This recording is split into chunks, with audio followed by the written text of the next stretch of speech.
That was a bit louder than I wanted to, but hello, we're here.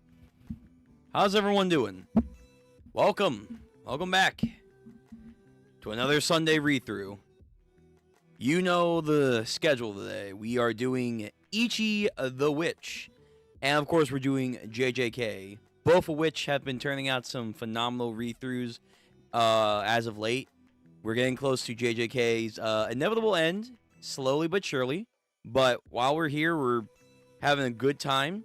And of course, Ichi is just continuing to amaze and need to be more loved, and hopefully will be. But yes, today we have those two on the docket. For Ichi, we are doing chapter 58.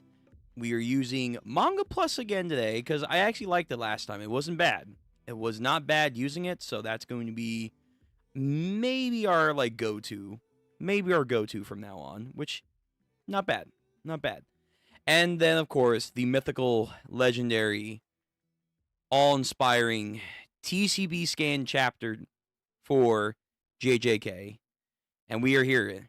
We are here for the inevitable clash that was always going to happen. And, you know, I'm ready.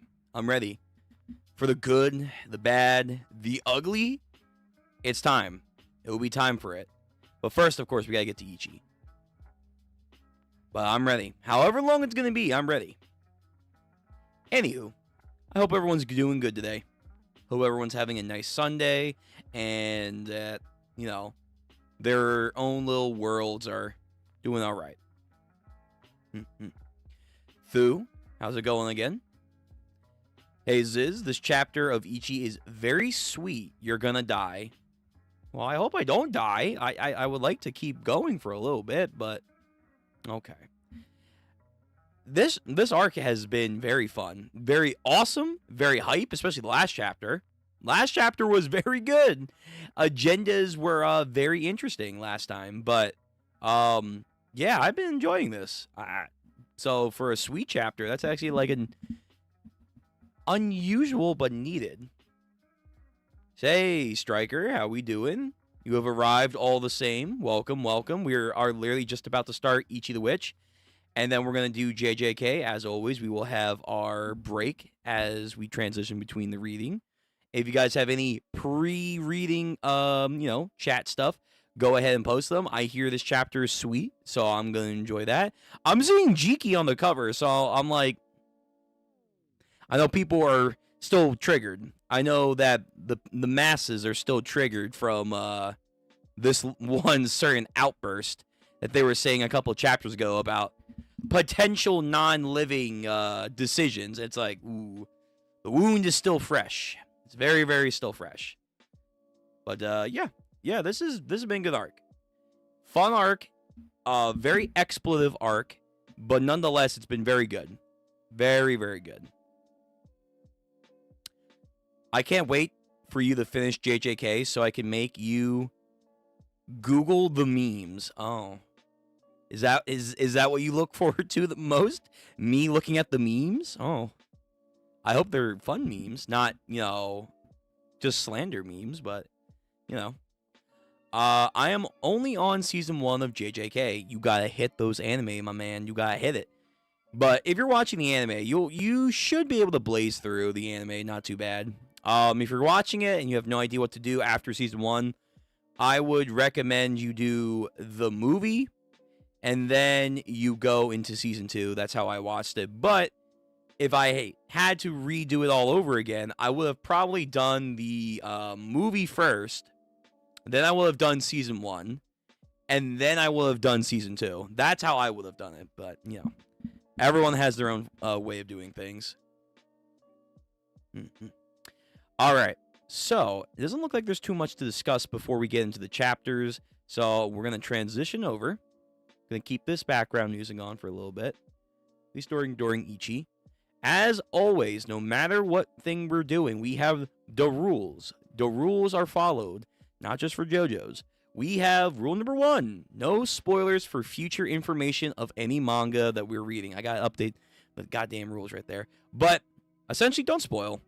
I'm a first-time reader for all of this. It's not cool. It's not fun. You're not flexing. Don't spoil. If I see it in the chat or the comment section, by the way, hi, Bot Gang. You matter. Hope you're doing good as well. First time, it's going to be a timeout. And then, of course, the second time is going to get banned. All right? You can redact yourself. You have that power, so use it. 2, when it comes to chat replies and me recognizing them, note that if I haven't seen them for like a second, do not take that as me being negative towards you or anything. I'm just reading the actual content I'm trying to go through for the stream, and I'm just locked in. So it's no offense to you or anything. And of course, if I can, I will absolutely get back to the chat replies.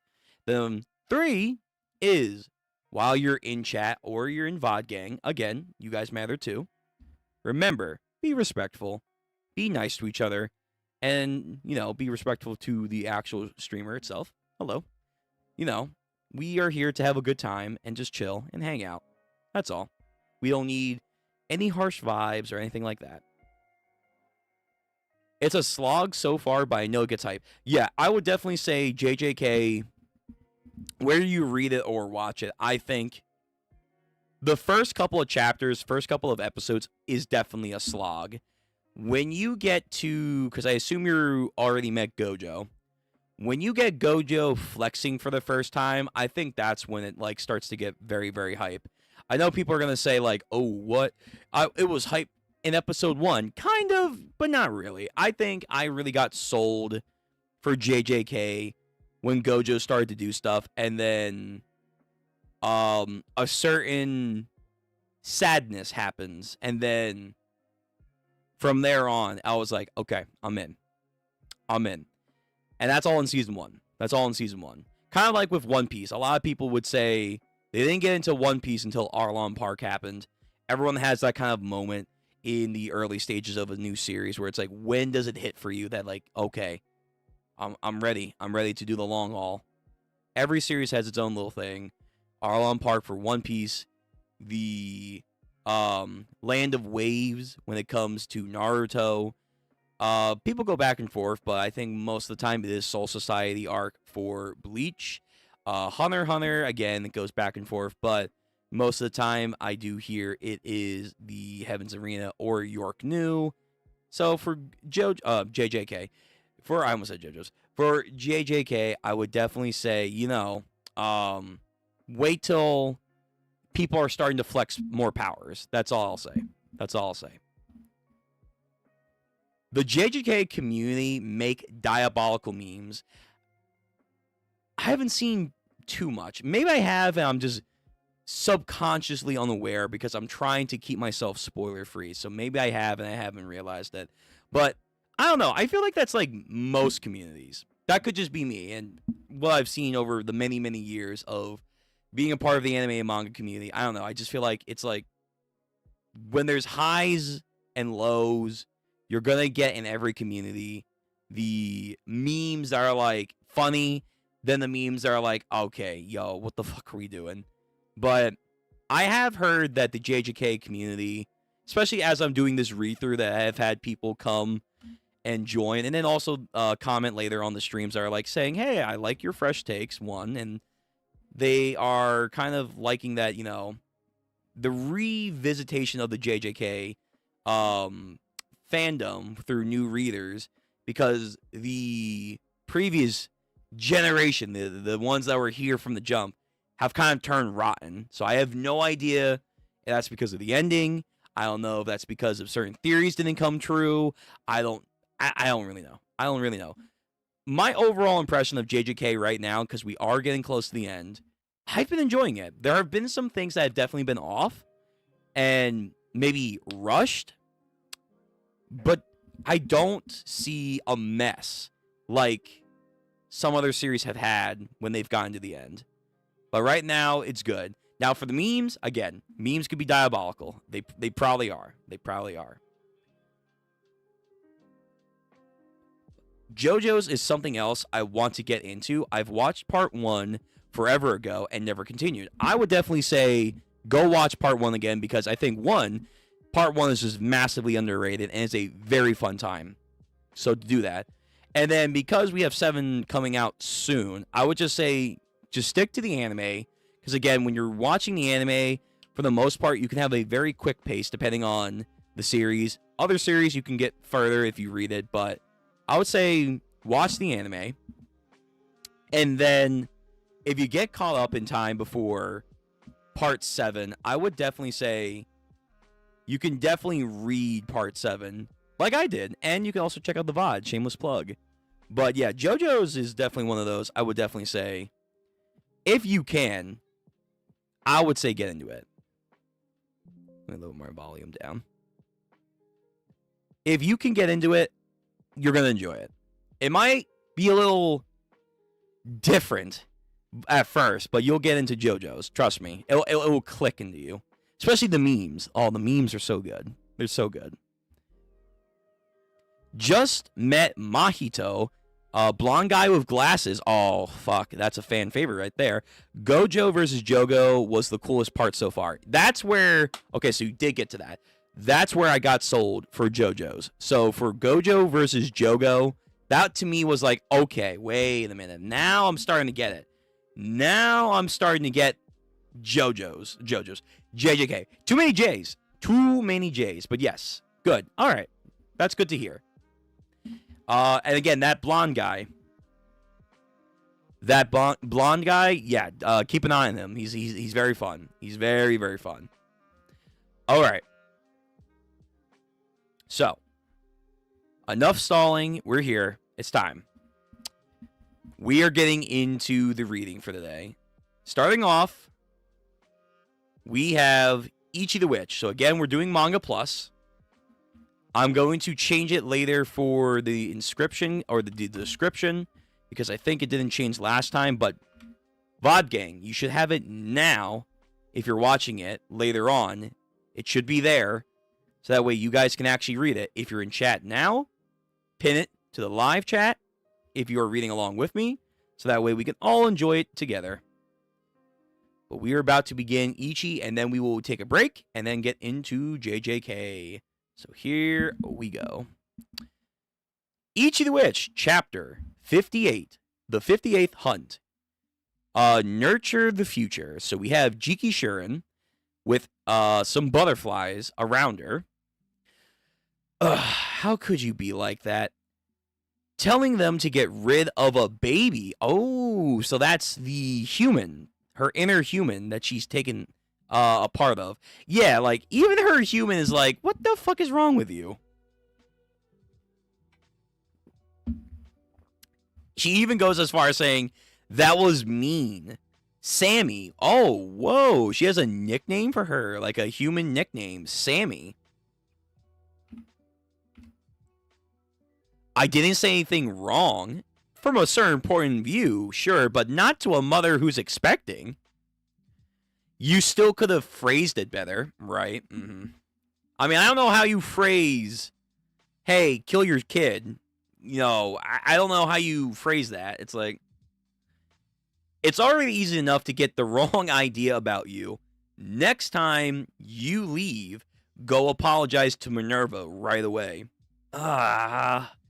Don't you me. You finally got a chance to leave headquarters and meet more people. Oh, look at her. Okay, so Jiki Shuren does want to meet people. She doesn't want to just be neutral. So, it's not like I'm trying to make friends or anything. Oh, so tsundere. You should. Even if you don't go as far as becoming friends, it still is a good idea to find more people who get you. Why? I've already got you, Sammy. Won't you try trusting others a little more? A world where humans and Majiks can coexist in peace. I know you want that more than anyone. Look at that. The fence sitter isn't as neutral as they claim. So, yeah, I feel like a lot of the Majiks, especially the ones that are like, fuck humans, that's probably not true. It's like every new experience for anyone. They're too nervous to try and do it, so they lean back into negative ideas. Try having faith, Sammy. Then someday, and I think we slide back into real time, surely someday, and then Minerva, you're awake, thank goodness. Does anything hurt at all?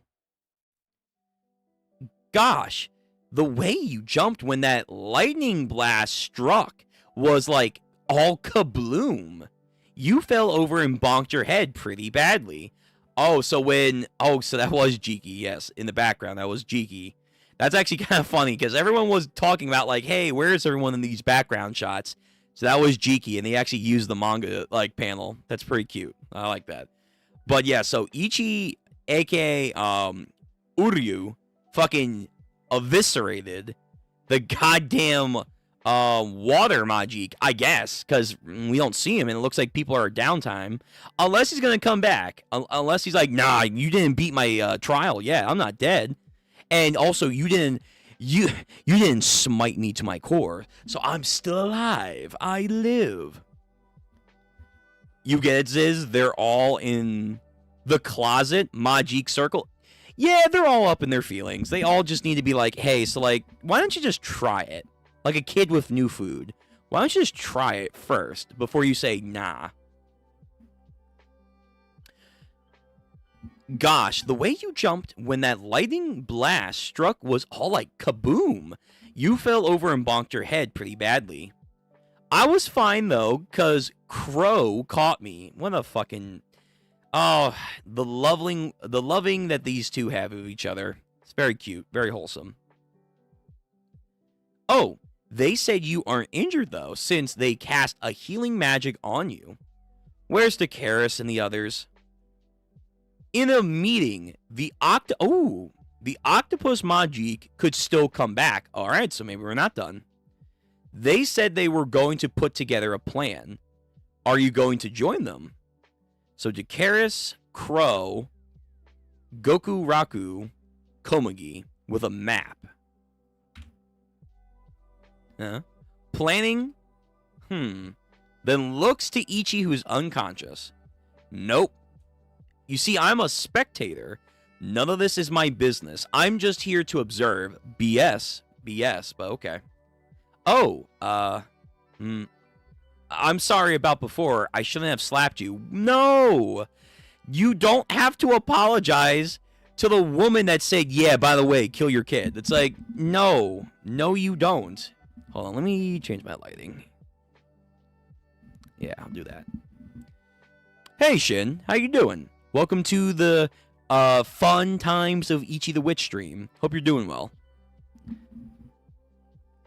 I'm sorry about slapping you. I shouldn't have. No, you don't have to apologize when someone said, kill your kid. That hasn't been born yet. It's like, I think you're all right. I think you had the right for that. Violence is bad, period. Ooh. Well, I don't know about that. No matter the reason, I shouldn't have done it to begin with. I really, really regret it. It's not great for my baby either. I'm sure of it. Okay. Again, she's a wholesome person, so she doesn't want the negative aspects like that. Jiki, thinking to herself, you really are going to go through with it, huh? Just so you know, I'm not gonna apologize.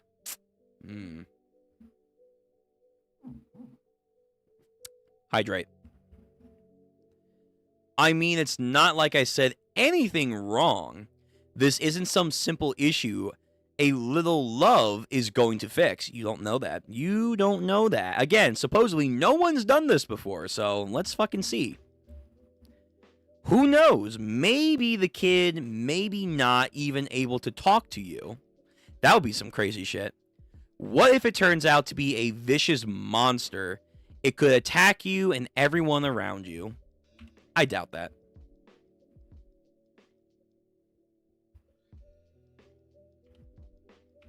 Hello? No. Oh, God, the controls. Manga Plus. I'm starting to remember why I don't use Manga Plus.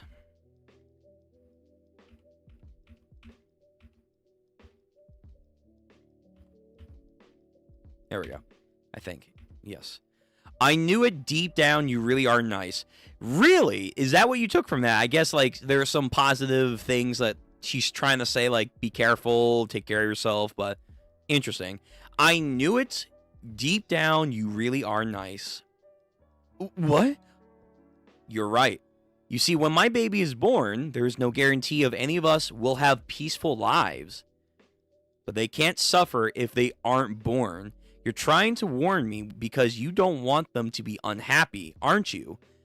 Again, very interesting roundabout way of getting to that answer, but sure. And Jiki's like, I don't know if that's what I was saying, but okay.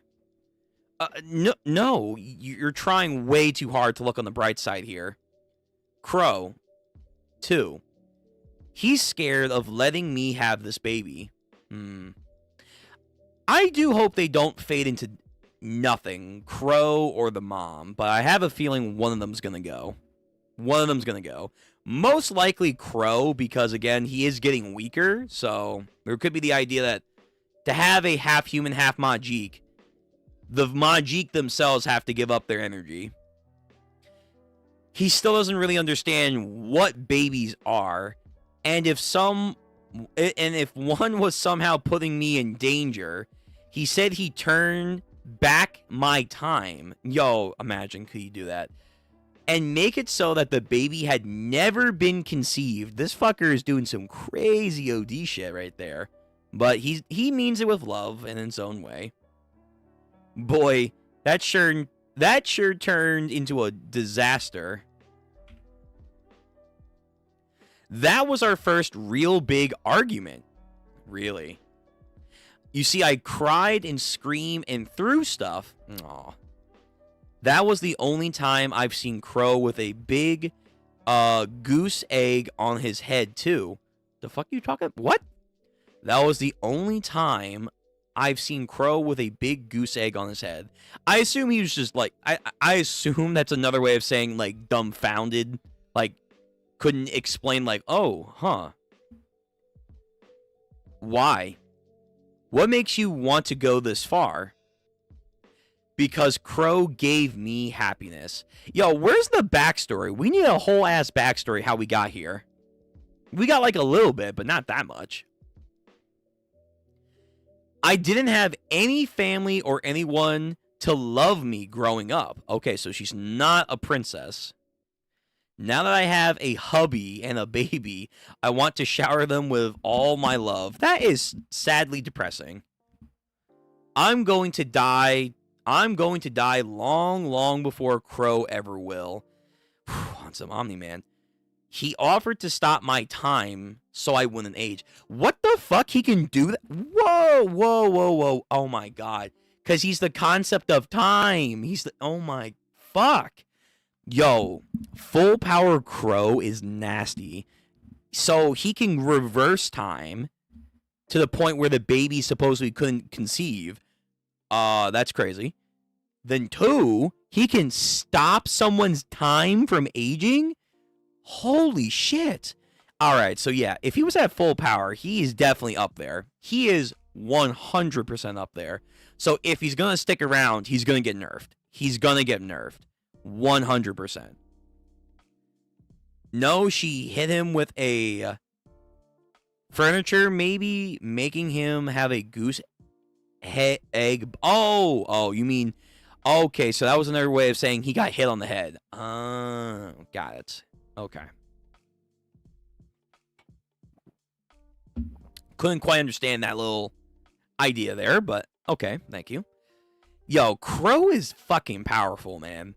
Yo, Chrono Weaver at maximum energy is gnarly. He is definitely probably in like the top 4 Monjeeks. But I'm going to die long, long before Crow ever will. If they can even die of natural causes. We have no idea. We just found out in this arc that, yeah, you can kill Monjeeks. It's just going to be very, very hard to do it, but you can do it. He offered to stop my time so I wouldn't age. But surely that cannot last for forever. I want to give him a little beam of sunlight so that he isn't lonely even after I'm gone. Is that the kid? Their memories? When our child grows up, maybe they'll have children too. And then maybe their children will have children. Wow, a lasting legacy. This happened in another story that I remember. I think it was Norigami, where like one of the Shinto gods did have like a human wife. And then, you know, they watched their family grow as his wife died for generations. I think there was something in that. There was definitely a story where it was like, all they had left was the family that they made long ago, even though, technically speaking, it's like generations now since, you know, he's been a part of it. It was sweet. It was bittersweet, but it was really good. That's what this is reminding of. Like, it is very, very sad. Like, you know, it's like the fucking Invincible... Yeah, okay. It's like the Invincible shit, but like times 100. Because like he is not only a Majik, he is the Majik of time. So in theory, I feel like he should have endless amount of time. Therefore, like, does he even die of natural age? Like, I have no idea. But this is very sweet. Very sad, but very sweet. When our child grows up, maybe they'll have children, and then maybe their children will have children. Until Crow has a big, long family to keep him company. That's so nice. Is it wrong of me to dream of that kind of future? I want Crow to be happy for as long as I possibly can make him. This child is my wish given form. Yo, what the fuck? Why is Minerva like one of the best female characters I've seen in a hot second? What the fuck? Yo, damn, they were cooking with her. They were cooking with her. Holy goddamn. Yo, guys, women, everyone, peak partner right here. This is a peak partner. Even after 500 years, she still wants to make her husband happy. Damn. I hope she doesn't die like right away. That would make me sad. That would make me sad. Damn. Again, it's a very bittersweet concept because, you know, at the end of the day, she's accepting she will not be around for the long haul. But as long as some existence of her and him and their love exist with a family, everything will be okay. Optimism in its greatest form. That's very cool. Very cool. Yo, Minerva, top 1 over here. You need someone like Minerva in your life. This child is my wish given form. And Jiki, like me, like everyone, just like, what the? Oh, wait, actually, is that Jiki?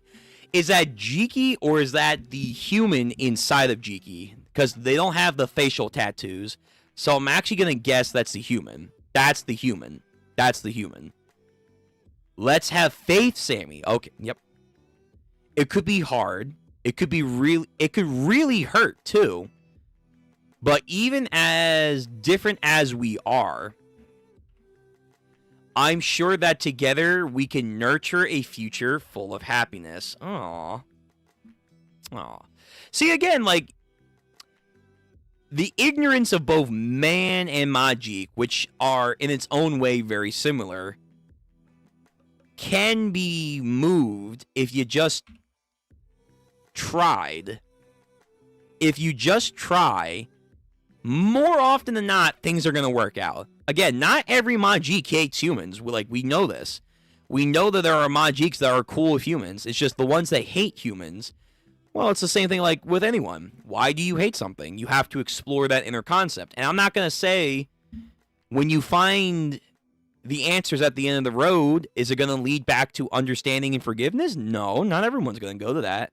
But more often than not, if you just take the time to try and understand people, you will probably find pathways to live together with one another, if that makes sense. And I think that's what the Majiks ultimately are going to be, where it's like the ones that are like in the utmost roar, for the most part, I feel like are just ones that just don't understand humanity because either they were isolated for too long and they are born in a existence of perpetual begrudgment of humans. And to be fair, I don't think humans are innocent in this thing either.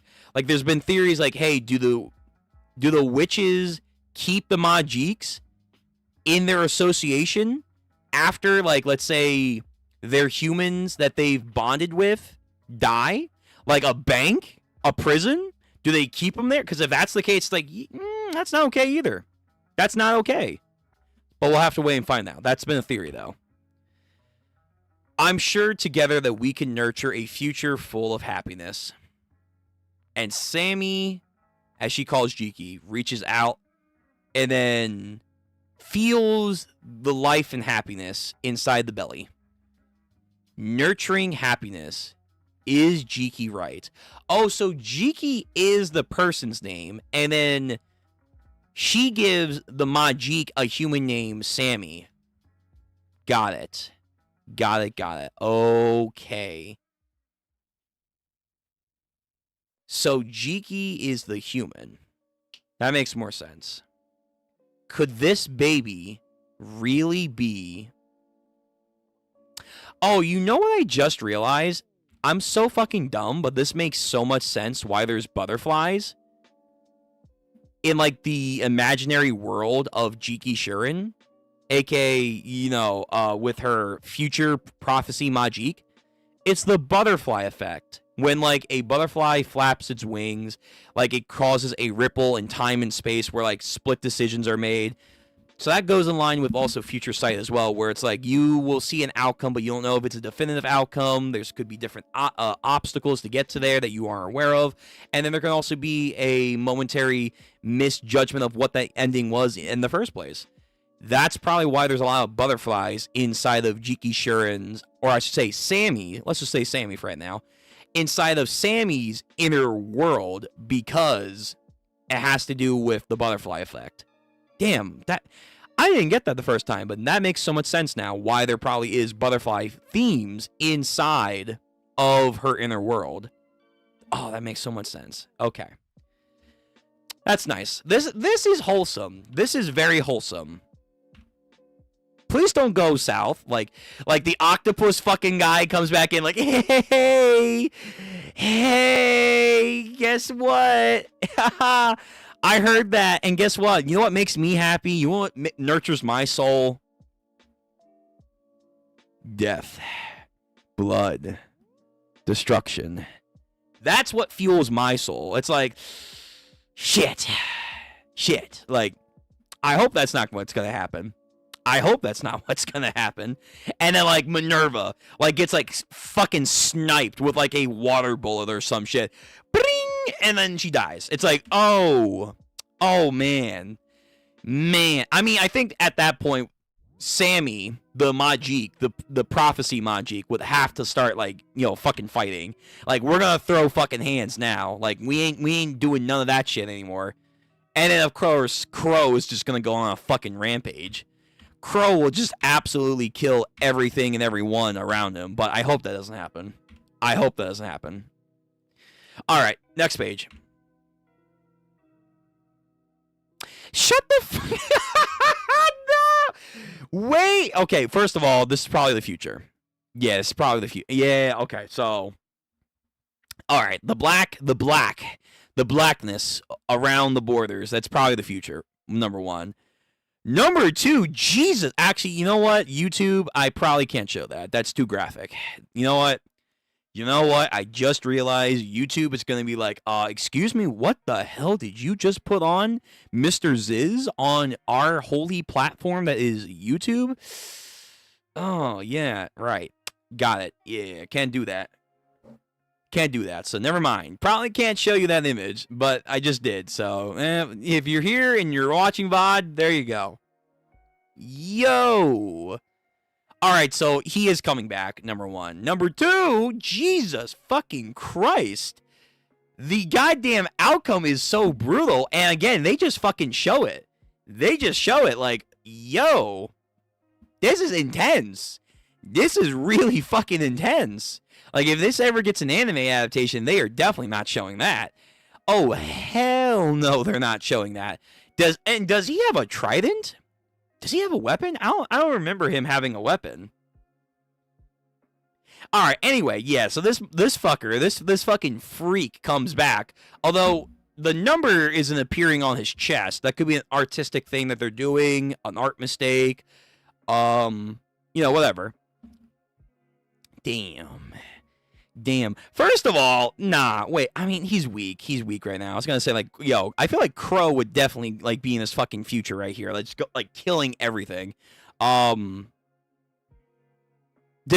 you can't kill this guy? In this one future? In this one outcome? Damn, yo, do we have to put Dakaris on Fraud Watch? Do we have to put Dakaris on some Fraud Watch style? She has 46... something Majiks. She can't kill this guy for real or like do the trial? Damn. Okay, Dakaris. But anyway, this is fucking graphic. So yeah, so she touches the belly, which is, I guess, like part of the condition that she needs to see the future. She has to do, I think, human contact. I think we did remember something like that. Sees her down on the ground. Goddamn skewered. This maniac is gleeful as always. And then Sammy is just absolutely mortified. And was like, what was that? Oh gosh, are you okay? You touched my tummy and kneeled right over. Oh geez, are you covered in sweat? Should I get Dakaris? I think I should. And then Sammy on the move. Jiki Shuren. What's the plan? I'm helping too. Damn. Now you're locked in. Yeah, you saw the fucking future, man. It's like, damn. You know what? Maybe we don't have to go grim because you don't understand how grim your negativity can go until you see it in fruition. Okay, Jiki. Okay, Sammy. It's time. Lock in. What is the fucking plan? Whoo! Wow. That was That was crazy. That was fucking crazy. Holy hell. Holy moly. My goodness. My goodness. That was a very sweet chapter until that fucking ending right there. Like, or like that future ending. That future ending on some U-Haul box status. That's a future outcome. Will it happen? I assume not. I assume not. But maybe instead of her dying, Crow might die, which is like, damn. Damn. Anyway. Okay, let's read some chat. Chat, what do you think? What do you think's gonna happen here? And what do you guys think is the plan?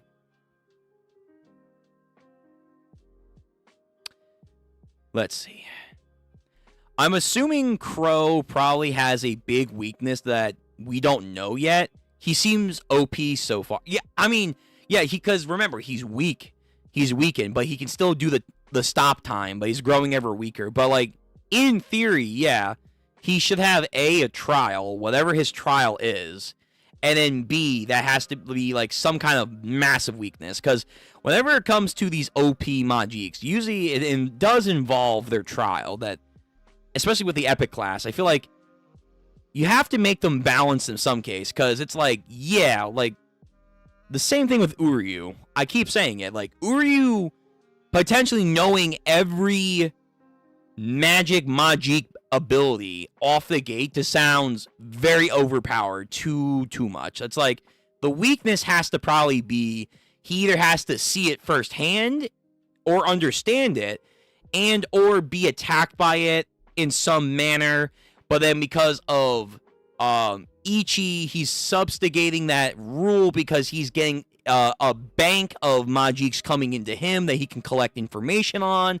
So that kind of helps him, like, get these abilities. But, like, if he just knows all the abilities off the gate, that sounds so dumb. Like, wait a minute. You have that much power? Why are you afraid of Death Majik, then? Like, just go fucking ham. Just do fucking stop time, and then at the same, like, moment, do the goddamn warp ability, and then do, like, the Ocean Master Octopus guy over here, and just level everything. Just level everything. No, there probably is a weakness. Same thing with Crow. Like, Crow can stop time. He can apparently reverse time. He can, like, erase time. He's doing a lot. He could probably skip time. He's doing a lot. So, yeah, there has to be a weakness. There has to be, like, a massive fucking weakness. Like, hey, it takes, like, a lot of energy to, like, switch back and forth. Like, he can't go stop, reverse, forward, freeze, and then, like, absorb time. Like, he can't just do that. He probably has to choose one path or another, and then there's, like, a break. There has to be a break in between that. Do I think Ichi will get the child as a Majik instead? The child is young, so he's gonna get nerfed. If not, this is too OP. I don't think the kid is gonna be a Majik. Or, like, he's gonna be a traditional Majik that you can capture. I think the kid is definitely going to be a part of the crew. Because I think his growth rate, if you've seen Invincible, like Oliver, he is probably going to grow very, very quick, very rapidly, to the point where, you know, he will be an asset as the story goes on. But he kind of might be like our mascot for a little bit, like this little baby human Majik. And yeah, he probably is going to have some OP ability, but it's going to be nurtured as time goes on. And then, like, by the end of the series, he'll probably be like some ridiculously strong character, because he's the son of a fucking time Majik, a time entity. Yeah, this kid's gonna be this kid's gonna be powerful. This kid's gonna be powerful. He may not be as powerful as his dad, but maybe in other ways he might be even more powerful as his dad. I don't know, because again, this is apparently new territory. Like, again, we don't know if Majiks can get other Majiks, but, like, can this kid acquire Majiks? I don't know. Because let's say if it's a boy. Let's say if it's a half human, half Majik boy. Does that supersede the witch rule? Like, you have to be a female? Because if it does, like, that's also another way males can become, quote-unquote, Majik witches and whatever. So, like, again, could he get Majiks? But I don't think he would get the kid as a Majik. I feel like that's too weird, cryptic. I think like they will just let it exist with their party, which would mean, unfortunately, Minerva and Crow are probably gonna die, which would just be like, damn. But Crow is just too overpowered, so he's probably gonna die anyways, because Death Majik would just warp in and be like, so yeah, you gotta go. Like, because even if he's weak, the power of time on these guys' side with the Prophecy Majik who wants to, like, help now, because Death Majik's going to be in there like, oh, so you're helping, bitch. Okay. So, now that she wants to help, with Time Stop and other time abilities, nah, Death Majik would be on the move. So, I unfortunately think Crow is probably going to die. He's probably going to die. I need Minerva in my life. We all need Minerva in our life. Right now, the world needs Minerva. It's like, damn, please, I need this energy. Someone please give it to me. Sammy must be the shorten of her true Majik name. Probably. If anyone wants to play a guess, like, is there some Samantha future site name that you can guess? I have no idea. I was gonna say, oh my god, he's in Wreck of the Ragnarok too. Oh my god, what's his name? Oh my god, fuck. Like, he's quoted in real life to be like a genuine foresight user. Potentially, he's even predicted things centuries ahead of his time. Nostradamus, yes. He's a historical future sight person that has said to potentially have seen things as far as 9/11 for us American audience people. Supposedly he had a future like centuries and centuries ago where like he saw 9/11. It's never been fully confirmed or anything. That's kind of like one of those like online superstition kind of things. I think most of his like future quote unquote prophecies that he's written down and talked about, again, like, this guy lived, like, centuries and centuries and centuries ago. So, whatever it is, it's, like, translated over time. Things can be miscued. But, like, I don't know if there's, like, a Samantha kind of person in history. That might be, like, what this person's name is. Shortened to Sammy for Jiki, the Prophecy Majik. But if someone wants to figure that out, go right ahead. Go right ahead. Damsiz, you cooking? I didn't even think about that. Honestly, that didn't come to my mind either, man. Like, but the more I thought about, like, wait, what are butterflies known for? Like, beautiful, yes. Nature, yes. But they're also known by the idea of a split future.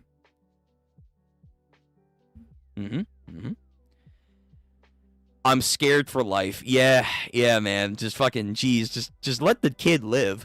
Just let the kid live, please. Like, we don't have to do this. I got jump scared because of that page. I mean, honestly, it's a fucking brutal page. Like, again, I will definitely not show it because YouTube is probably going to be like, what the fuck? Are you supporting? Like, no, I'm not supporting anything, okay? It's not my artwork, number one. Number two, I'm not saying anything about, the certain person's actions against the other person. Like, no, I'm just trying to, like, read, okay? I'm trying to read. But knowing YouTube, they'd be like, flag, get destroyed. Like, okay, all right, YouTube. But, yeah, it's brutal. It's a fucking brutal, gruesome imagery right here. It's like, okay, goddamn. And remember, this is by the same team that did Iruma-kun. Like, fuck. Whoo. Oh, Lord. Okay. But yeah, that was a crazy panel. Like, because the vibes were just so sweet and uplifting. And then just to go from that to like, oh, fuck. What? Huh? The boat got destroyed. The sky looked like it's a storm. What if Kizashi brings another 7-star to fight? Probably. I imagine, like, if he isn't already involved with Death Majik, which he already kind of talked about, he's probably going to bring another person here, because he's like, shit, Uryu's way too strong, but I want to fight him. But those other people are going to get in the way.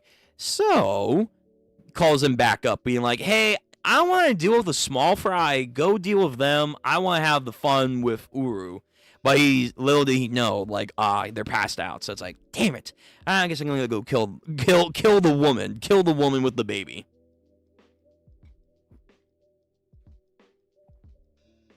So that is a possibility.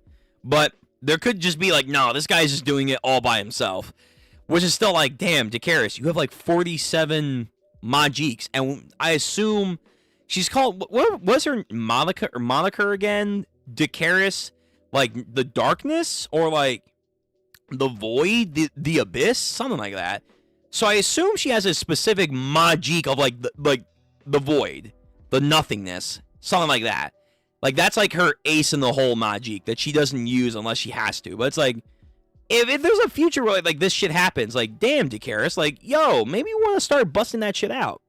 Maybe it's time to unleash the fucking hidden treasure that you have in there. It's like, yeah, with this Majik, I summon, like, hello, please? So we don't lose this wholesome person? If you think about it, the kid is a bird as his father, which fit Uryu design and Ichi ability. I get that, but guys, I don't know, man. That's kind of that's very cryptic. That's a very cryptic idea to be like, yeah, so like he's gonna get like this kid that is just born to be a part of him, and you know, he's also at the same time part human. I don't know. The vibes are weird, especially after like the whole idea is like, hey, this woman wants like her husband to be free, not to be a Majik in servitude. So then to like have her future child to be born soon after like this entire incident be immediately captured. Yeah, it's by Ichi and no one else, but like, I don't know. The vibe would just be so weird, but I get what you mean. Again, I just see the kid probably like roaming around with Ichi and the crew. That's what I see. That's probably what's going to happen. Let's see. I remember thinking Ichi wouldn't have any graphic imagery.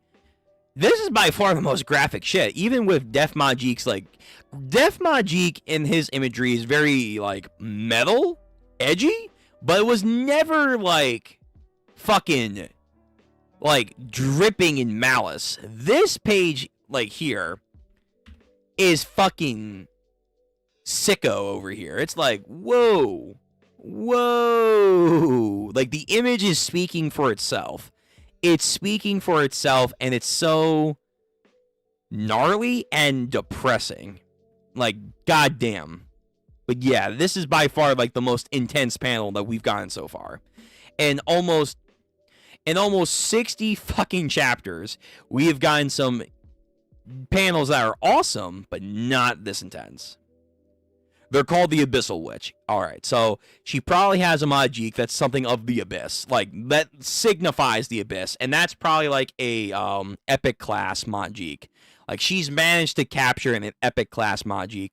And that probably is also why she's also considered the strongest current witch alive. Where not only does she have, like, again, I think she's like 47? 47 Majiks? I'm pretty sure, like, she probably has an epic. She probably does have an epic up her sleeve, but she can't just bring that epic out whenever she wants. It's probably, like, too manic.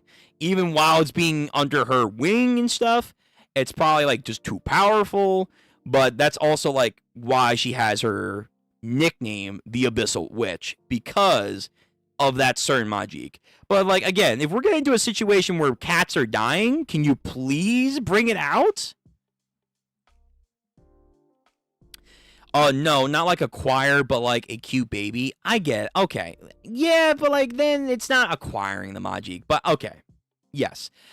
To meet you halfway, I do think the baby is going to be around for the long haul. I don't think like it's going to be necessarily Ichi usage.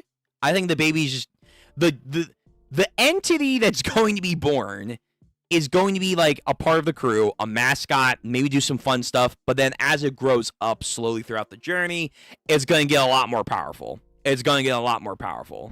Yeah. Oh my mic. My nose is itchy. But this arc just got better. This ups the stakes so much. Too many death flags in this arc. The Devil Sea, Nishi named it. Yeah. It's a arc that's gonna have ramifications on so many aspects going forward. Like again, we're almost at chapter 60. We're almost at 60. So like, there's gonna be a big milestone in 2 chapters. And I can probably guess that someone's probably gonna die, and most likely it's gonna be either Minerva and or Crow.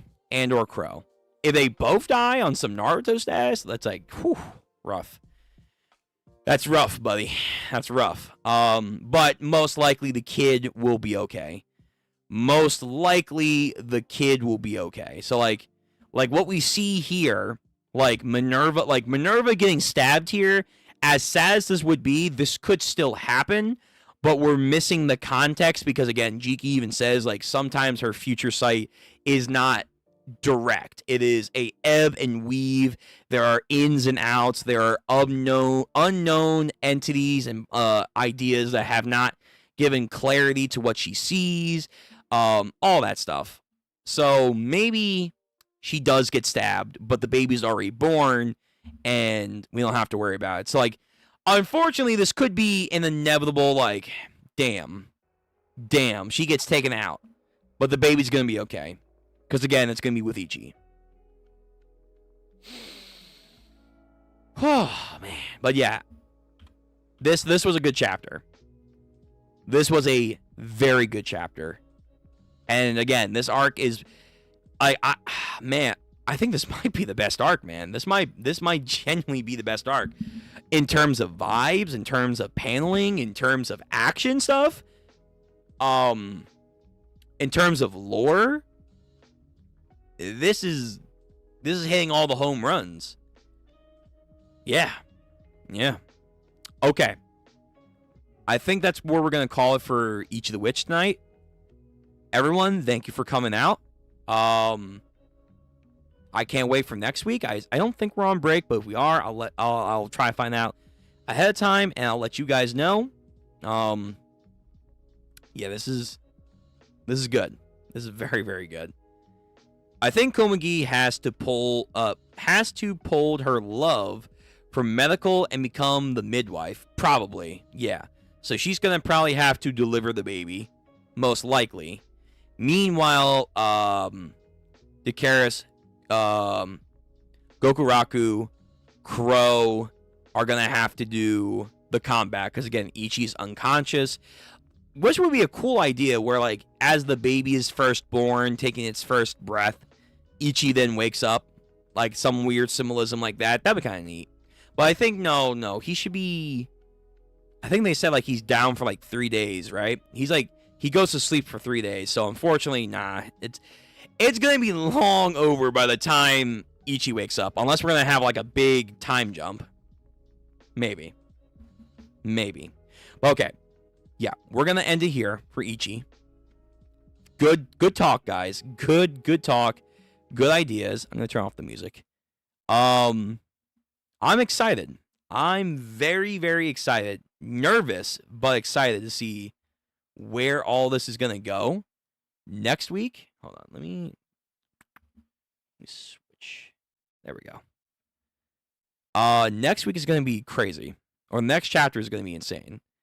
Octopus planning and hopefully saving Minerva. That would be nice, but I think tragedy is inevitable. We just need to see in what form. But yeah, great arc. I've never seen so many people talk about Ichi on Twitter. This much until this arc. Yeah, for sure. I think it started really when Komagi's sister got introduced, and it's just gone up from there, which I like to see. And then everyone talking about the sales, everyone talking about the color covers that Ichi is getting a lot of, which it should. So all that accumulates to a great time and a bigger community, which is good. Everyone here, keep doing that. Spread the word of Ichi. And I'll do my due diligence and spread the word of Ichi, and of course do these streams. These are great. This is a great way of spreading the good word of this series, and that everyone must at least give it a try. I'm not saying you have to like it. If it's not for you, it's not for you. I'm not going to force anyone to be like, you have to like Ichi the Witch. No. At the end of the day, you know what you're going to enjoy. So if you give it a shot, that's all I ask. And if it's not for you, it's not for you. Okay? Now, we're going to take a brief break, and we're coming back for JJK Insanity. So, for those who are just here for Ichi, thank you very much for coming out. You are all appreciated. Thank you for showing the time and energy to come to the stream. It means the world. And if you want to do anything else outside of what you've already done for me, please like the stream, comment down below, hit the bell notification. That way you won't miss when we come back for more Ichi content or other content that we're doing on the channel, like with more read-throughs, anime, which is going to be tomorrow, and then gaming that we are expanding on. And we have other stuff coming in the future too. And if all that sounds pleasing to you and you haven't already done so, please subscribe to the channel. Thank you very much. All right. Thu, Striker, and then everyone else that came for Ichi, thank you very much. I'll see you guys next time for Ichi the Witch. I'll be back in just a moment for JJK. Just Minerva really is probably top. She's a top tier woman. She's a top tier woman. Any person would be blessed to have someone like that in their lives. Yep, Thu, I'll see you later. So, time for a break, and then we'll be right back with Ichi, JJK. Yeah. Later, guys. Stay hydrated. Have a good time. Take care of yourselves, okay? Okay. All right, JJK Cats. We'll be right back, and we're going to start, all right?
Alright, motherfuckers, it's time. It be time. Get your snacks. Get your drinks. Everything. It's time to lock in. Why? Because we're here. We're here. We're here. Get used to it. We are finally at Jujutsu Kaisen, chapter 224.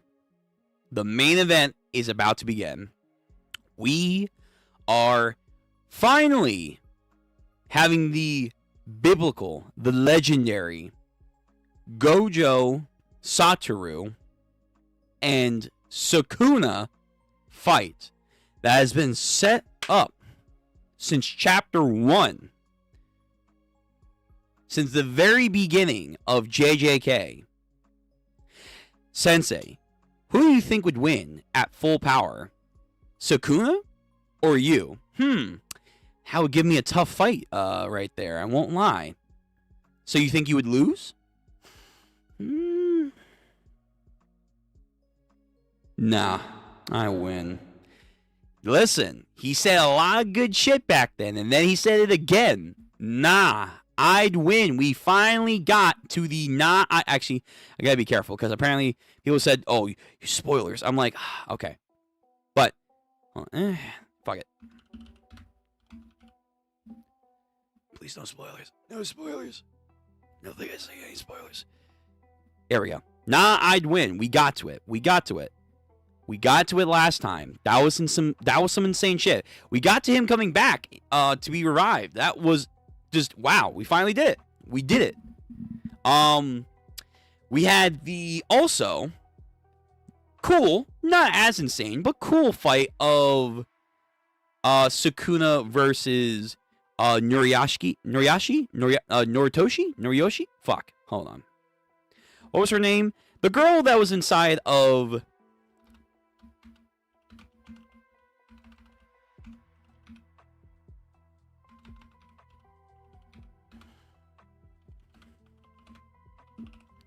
fuck it.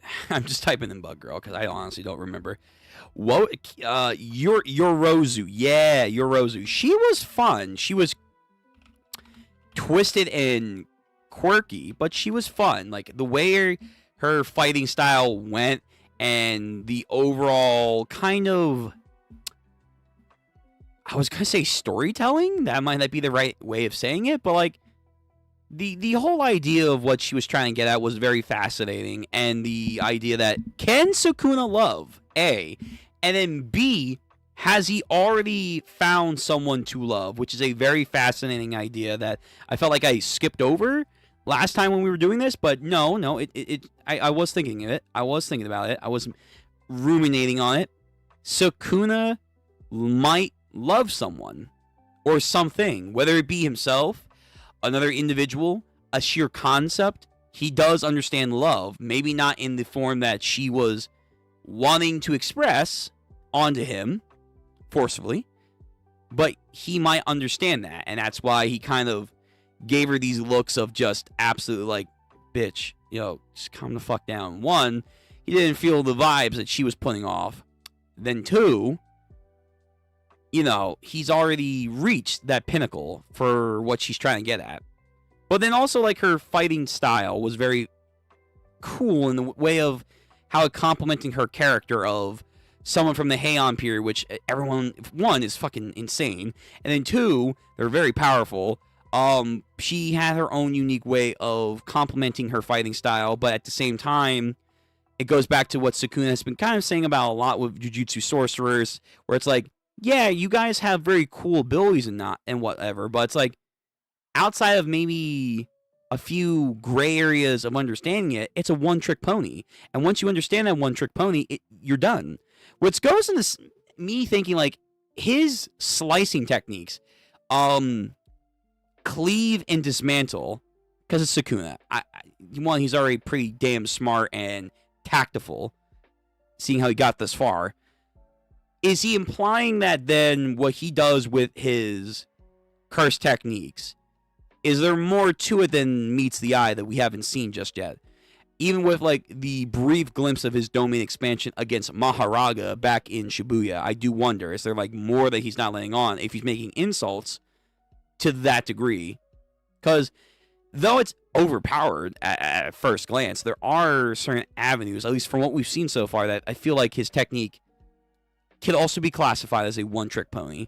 But now, obviously, that he's in Megumin's body, and we saw last time during the stream that he is just unlocking shit on a whole new level. Like, chat put it best. He is basically utilizing the 12, or I'm sorry, I don't know why I keep saying 12. The 10 Chimera Shadow Garden Shikigamis to their full potential that Megumin would have to take years and years upon doing. We see the dogs again in like pseudo summoning form, so that's also a thing. He's pseudo summoning them in their shadow form, where it's like they have certain abilities that they can do in this, but at the same time they lose certain powers and whatnot. We're seeing the upgraded versions of them as well. We're seeing the upgraded version of the elephant. We saw the rabbits. We saw 2 new ones. We saw the bull and what that can do, the sheer power of it. And honestly, the other new one, the cursed deer, honestly, I feel like it's like outside of Maharaga, that might be his most powerful fucking curse. Yeah, it's like shit, man. That's a powerful Shikigami. As reverse curse healing, and it can nullify curse powers and techniques. What the fuck? Yeah, but maybe that also potentially means outside of the summoning of the deer, you probably can't use your own abilities. I feel like that would be a good weakness. So we have the frogs, we have the snake, we have the Nue, and we saw the upgraded Nue.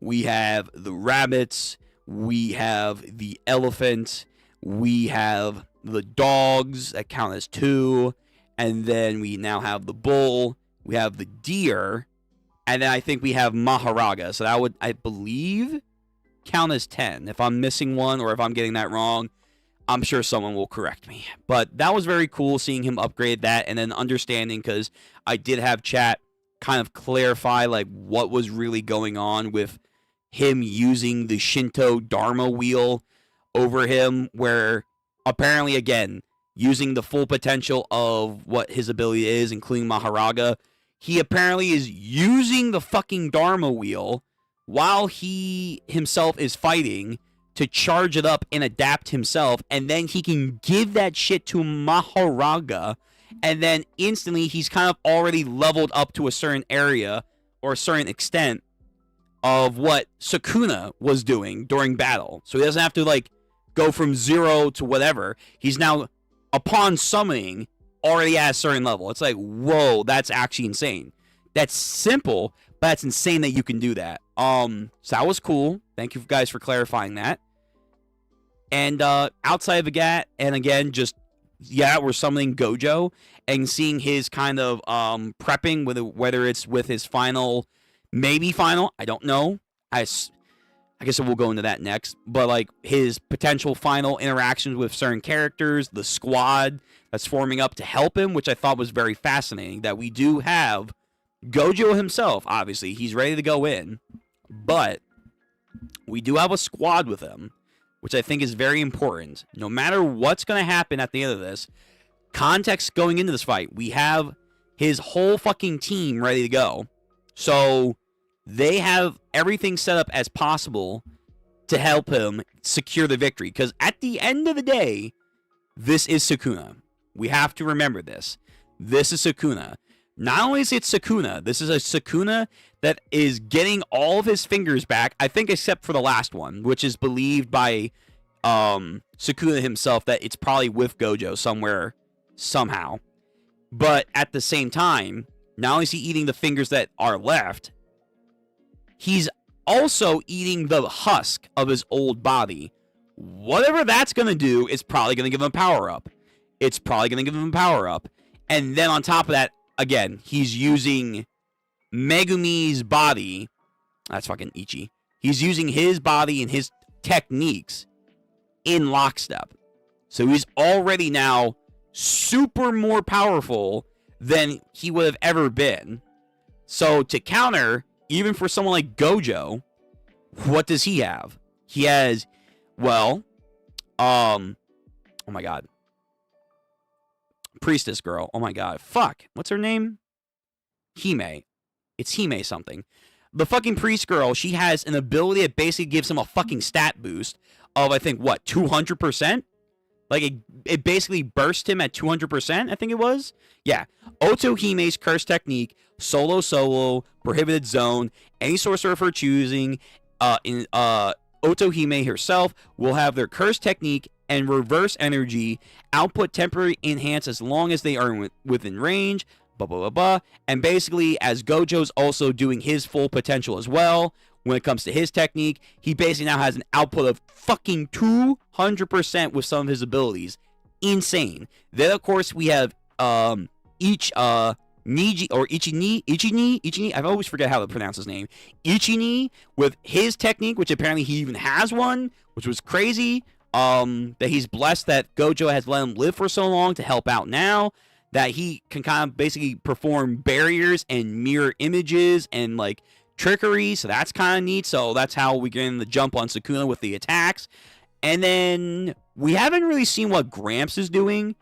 We kind of know a little bit of his curse technique already, but I assume we're going to get like a new aspect to it. But he's here providing output as well to like boost Gojo further beyond with incantation, hand signs, dancing choreographies, and then you have instruments all giving him a boost. So that's acknowledging going into this that yes, Gojo, despite being the fucking pretty boy wonder, the anomaly of all fucking sorcerers, they needed prep time. They needed prep time. And for good reason, because this motherfucker ain't like plain old Sakuna. No, he's a shiny Sakuna now. So I think that's very important going into this. Yeah. Oh my god. So again, we're going to get through this entire fight. My predictions, which again, no one spoil me as we're reading this, which I guess we should pull that up right now. Ichi, love you, my boy. But you gotta go. It's time. Remember the rules. And this is going to be very important because I hear some of y'all don't know how to hold back, especially when it's in hype moments. No spoilers. And I'm amending the first rule.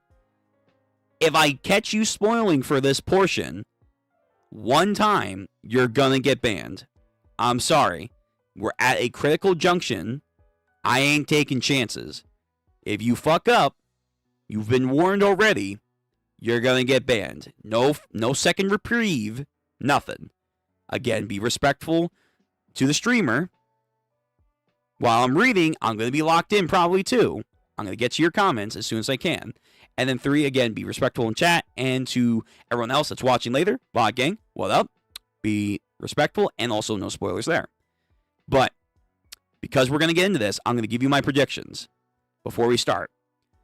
Both of them have done their prep times. Both of them are at hopefully the peak of their conditions. Outside of like Sakuna with that one missing finger. Narratively speaking, I would have to imagine Gojo has to lose. The only reason I'm saying this is because we still need Yuji Itadori to get a W. I don't think he's in desperate need of a W, but he has to have a W. And though I think Kenjaku is someone that Yuji should definitely, interact with on some level, which we have another team going for, I feel like it has to be with Sakuna to get Megumin back. Now, what does this mean for Gojo? It could mean in the first iteration of a one-on-one fight, Gojo's going to lose. Will he die? I don't think so. I think Gojo is going to get knocked the fuck out and heavily injured. And then somehow, Sakuna's going to locate the last finger, and then he's going to get even more powerful, which is going to prompt everyone else to, like, somehow fucking jump him. And then through that, Gojo's going to come back and then probably join up with everyone else. That's what I have to imagine. This fight is ultimately going to serve as the testament of these two being, like, the most insane fucking fighters in history, as the fucking narration box here says. But at the end of the day, Sakuna's also probably been watching him. He's very, very tactful. So he probably is like, nah, I've been studying you, big boy. I've been studying you. He's probably going to figure out how to, like, counteract some of Gojo's shit, get the better of him, defeat him, quote unquote, find the last finger, and then he's, like, fully complete. And then Yuji and the boys got to step in. Somehow, I don't know, they're going to have to jump him. That's going to be the big thing. That's going to be a big thing. And then Gojo will probably come back and help out. That's my predictions. Now, outside of narrative, it is kind of insane because, like, Gojo has definitely been set up to be, like, damn near unstoppable outside of sealing him. And now that he's getting, like, all this aspects to him, the fucking boost, I don't know, man. I don't know. That's kind of crazy. But if anyone could do it, I guess it could be Sakuna, Megumi, Fusion, and amped to fucking high heaven. We don't know what eating his old body does, so maybe he's going to get even more powerful from that. No idea. But yeah, that's my prediction. Those are my thoughts. We're going into this now. No more holding back. So remember, chat, these are the rules. Most importantly, do not spoil. I'm not fucking around today. Hell no. Hell no. We are not screwing around today. So if you spoil, you've been warned. Now, it's time. It is time. Today is a good day. We are doing Jujutsu Kaisen chapter 224. We are going at the bare minimum to finish this fight if it isn't interrupted. We are going to finish this fight.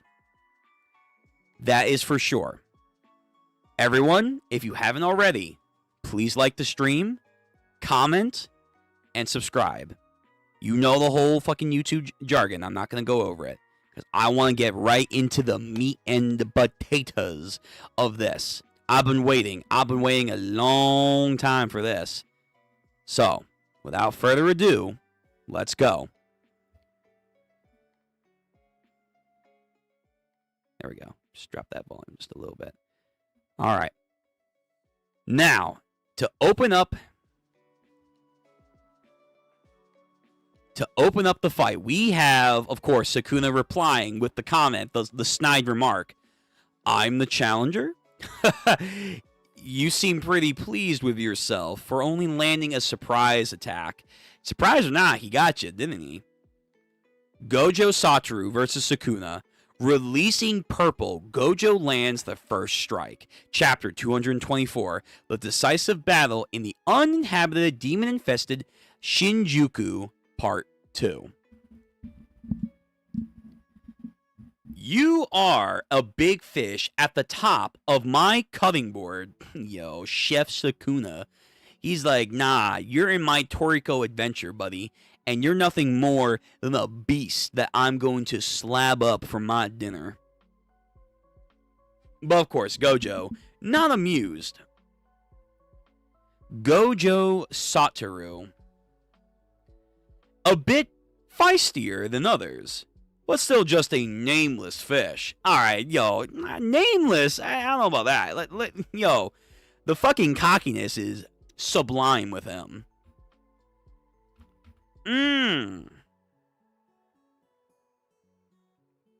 Stance. Energy pulsating. Let's start by peeling off those scales now, shall we?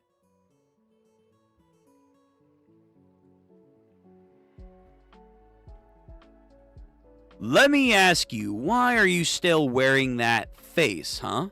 You thought I'd be holding back if you looked like that?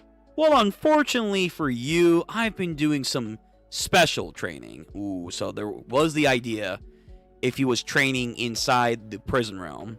Because they said something of the time dilation in there is unknown. It could be mere moments since Shibuya, which has been 19 days for us, I think.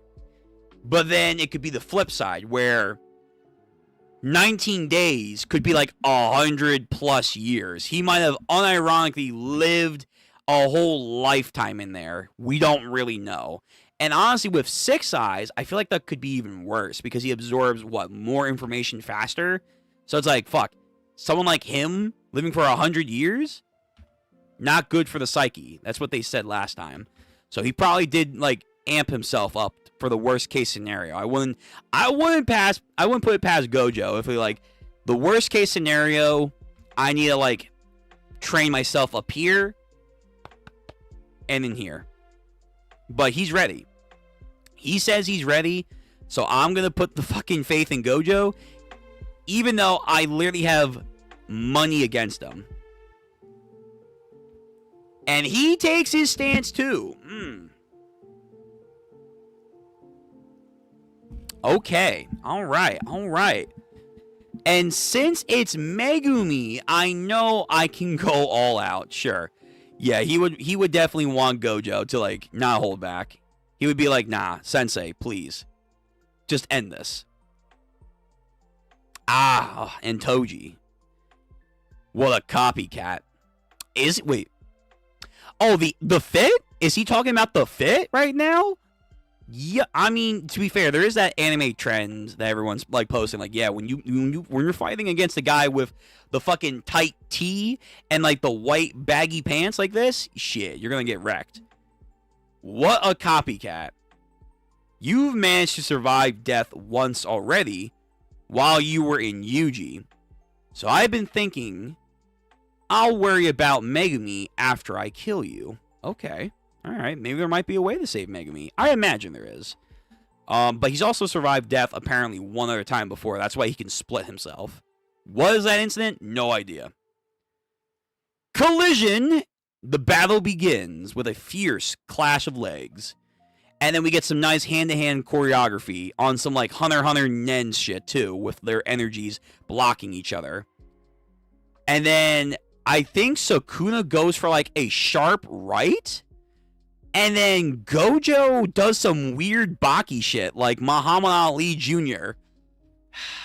The ultimate stance of defense. You cannot beat this. Just fucking lies on his back, nah. What's up, bro? And then he points, I think at his skull, think, Sakuna, think. He looks like, What the okay. He does boom, boom, and then he hits a wall. Sakuna, he magnetizes Sakuna to a wall somehow. Is that blue? Is he using blue maybe? Because doesn't blue allow him to gravitate things together? I'm pretty sure. Oi. Oi, oi. Wow there.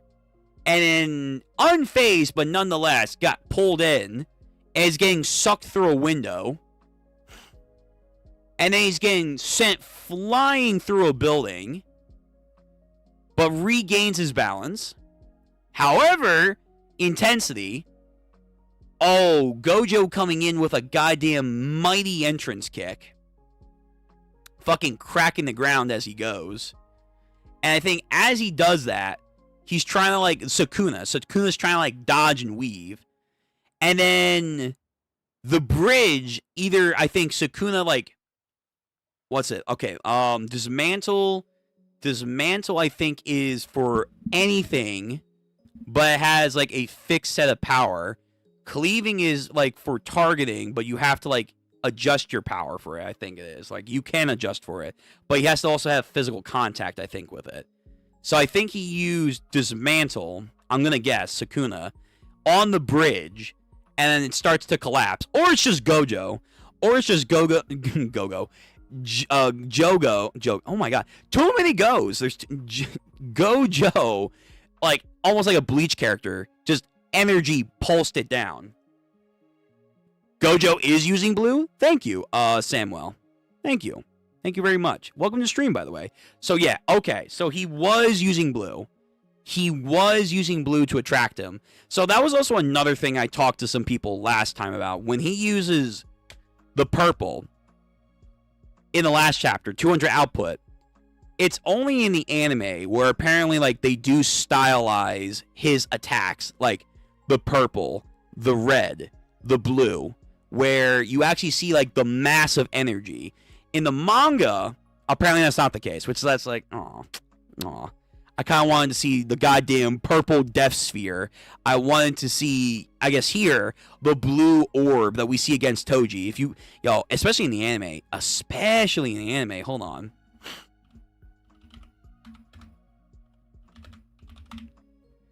Yeah, in the anime, oh my god.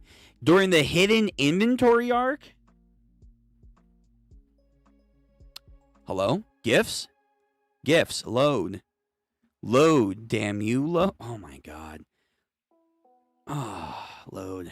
Thank you. But it's blurry as fuck, but I'll take it. I'll take it.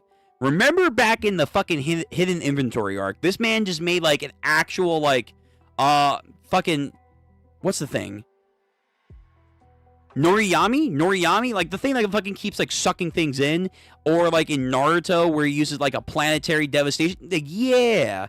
I wanted to see this. I wanted to see that. But it seems in the manga, like when he does his like techniques, they're a lot more artistically obscure than the anime. Which is fine. That's not bad. It's just different. It's different.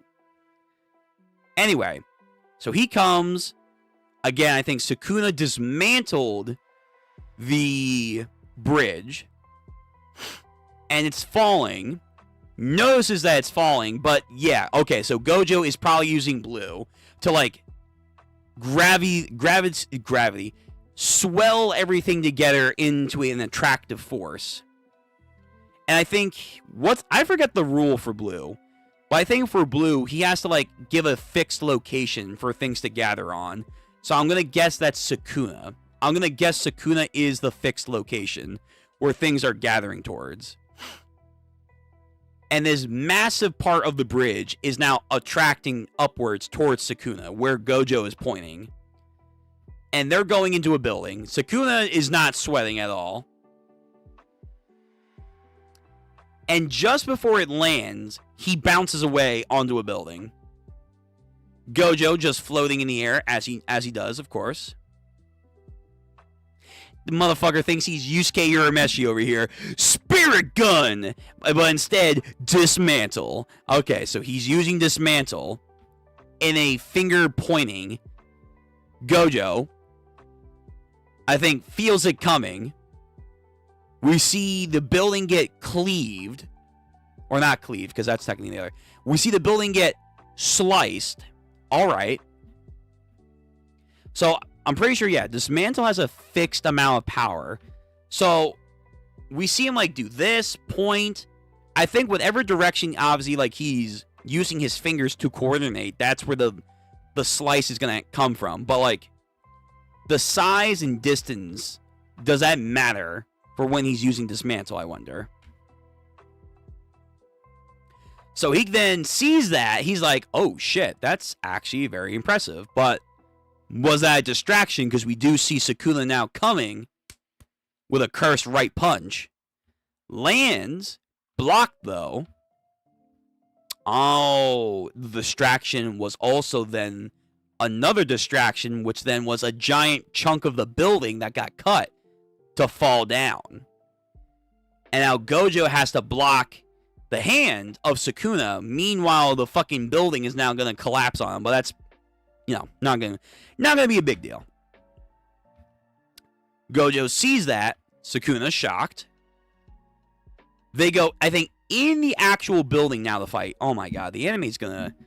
If you thought the Maharaga and Sakuna, like, especially the Blu-ray version when they go inside the airplane was intense, nah, this is gonna be next level.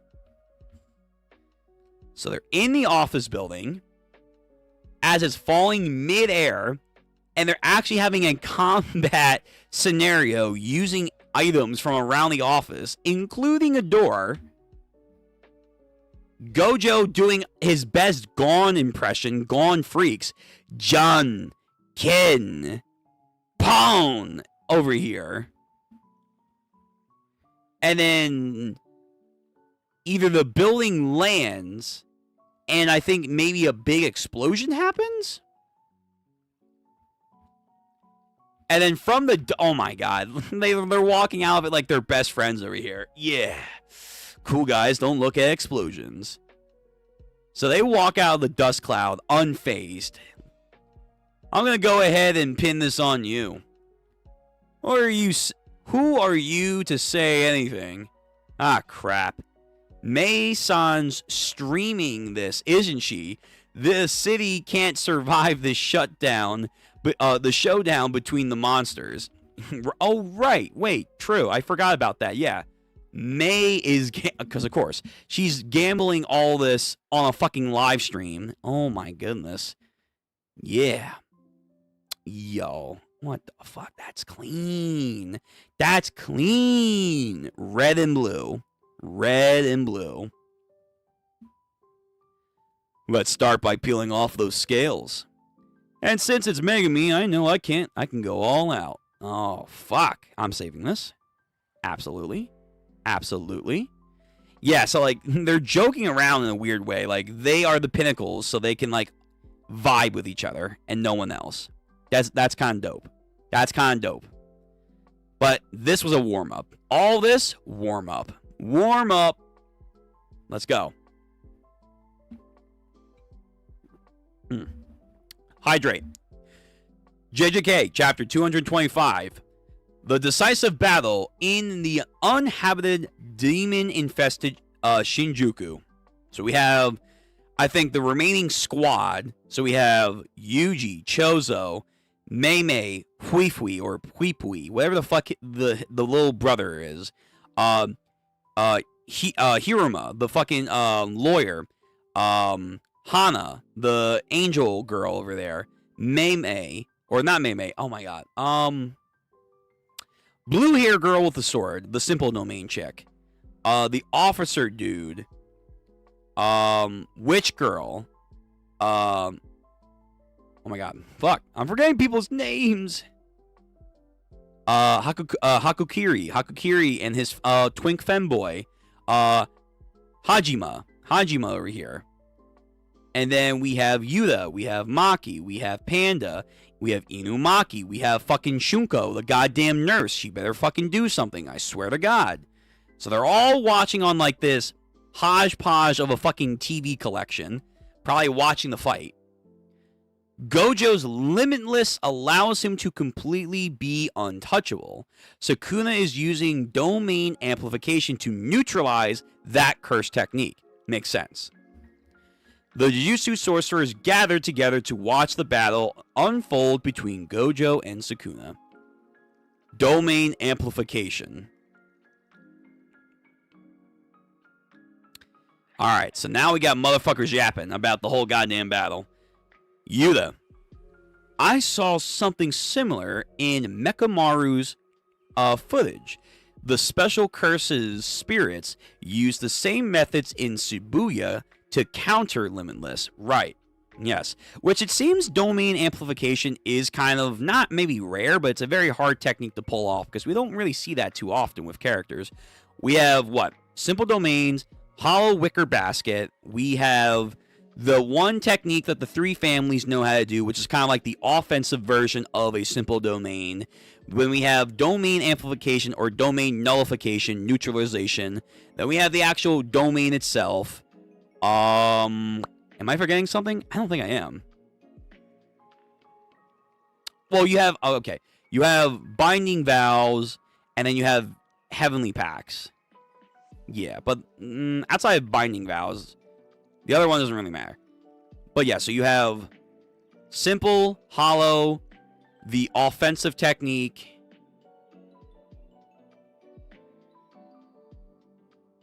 Yeah. Anyway. Oh yeah, and amplification. So, it really does seem like those kind of things are kind of hard to learn. It does. And then, Hakukiri, oh my god. Fuck, what's his name? Again, too many names to remember. Too many names. Hakari, thank you. Yes, thank you, Google. Hakari. Hakari then replies with, "It does seem that Gojo-san's domain has been neutralized, but how?" And then the officer guy, "It's a more refined version of a simple domain. By sheathing yourself in the domain without imbuing your own curse technique, you allow your opponent's technique to flow into that empty space, thereby neutralizing it." There you go. There's a more sophisticated answer than Jogo gave us. Can you do that? Kushikabe Sensei. Hell no, he can't. This fucking bum?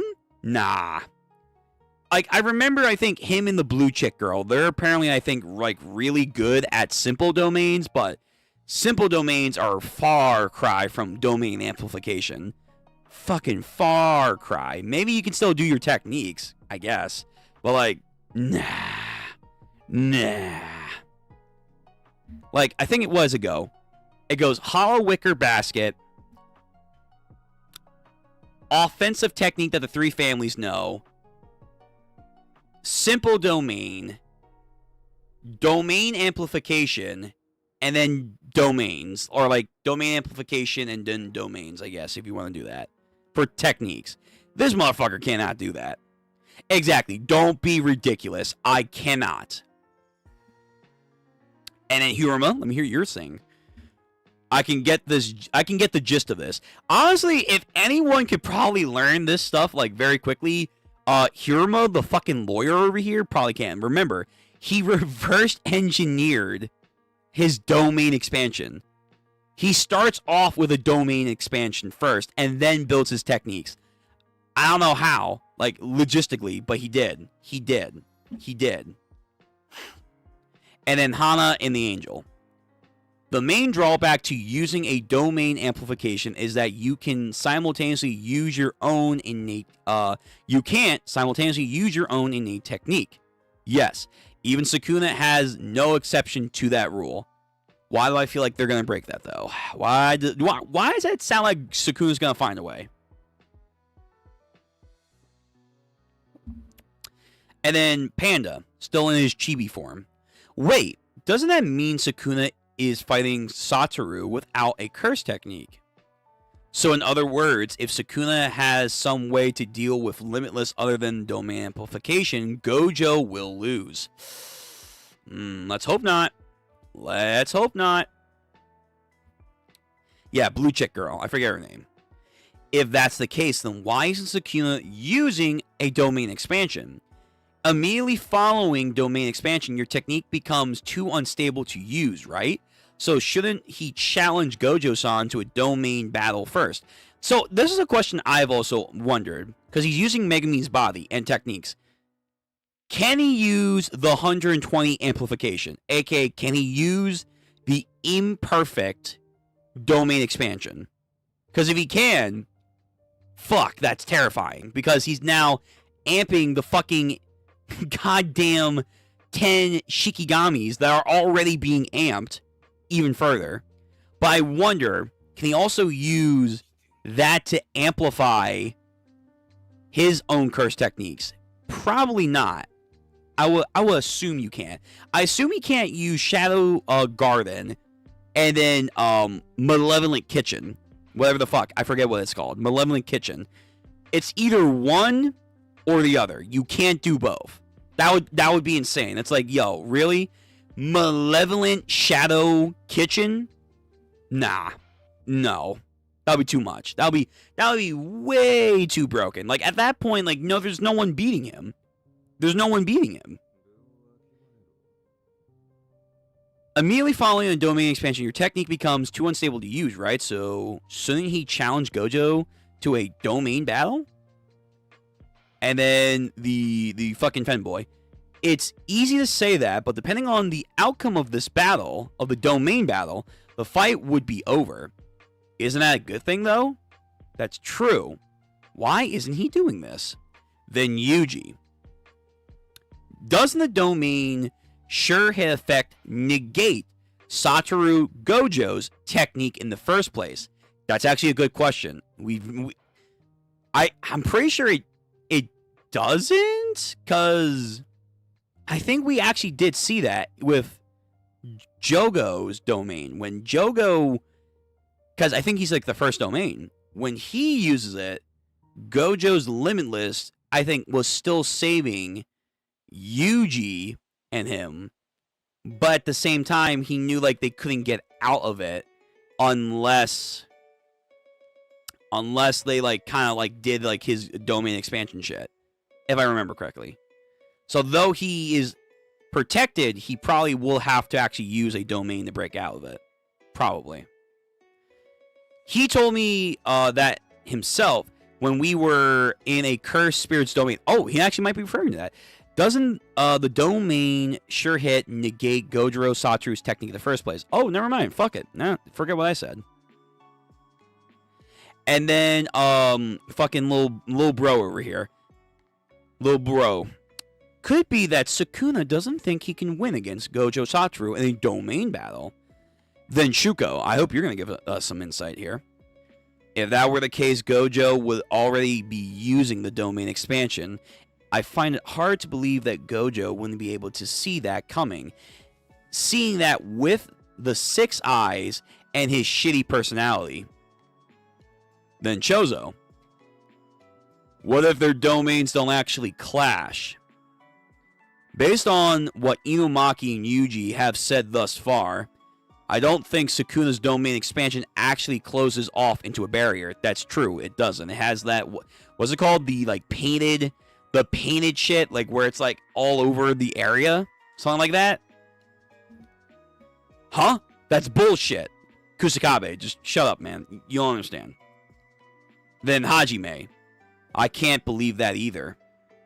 Then Hakari. Everyone's like, nah, that can't be it. But nah, I think Sakuna genuinely might have that. That's insane. That's absurd, right? And then she's like, isn't that too crazy? Nah, okay. Miwa, that's her fucking name. Oh my god, it took me forever. But to be fair, she hasn't done anything. She's been walking around aimlessly. Miwa, toss me that water. Okay. Here you go. What are you doing? Huh? Didn't you ask me to toss it to you? I said, give me the water, not the bottle.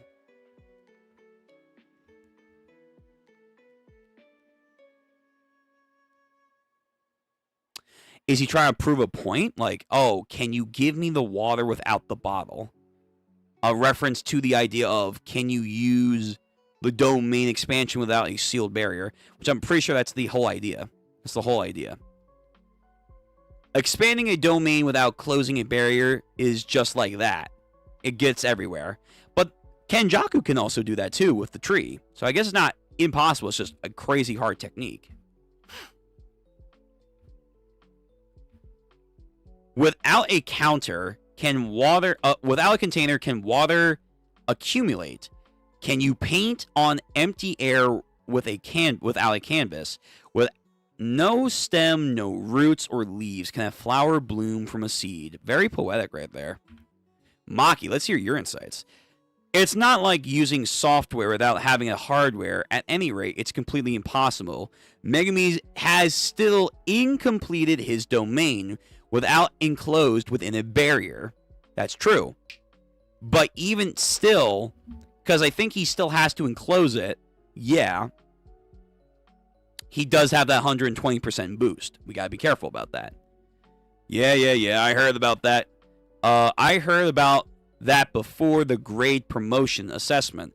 Still, to do that, he needs buildings or an existing barrier to enclose his own domain in. That's small potatoes compared to what's going on right now. But Noritoshi Kamui, Kenjaku managed to pull it off. Yep, Chozo. We had planned for Tsukumo to counter his domain expansion with a simple domain, while Tengen dismantled it from the outside. The simple domain was torn apart in the blink of an eye. But if she had expanded her own domain, right, which was the idea, but they didn't want to take that risk. Which is kind of a shame because we never got to see her domain. Kind of sad. It wouldn't have been a true domain battle. In the circumstances, you need to also take into account without a domain's exterior to belong to. Thus, perhaps if she had expanded her own domain, there may have been a battle for Yuki-san's sure hit effect. Okay, so they're not saying if there's a tug of war between domains, if one of which doesn't have a barrier. It's a tug of war if the one person's barrier will have a sure hit at all. If it will have a sure hit at all. Interesting. These are all very fascinating ideas. A lot of yapping, but fascinating. But what exactly could clash? Who knows? Isn't it literally against the sure hit? Given the fact that a sure hit effect is imbued inside of the barrier itself, it can only clash with another barrier. I don't think Sakuna has that, though. And nor does Kenjaku. You guys are thinking about... You guys are thinking about their domains as if it's giving, but the stuff devours an insane amount of cursed energy, doesn't it? So shouldn't they avoid it using it thoughtlessly? Fish flakes. It's just as the Umaki-kun says right there, of course. There's no limit to what Gojo Sensei's cursed energy is. Right, technically he doesn't have a limit, right?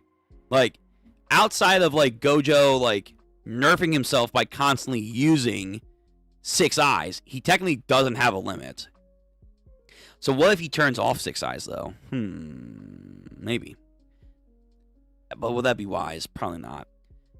But that's only because of how freaking efficient he is. The guy who survived Toji. His cursed energy consumption, remember, ends up being less than what he naturally replenishes over time. But it isn't the working underground the assumption. He's using it like normal. If he starts using his domain expansion over and over again consecutively, it'd probably be a different story. Yeah, so. Then Hajime. Sakuna. He's unreal. The sharpness of that technique activation, the way he can turn a dime from using amplification to initiating his own techniques. True, he is doing that. Yes, he's going back and forth seamlessly. If Gojo Satoru didn't have that 6-eye technique, Sakuna would have likely be winning in terms of the efficiency of utilizing his own curse energy. Okay. What's more, he's totally cursed. His total curse energy is even more than mine. Going purely off of intuition, I'd say it's probably more than double. Damn, Sakuna has more than double than Yuta's? Holy shit. Outside of Gojo's potentially infinite, if he would stop using 6 eyes, and then Hakari's, Sakuna probably has the fucking largest. Even Ryu, right? Because I think Ryu might have even had more than Yuta. And we saw what happened there. It's like, whew, which is fucked because I wanted him to do more. Maybe the Sky Chick will come back.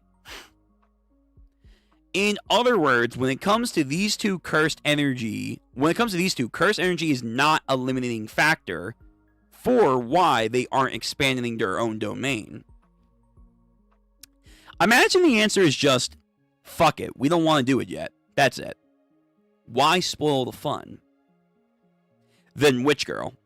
Maybe it's just because that nobody, not even the two of them, knows exactly how it's going to play out. You see, if Gojo Satoru and Ryomon Sukuna domains were to clash, who knows what would happen? Hey, here it comes. Yo, they did all that blabbing. They did all of that yapping. Nah, we're just gonna do it now. Yo, fuck it. Intensity of the battle. Intensity of the battle. Domain expansion. Here we go. So, Gojo. Sakuna. I think he's doing Malevolent Kitchen, I'm pretty sure. With that hand sign. I'm pretty sure. It's been a second. Hold on.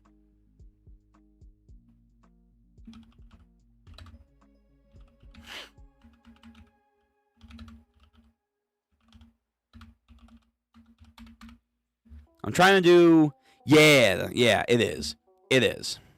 Yeah, the fucking goddamn evil fucking smirk of Sakuna. Just domain expansion. Yes. Yeah, right. Okay, so he's doing Malevolent Kitchen, not the 12 or 12. I don't know why I keep saying 12. The 10 Shadow Garden. Okay. All right. So here comes the fucking area, though. So we're in now this fucking darkness here. This goddamn fighting area. We have his insane, cryptic, decaying Shinto shrine of bullheads, the mouth, a gated torii gate thing. And meanwhile, as he's standing above it all, like he's, again, the fucking king, Gojo, the challenger, stands strong.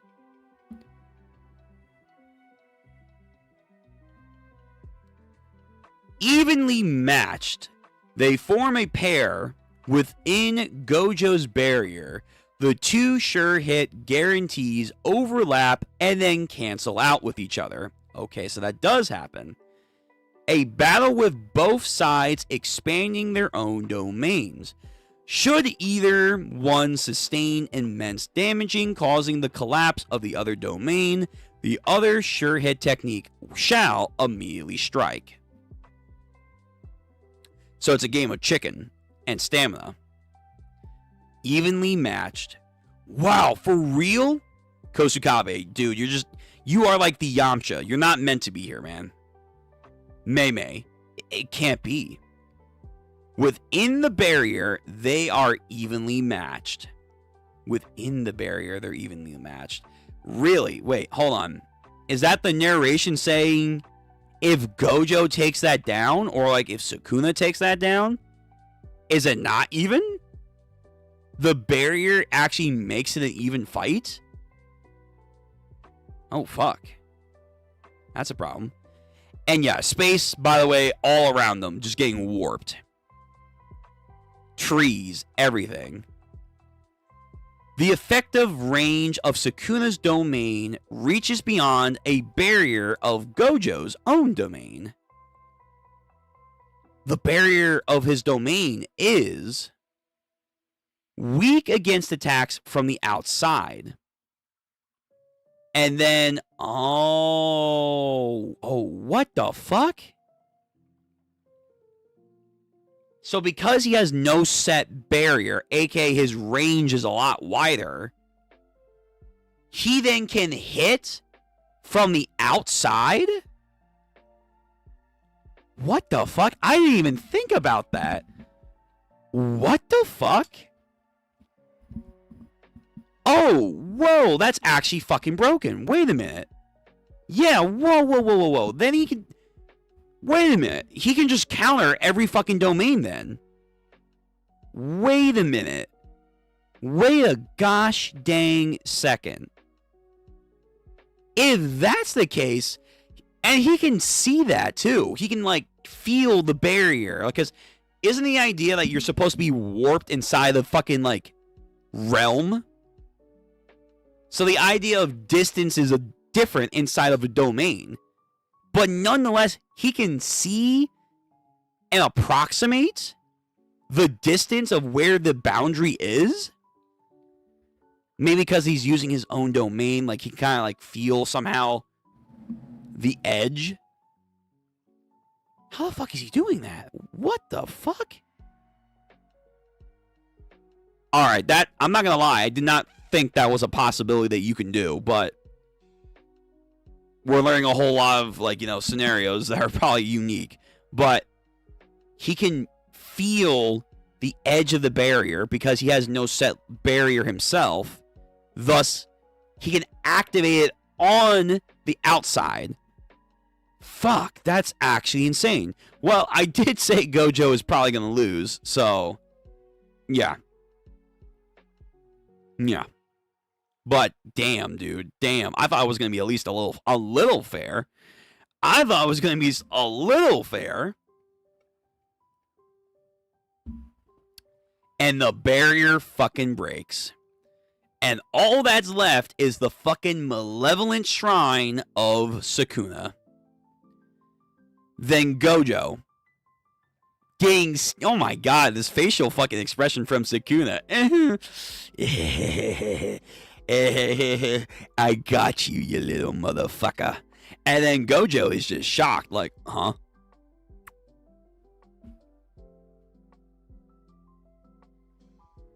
Oh, fuck. God. Oh, taking a little bit off the top. Oh, no. Oh, yo. Oh, wait. Reverse curse technique. What am I... He survived a bullet. He's fine. You know what? That's fine. It's just a little nick. It's just a nick. Reverse curse technique. Come on, man. 6 eyes that shit. Although, he just uses domain, so I don't know. I don't know, because he just used his, but now because the... You know what? Fuck it. I don't know. Gojo, fucking do something. Do something, because the battle cannot be over this early. The barrier of the strongest, in quotes, shattered. His savage blade breaks the unbreakable. Fuck. Tengen Toppa? Break the unbreakable, touch the untouchable, row, fight the power? Gojo, are you gonna row, fight the power? I hope so, man. I fucking hope so. Row, man, row. The world still needs you. For right now, at least. Okay, next chapter, everyone. So, chapter 226 of JJK. The decisive battle in the uninhabited, demon-infested Shinkuku, chapter 4. Sakuna's blade reaches Gojo.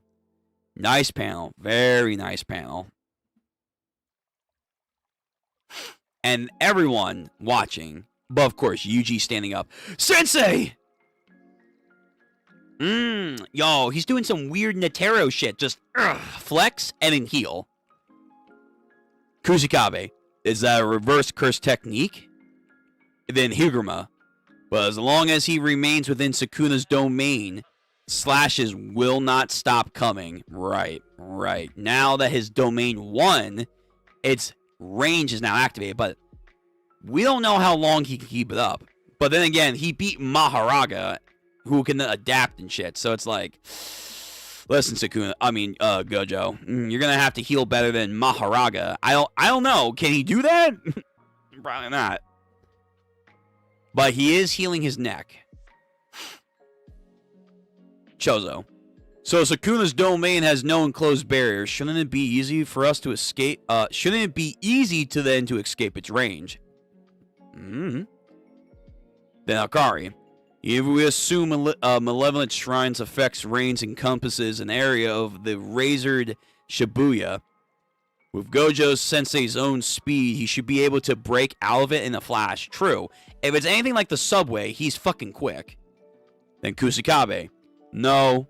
His teleportation is just an amplification of Limitless, where the space between his location and the destination of his own choosing is then compressed, but in the short window of immediately using it after his domain was destroyed, Gojo cannot use that curse technique. Fuck! Of course he can't.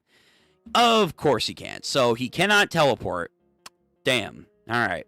Also, I like that explanation. So, Limitless is supposed to be like him putting up a barrier between him and set object.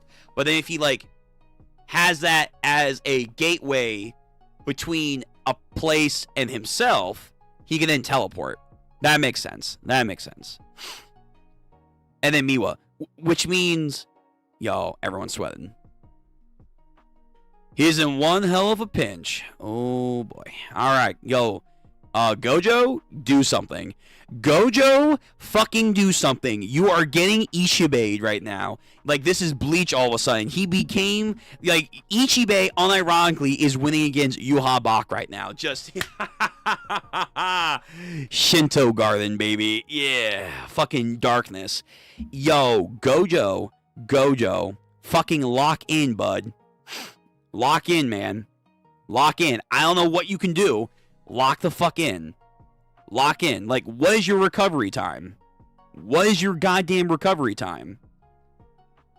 Hey, Super. Yo, glad you made it, man. This panel's peak, yo, it's dripping with fucking intensity, man. I love it. The art is fucking great. It is really great. Again, this does remind me of some Bleach. Ah, I'm so glad. And as he says that, I assume Sakuna, Gojo is just getting razored with every fucking slash of Sakuna's domain. When it comes down to it, my limit... Oh, wait, no. Hang on, this is Gojo. Oh, I'm glad. You see, when it comes down to my limitless, is far better. Is it? Wait a minute, what? When it comes down to it, my limitless is far better. And he's actually, I didn't realize that. He is smiling like a bloody smile through this evisceration of Sakuna. Okay, Gojo, yo, fucking shape up. Let's go. So far, you're doing better than Maharaga. Because this is an amped up Sakuna, too, mind you. This is a far stronger Sakuna who's been eating fingers and eating his old body. So he should be far better at the Malevolent Kitchen. So even Maharaga can't even survive this. Although he hasn't busted out Fuga yet. Bam, gone. You think I would let you run away? Yo, who said I'm running, man? Who said I'm running? And then Gojo, him, clash. Gojo then cross-checks him and grapples the leg. But then Sakuna, I think, goes to grapple his torso and then reverse grips his legs. But then Gojo's coming in with a goddamn strong punch. Sakuna narrowly dodges that as the ground shatters. And then the two break off. Huh. He still moves pretty quick, considering that he's been activating reverse curse technique at full output in order to survive my slashing attack. So I assume Otohime's output thing is still happening. So that means Gojo's insane curse reversing is also being amped as well. So that's why he's probably able to survive the fucking onslaught that is happening from the domain. He's being amped enough to do this. It looks like the heart of Malevolent Shrine in the it looks like the heart of the Malevolent Shrine is the shrine itself and not Sakuna. That shrine. What would happen if we destroyed it? Usually objects materialized within the innate domain itself does not hold any special meaning or importance, but seeing how we're dealing with the exceptions, we are the exceptions. You are my special. Like, you know, if we're dealing with that, I feel like we kind of have to now have a better imagination, Kusakabe. You can think of them as nothing more as if they don't exist. Meimei then says, if the shrine is a simple symbol of the domain, so to speak, then you would not be able to destroy it, and there would be no purpose in doing so. Considering Gojo-kun, who possesses the 6 eyes itself, hasn't taken any measurements to destroy that, that's likely an explanation. Yo, how much do they hype up about 6 eyes? They really say, like, the 6 eyes itself, the ability to, like, absorb information is, like, the best shit, like, Gojo can do. Like, they really are, like, 6 eyes, 6 eyes, 6 eyes. The truth would be revealed to those who have the 6 eyes. Like, damn. Yo. I mean, yeah, but, like, at the same time, it takes he still has to process all the information and then come up with a plan. It's a lot more than most people can gather in a single instant, but he still has to come up with a plan and rationalization in the heat of battle, too. So, I mean, 6 eyes is a good fucking thing to use like that, but still has its limits. He's not being amped by Otohime. Oh, he's not? Really? So then, this is 100% just Gojo raw dogging this. This is Gojo raw dogging the fucking amped domain expansion of Sakuna. Fuck.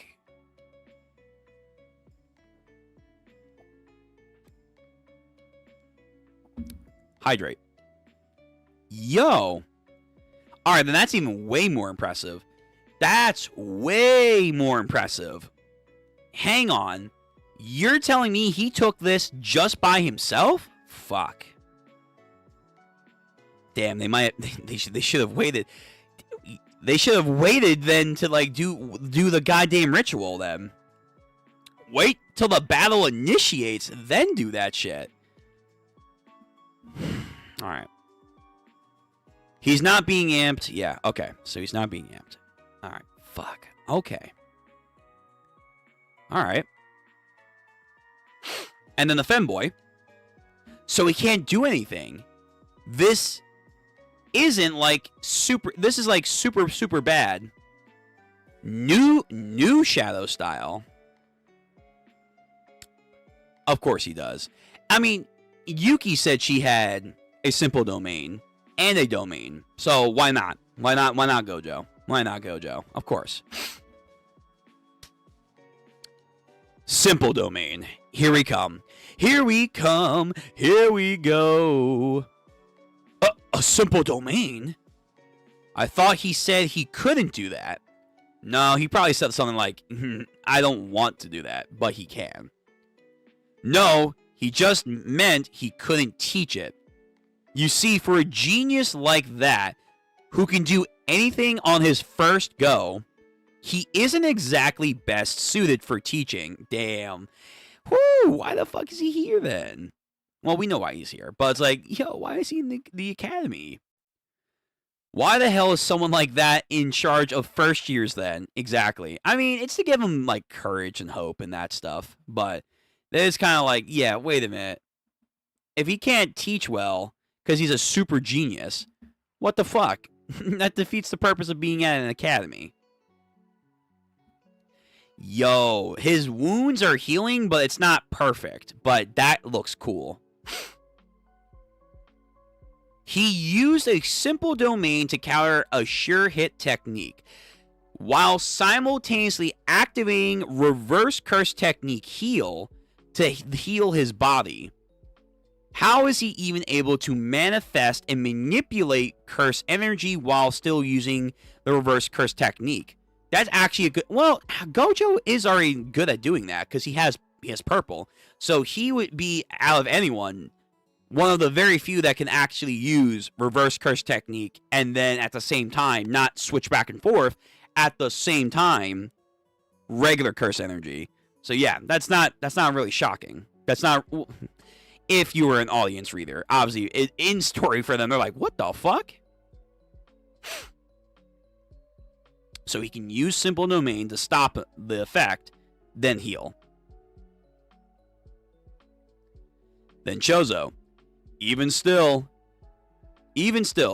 against a real domain, the only thing a simple domain will do is just buy you time. I'm sure there's a plan. So, Sakuna approaches, like Jotaro and Dio, I approach. And then Sakuna goes in. Gojo, on the other hand, though, goes for the leg. Again, these guys love going for the leg. Tries to chop the leg. Sakuna then, I think, changes the direction of his stance. And then, while doing that, somehow slices through Gojo. Like, gets some cuts off. You see, I told you. Simple domain. Wait, what?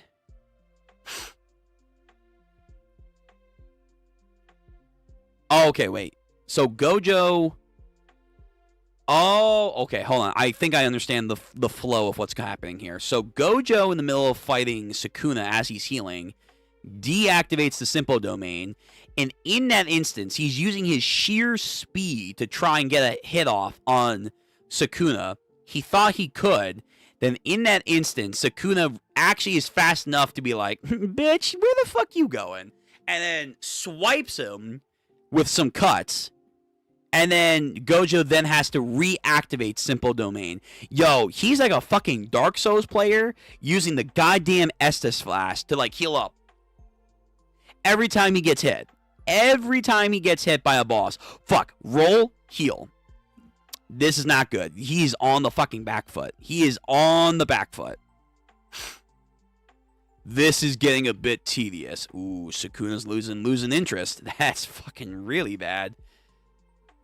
Yuta, nervous. Hajime, shocked. Same thing with Hikari. And then Kusakabe. What the hell? Gojo stopped using reverse cursed technique to heal himself. That's he's focusing. Maybe. You don't think that? No. I told you. There's no limit to Gojo Sensei's cursed energy. True. Oh, shit. Maybe I'm right. Maybe he is actually not going to use 6 eyes. Because that's, like, limiting him massively. But then that's, like, he has to then go off of his own analysis, reaction time, and everything. And then the one guy, like I said, that's under the assumption that he's using the cursed energy normally. Right after using a domain expansion, he started using reverse curse technique at maximum output, which consumes twice as much energy as normal, and that's not even taking into account the fact that Sakuna's still pouring on attacks as we speak. Right, he's still using the domain.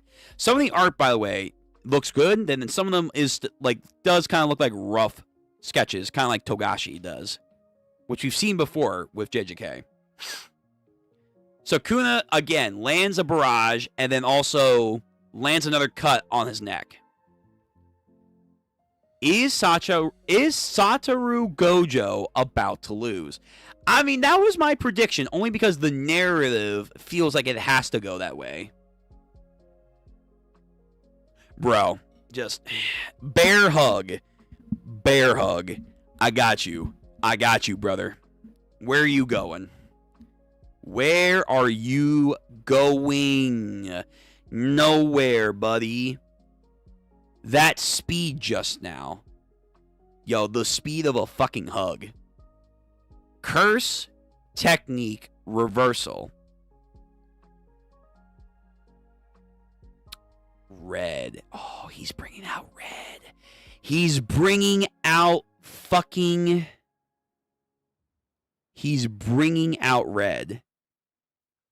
He's bringing out red. Okay. I forgot about red. I forgot about red. Hey, get fucked. You thought you were Yusuke Urameshi? Bitch, please. I'm the real Yusuke Urameshi. Okay, so he's going for a point blank red. And again, Gojo's fast. He is fast as fuck. But again, the narration says, is he about to lose? That's what I'm predicting, but I don't think he's going to die. Because I think we're going to use him to jump Sakuna. That's my guess. Can he do that?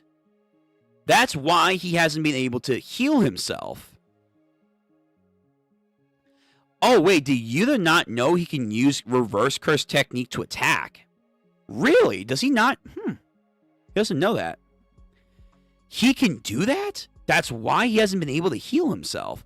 He's using reverse curse technique to heal his exhausted curse technique. I guess that's a way of thinking about that. I never really did think about that, but I guess you could. He's using reverse to heal his energy to, like, I guess, quickly amp the recharge? I guess? Sure. You know what? Fuck it. Why not? Red. And he does aim. Wait, wasn't he just grapple? Wait a minute. Okay, either A, this is purposeful, that he's aiming for the shrine, which is what we were saying, or B, didn't he just grapple Sakuna? Unless Sakuna's law now, and he can, like, flip room, and then shuffle with his, like, shrine. So there is purpose to the shrine. Nah, that would be... I mean, it's Sakuna. Fuck it. I mean, I don't know. At this point, it does feel like Sakuna does have, like, so many unique rules to himself. That would be kind of crazy, though.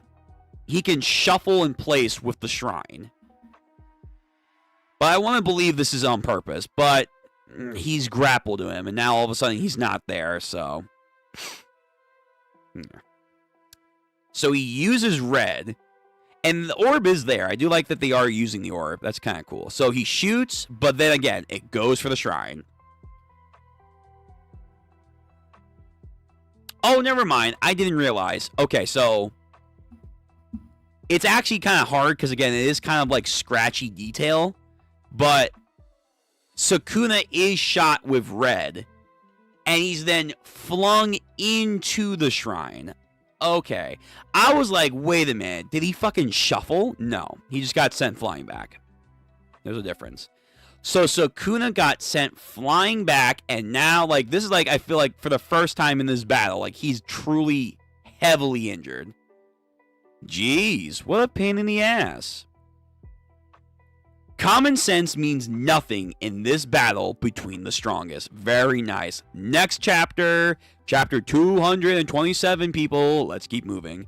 Hey, nice cover. So we have Gojo doing some cool curse energy flick, and then Yuji getting ready to box someone up. Yo, what is this color page? What? What? Yo. Pretty. Very pretty. I like this. Yo, Gojo, honestly, Gojo with the scars?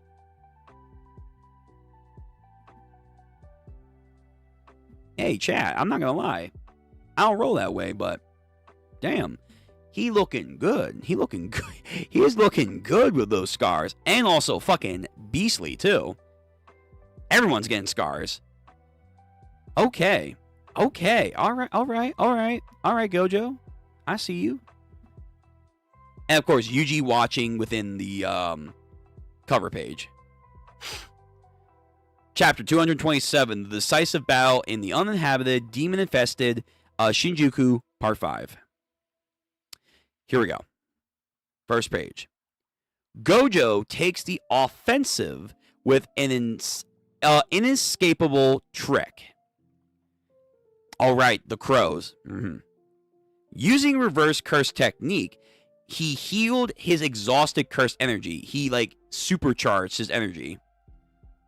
Hey, Okotsu. I like to say that's impossible, but the fact that Gojo Sensei's doing it is just insane. So even someone like Yuta cannot even imagine you can use your offensive reverse curse technique like this. A curse technique that's been burnt out by using domain expansion is like an extremely different matter than physical damage. Just like when a machine overheats, even if it's broken, you have to let it cool or it won't work. Then Maki steps in. So what are you saying that he's doing with the reverse curse technique? He can repair, but can't cool an overheated technique? That's what I thought. But it looks like my understanding was incomplete. Wait. If that's true, Gojo Sensei may just be doing something unbelievable right now. You can expand your effective range now, can't you? And both of them are now fine. Oh, he lost the scars. No, those look good. Damn. Damn. Man, I guess that might be too hard to draw. But now, like, again, they're, like, back to zero. The instant Sakuna expanded the range of his malevolent shrine to absolute maximum. Are you crazy? What the hell are you thinking right now? Gojo Satoru expanded his own domain once more. What the fuck are you doing? Wait a minute. Again, unless we're going to do a battle of attrition here, where we're just going to, like, try and, like, see who the fuck can last more with the domain activation. Infinite Void. We're doing this shit again. Double tap. You gotta be a little bit crazy to win this fight. Yo, Gojo. What the fuck are you doing? You're doing this again. all right, there's got to be a plan. There has to be a plan. Whatever it is, I'm not too sure. Again, he was in there maybe for 100 years in the prison realm. Surely he has a plan for the worst case scenario that Sakuna came and was unleashed. What it is, though, I have no idea. Can he use purple again? I don't know. But okay, so he's like, nah, I do it again. Another one. Another domain clash. Like, okay. That didn't go so well for you the first time, but hey, prove us wrong. Yep, here we go again. Here we go again. Does he just want the same outcome like that happened before? And then Shoko. He isn't that naive. I see.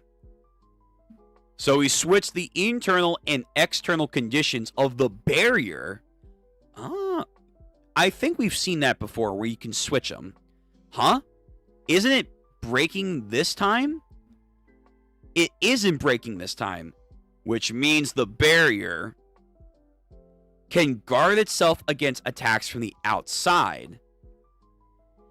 It seems a bit unfair when you think about it, that he can just change the conditions of his own domain on the fly. Yeah, again, I mean, a lot of this is just unfair, man. They have I guess it comes down to imagination and an ingenuity, but it is kind of crazy. Like, yeah, like these super hard, powerful abilities that have staunch rules. These fuckers are just changing, reinventing the rules on the fly. But now Gojo's sure hit is on the outside, which makes it stronger. But now it's no longer on the inside. So Gojo now has to somehow survive the domain power inside the barrier. Let's take this from the top. And now they're going hand to hand. Oh, wait, actually. Can he... Because his barrier is up, and he's not going to have it on the inside, can Sakuna not use the cutting power inside the barrier now? Oh, fuck. Hold on. Well, Gojo might have come up with a good plan. So they go hand to hand. Blocking. Gojo taking a couple, I think, impacts. Are you serious, Sakuna? Can you use domain expansion and domain amplification at the same time? What the fuck? Oh my. So Gojo can use reverse curse technique and curse technique at the same time. Sakuna, domain and amplification. Wow. Oh, wow. That's really impressive. Is he getting used to this? And his output is increasing the more than before. I guess that's not impossible. While using domain amplification, you cannot use innate techniques etched within your body. But a domain is not an innate technique. It is the output of your ultimate power, I guess you can say. Once a curse technique is granted to a domain, it's on a whole new ball game. Exactly. It's not a simple technique anymore. So therefore, why wouldn't you be able to use, I guess, domain amplification? Okay, that makes sense. But then Sakuna, shocked. Again, another jab, dodge and weave. Well, who gives a shit? And then, Sakuna gets liver blowed. But I think he maybe landed a brazen shot on Gojo's head. Sakuna slides. Gojo, something happens. Nani? While inside my domain, Sakuna turned off his sure hit technique. Alright, why? And now he's doing something. Where the fuck? Kenjaku? Where the fuck did you come from? Oh yeah, by the way, hey guys, I'm here. Yeah, I'm gonna give my commentary now. Where the fuck have you been? Where are you? I mean, I'm sure you're watching, but where? Where have you been, man?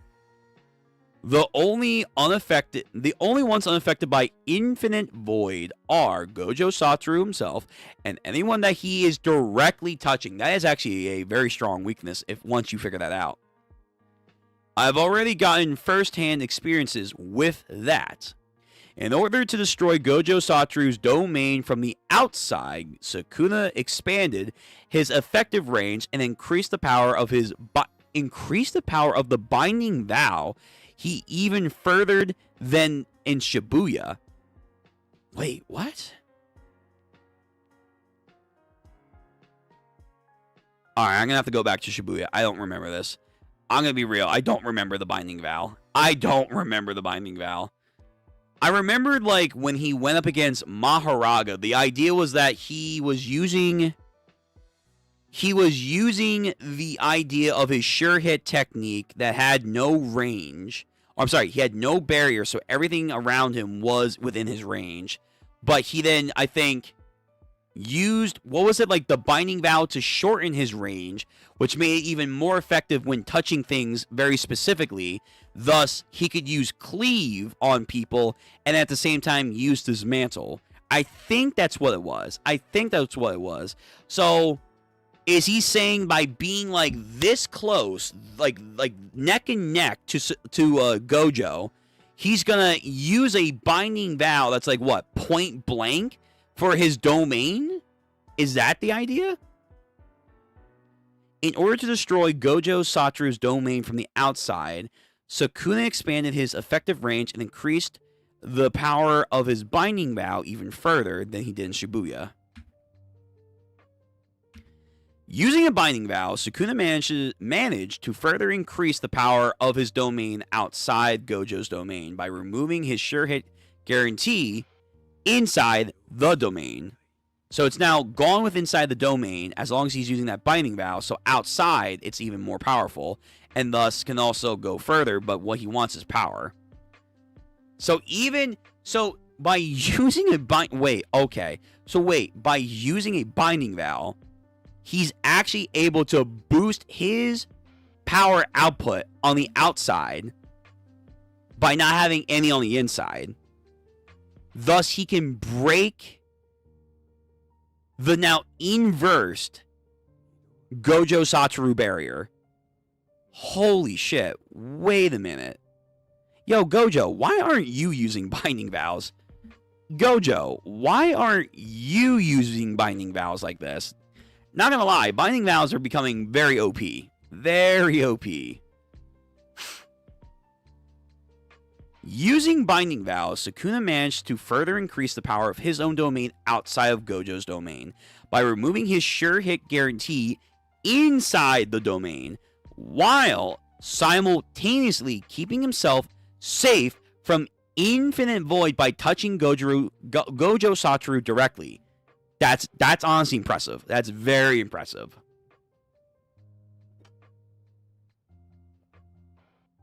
Once again, the barrier broke. Wow.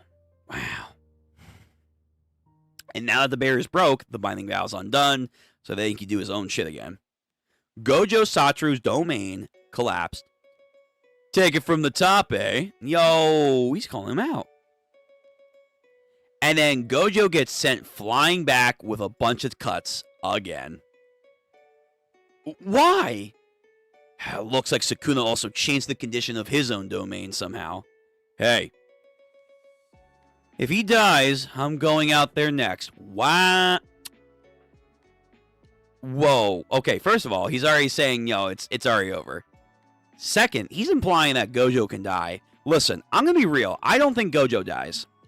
I think Gojo might be at a near-death state if that happens. I don't think he's dying. I'd be shocked. Even for JJK, which, does kill a lot of people. A lot of main characters. I'd be shocked if Gojo dies. It's not impossible because he is the sensei. You have that trope. But Gojo, again, he's just so immaculate. And then the problem is, like, yeah, Yuji's gonna get a big buff. Don't worry about that. Yuji and Yuta are gonna get power buffs, maybe whatever. But we gotta jump Sakuna when he gets the last finger, because that's gonna happen. So it's like, fuck. I feel like we need Gojo. Unless Yuji really is gonna surpass him. If he dies, I'm going out there next. Don't try and stop me. And then Sakuna, shocked. The wounds are shallow. Oh, because this is the second time he's using his domain. Therefore, it's not as powerful. I would imagine. That's like the idea.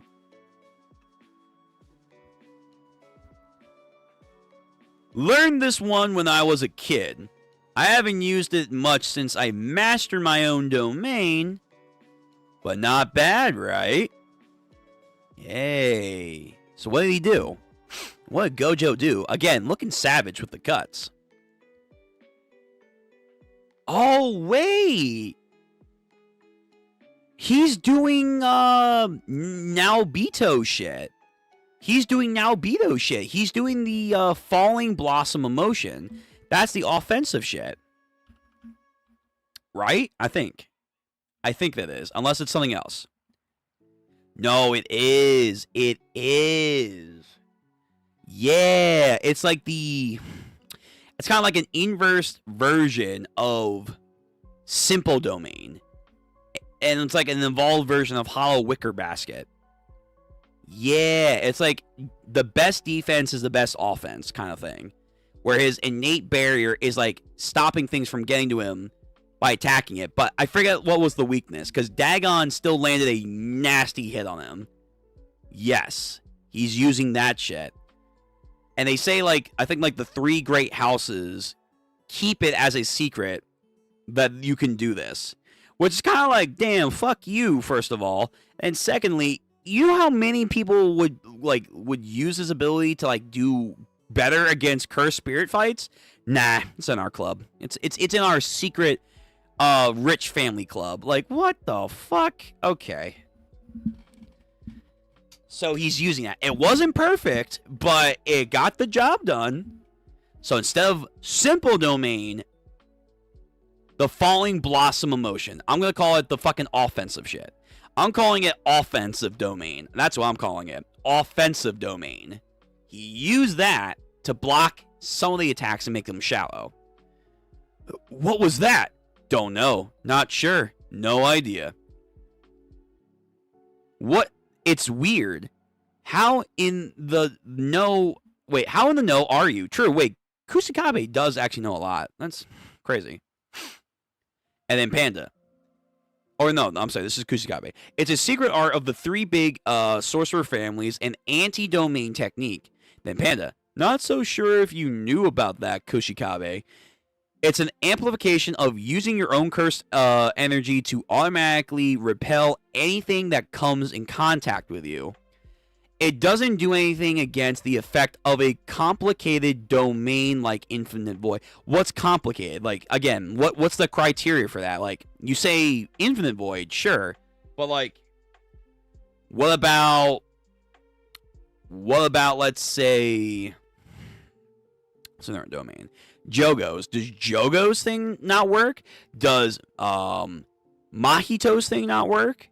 Because again, Dagon used it against Naobito, and Dagon was able to push through. He able to land a good hit on him, so there is a limit to it.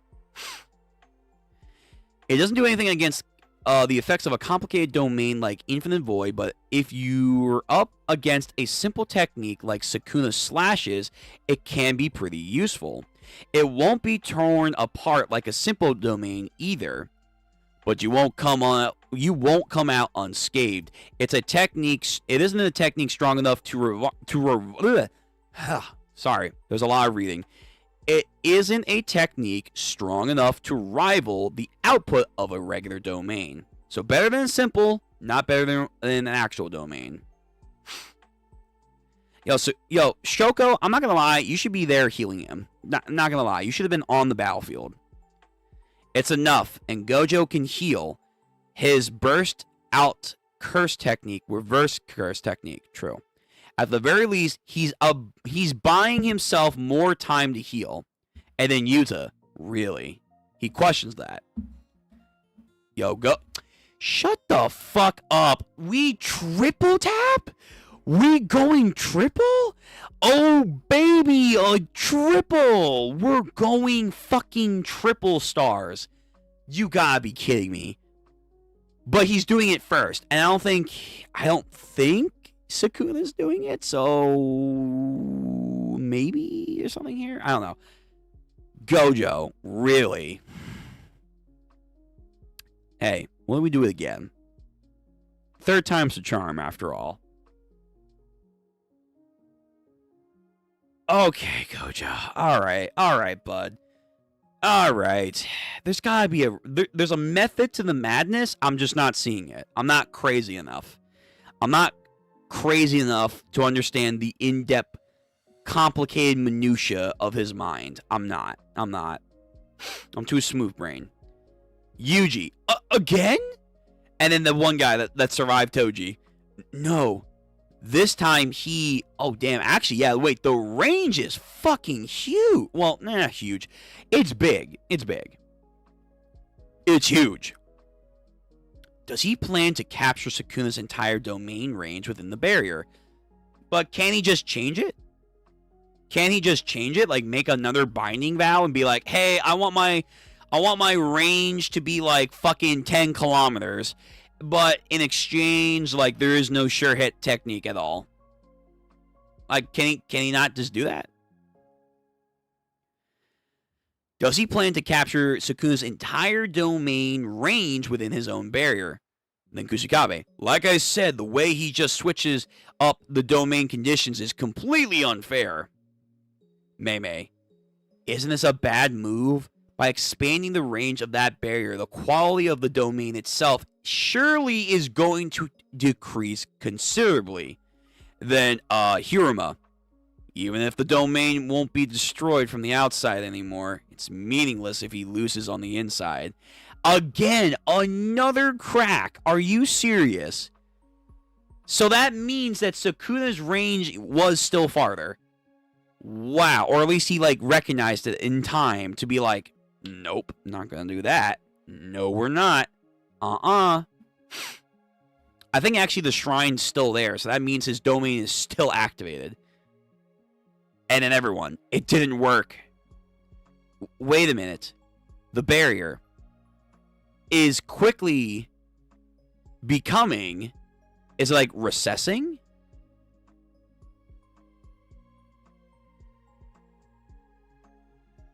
Did he collapse it? Like a star. Like a star. He collapsed it like a star. So he wanted it to go out to trick Sakuna. Like, haha, I got you. And then quickly... Nah, I got you. I got you. Oh my fucking god. He made it like a little orb. He made it like a little fucking orb. And again, because it's a different space-time, they can just be inside there.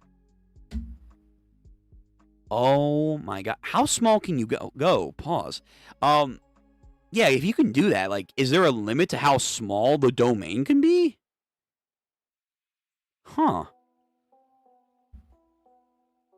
Because if domain amplification is the idea of you're wrapping around yourself, then in theory, like, couldn't you just, like, in a way, also, like, the Uzumaki, couldn't you just make, like, a, like, super small domain?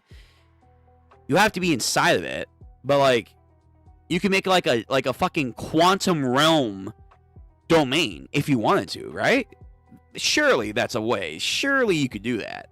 Because then it's like, no one can find it. I don't know. That's an idea. That's a thought idea. Okay, where are we going with this? It's so tiny. The battle between the strongest becomes more dense. Chapter 227. Hey, more color stuff. Not bad. So, next chapter, again, we're trying to, the goal is to, at bare minimum, finish the Gojo versus Sakuna fight. That's the goal. So we started with what? 223, right? I think that's what we did. I'm pretty sure. So let's see, 223, so 3, 4, 5, 6, 7, 8. So we're at 6 chapters. We're at 6 chapters so far. That's actually pretty good, all things considered. So, 228. Gojo and Sakuna in the Black Orb.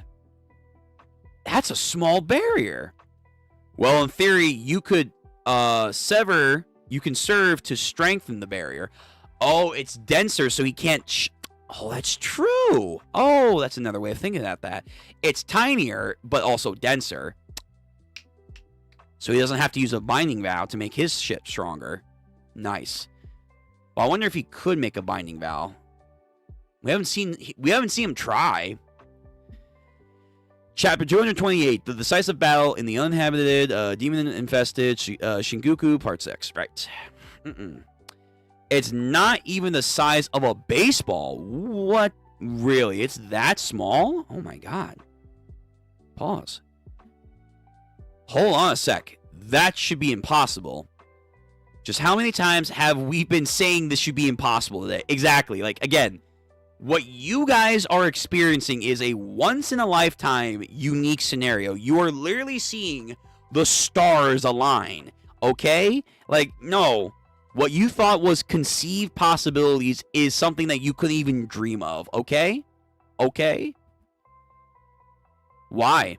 A barrier's outward appearance and how big it actually is on the inside are completely never matching as is.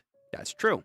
That's true. So again, in theory, you could make a nanoscopic barrier on the outside and you'd be fine. Just saying. Just saying. That's why you're trapped in the domain. Unless you somehow find the edge, you don't even have the option to escape from it. And even if you can reach said edge, a normal domain is resistant to attacks from the inside. Still, there are limits to musclehead. Don't blame me, blame my dumbass teacher. What's most important is that if a domain's barrier technique is a concrete image, usually if you try to envision a barrier too small, you end up holding yourself and your opponent in the barrier that you would just collapse. Okay, so you're not visualizing yourself being shrunken. You're like closing the space on you. A prison realm, that's actually a good point. Is a prison, well, it's an object, right? It's a cursed tool, but maybe it was born from the idea of a shrunken domain. I see. His experience being sealed in the prison realm now is coming into play. Really? That's what he learned. He learned to make an enclosed space. Okay, all right. Talk about an awful learning opportunity. So you're saying, even knowing that, I still don't get how he can change the condition of his domain every time he uses it. Yeah, right. He is very free with that. Kushikabe-sensei, you've been saying that a lot now. What do you mean by that exactly? Barriers, particularly domain barriers, typically have set internal and external parameters, like volume and creation speed. By discovering their own blend of these parameters, every sorcerer is able to establish their own domain barrier with their set conditions. Really? So wow, damn. So Hikari and Hiruma, which, again, these two mad lads, one of which, again, reversed engineered his shit. They're learning shit. So Yuda's learning shit, Kushikabe's learning shit, Hikari's learning shit, and Hiruma's learning some shit right here. They're both like, whoa, wait a minute. You can actually define the barrier with certain limitations and shit, but now you're seeing you can also change it up too, like that, if you get good enough. Oh my god, Hikari's thing's already complicated as is. Don't make it more complicated. Like, he can change it on the fly. Nah, you're gonna make this shit into a crazier power. And then Hiruma's too. His power is like, yo. An actual courtroom on the outside, though. Higuruma, Hikari, you guys are the exceptions. You see, oh, okay, wait, okay. You guys are the exceptions. Your domain's open by default as a part of your curse technique. Okay, so if you have an automatic, okay. So ones like Mahitos, Naoyas, Hikaris, and then Hirumas that are like instantaneous activations, they don't count. Damn, I was about to say, like, yo, are we gonna buff them? No. Unless, in theory, because Sakuna's doing it, why not anyone else? If you could make a binding vow,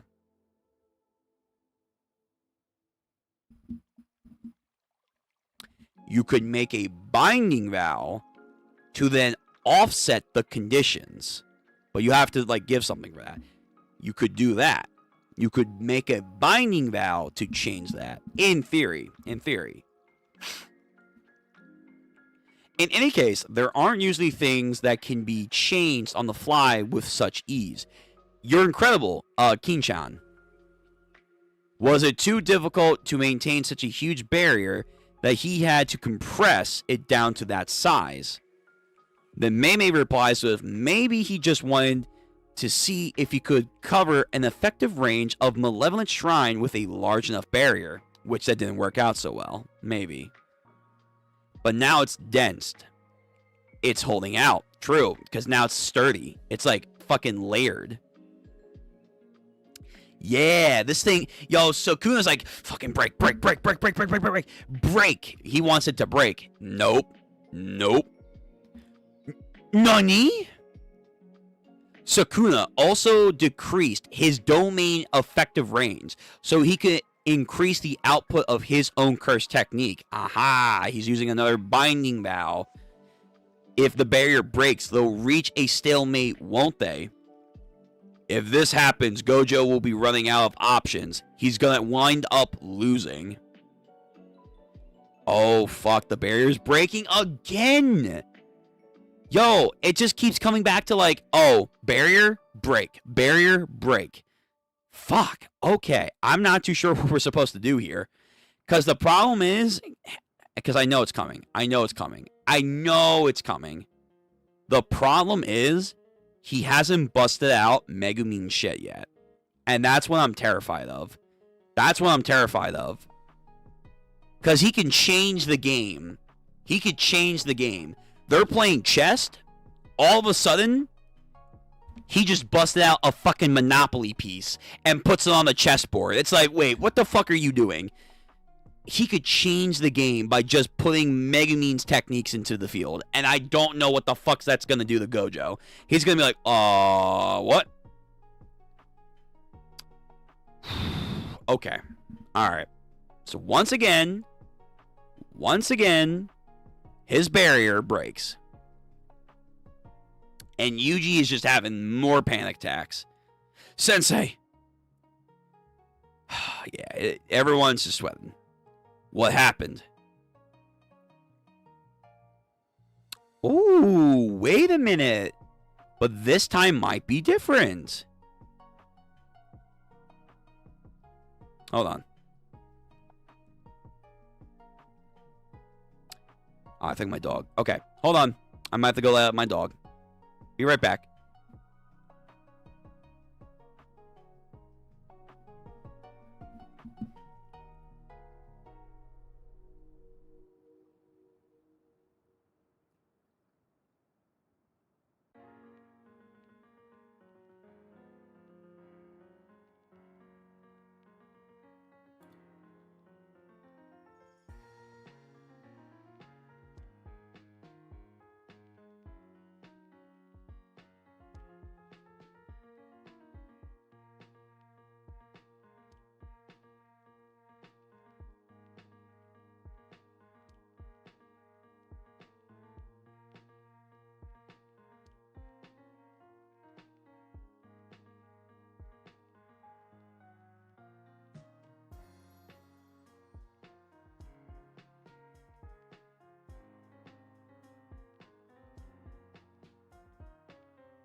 All right, I'm back.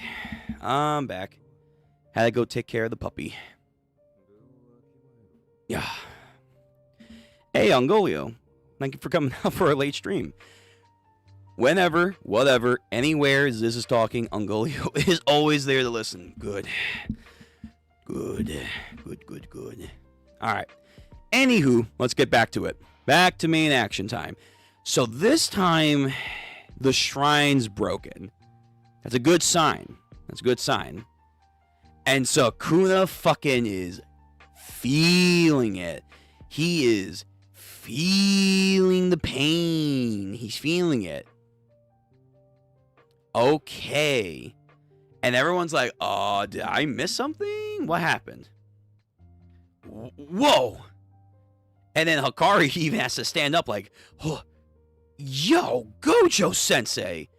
Simultaneously. It was simultaneously. Sakuna destroyed Gojo's domain from the outside, but Gojo damaged Sakuna to the point where he couldn't maintain his own domain. Ah.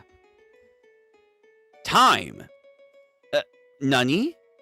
How long did Gojo's barrier last?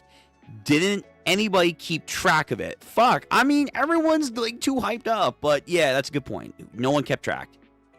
You didn't keep track of it either, Kusikabe-san. Whatever, that's a student's job. Mei. Ah, of course. Mei. She's good with numbers. She's good with that. It was approximately 3 minutes and 9 seconds. If there were, if we're only talking about the after, if we're only talking about after the barrier was miniaturized, precisely 3 minutes. So it was not. So when it was large, it was only a large for 9 seconds, and then while it's miniaturized, 3 whole minutes. That's my big sis. Now their domains have collapsed. Neither of them can use their curse techniques anymore. Maki then says, in the case of Satoru, he can then he can make the first move since he has now restored his burnt out curse technique with reverse curse technique. But Sakuna can use reverse curse technique too. True, but can he use it as good as him? Not too sure. Then Yuta. If you put it like that, then I can use it too. But as I said earlier, I can't use it to heal a burnt out technique. Then Angel. However, Gojo Satoru made the mistake of showing that to Sakuna. Oh, God. Was he like fucking Garo? He's just gonna like learn? Oh, no. Oh, fucking no. He's gonna learn. He's gonna be like, oh, thanks for the hint. Ha ha ha. Like, he's like, again, he's a super genius too, or something. Like, he has photographic memory or whatever. And then the guy, why is that a problem? With Kenjaku's help, Sakuna was able to split his spirit into 20 cursed objects with the fingers. After seeing it just once, he's learned how to turn himself into a cursed object. Wow. Okay. So because he died once, he's able to learn how to become someone who knows how to turn himself into a cursed object. So when Kenjaku turns him into a cursed object, that's considered him dying. That is considered him dying. Okay. That clears that up, I think.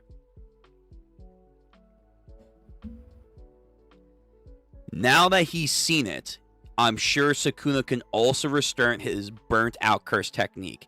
He's been seeing it for a while, so yeah. So here we go, back to some fisticuffs. We're now having them clash throughout the street, bursting the ground as they move, and buildings. Fucking Sakuna again has a massive hole in his chest. Gojo lands like a superhero and is using the debris to fling at Sakuna. But of course, that's whatever. And then, ooh, so Gojo comes in with a fucking powerful, like, slap, but Sakuna blocks and braces it. Why? The whole time Sakuna's been stubbornly avoiding using any other curse technique other than the one granted to his domain. He hasn't also used Fuga. Even when the interior of the strength of the barrier lowered after I flipped the internal and external conditions, he didn't try to destroy it from the outside. He didn't try to destroy it from the inside. He chose the riskier option because it probably gives him more power when it comes to the domain. While we were or when it comes to the binding vow, while we were canceling out each other's sure hit effects from within the domain, Sakuna had no other choice but to use his own domain amplification in order to beat my limitless curse technique. There's a huge advantage for me. While we were canceling out each other's sure hit domain effects from within the domain, Sakuna had no other choice but to use his domain amplification in order to beat my limitless curse technique. That's a huge advantage for me. As I saw before, within a domain, he cannot use buildings to attack. In fact, until my domain was destroyed from the outside, I had the upper hand for 3 minutes. In spite of all that, why didn't Sakuna even try to use the 10 Shadows techniques or even Maharaga inside the domain? So he knows about Maharaga. Okay, that's good. Sakuna has the memory of Megumin and my conversations. True. So he knows I know about Maharaga, doesn't he? Is he scared I'll beat it with a single attack? Yo, that's that ego talking. Yo, the fucking wheel, man. The wheel. This wheel is menacing. What? Wait. What? Wait, whoa, what just happened? All of a sudden, he gets a fucking nosebleed. Is that his doing? Or is he tired? What did those eyes see through? That's a good question. That is an excellent question.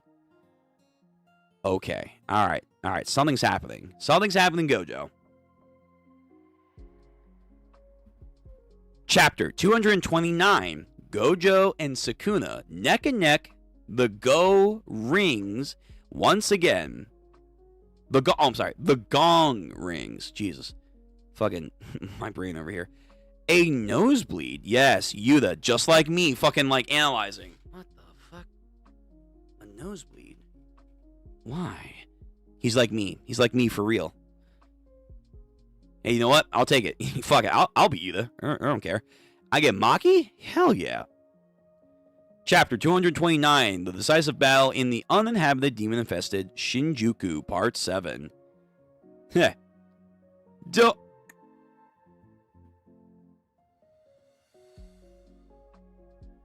Alright, come on now. Wait a minute. We're okay. Alright, so we're doing it again. We're doing it again.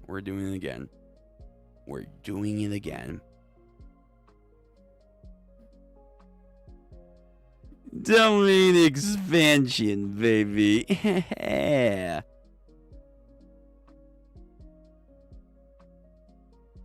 Okay. Alright. So, to be fair, they're doing it in very creative ways. But we're doing it again. We are doing the domain once more. Okay. Alrighty. Okay. Let's see where this goes then. domain expansion.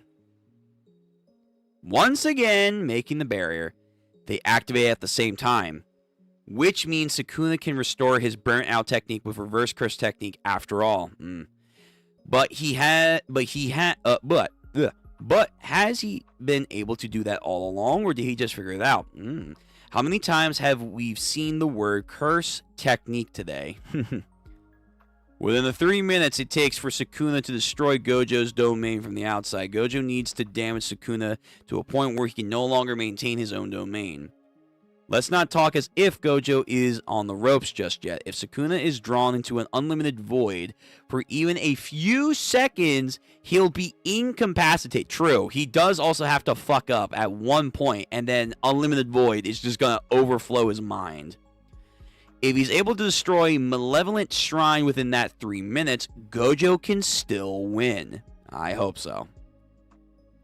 Oh, yo, Gumu Gatling, and just fucking, barraging Sakuna over here.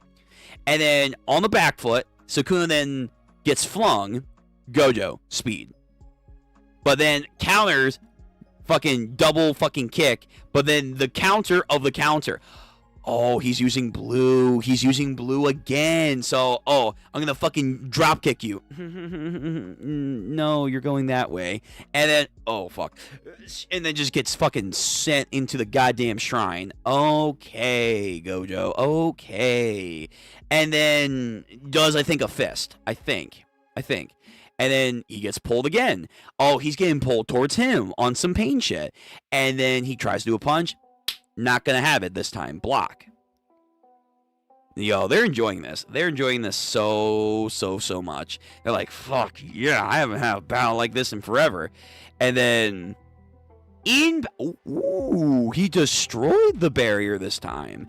He destroyed the barrier he destroyed the barrier, but this time the shrine also burst.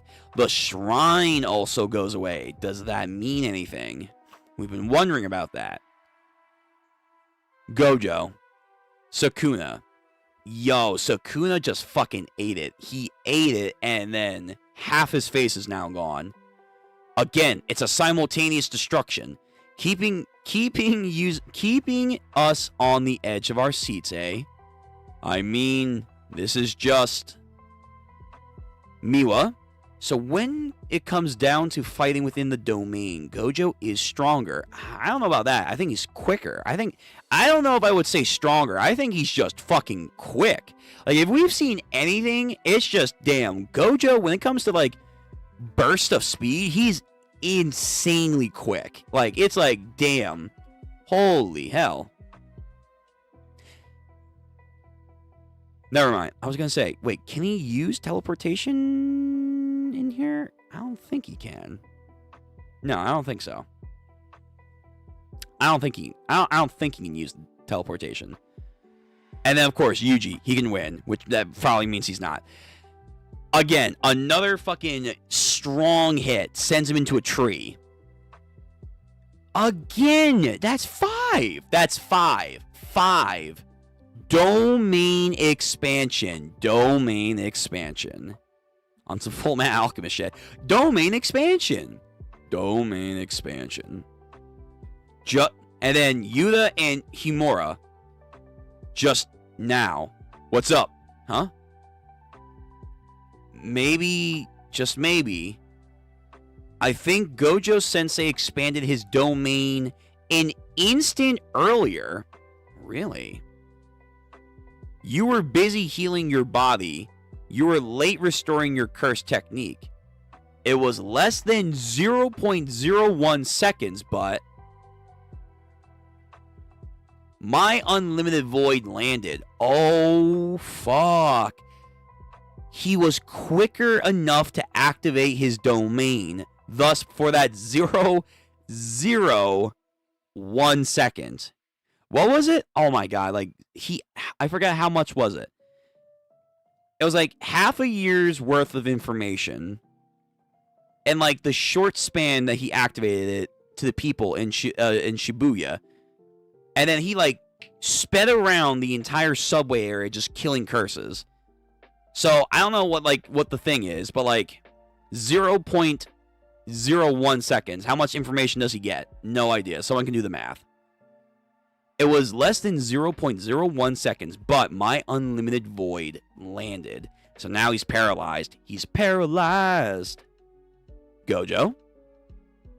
Ooh, speed. Again, got him. 2 minutes and 40 seconds after the last expanded their domain expansion. Within Gojo Satoru's domain, Malevolent Shrine now finally collapses. Okay, we're making progress. Yo, we are whittling down this boss battle, but we're doing it. We're doing it. Unlimited Void. Hey, welcome to the Void. Welcome to the Void. Get ready to get fucked up, Sakuna, because you're gonna feel it today. All right, Unlimited Void. I'm not done yet. You see, crushing your heart was the bare minimum. I want your lungs. I want your liver too. I'll bring you closer to death than Yuji was at the detention center. Okay. He's being very surgical on how he's doing this.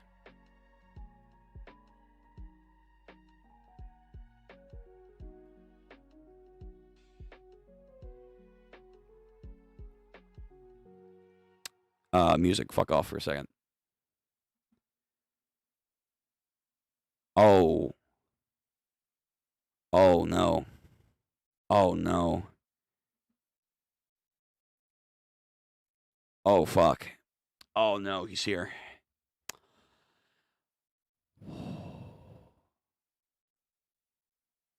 It was bound to happen. It was bound to happen. I knew it was going to happen. So yeah, we need to see Gojo fight Maharaga. It has to happen. It has to happen.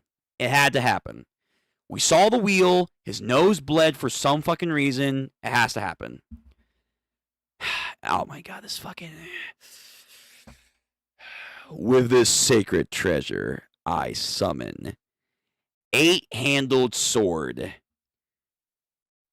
Divergent Scylla.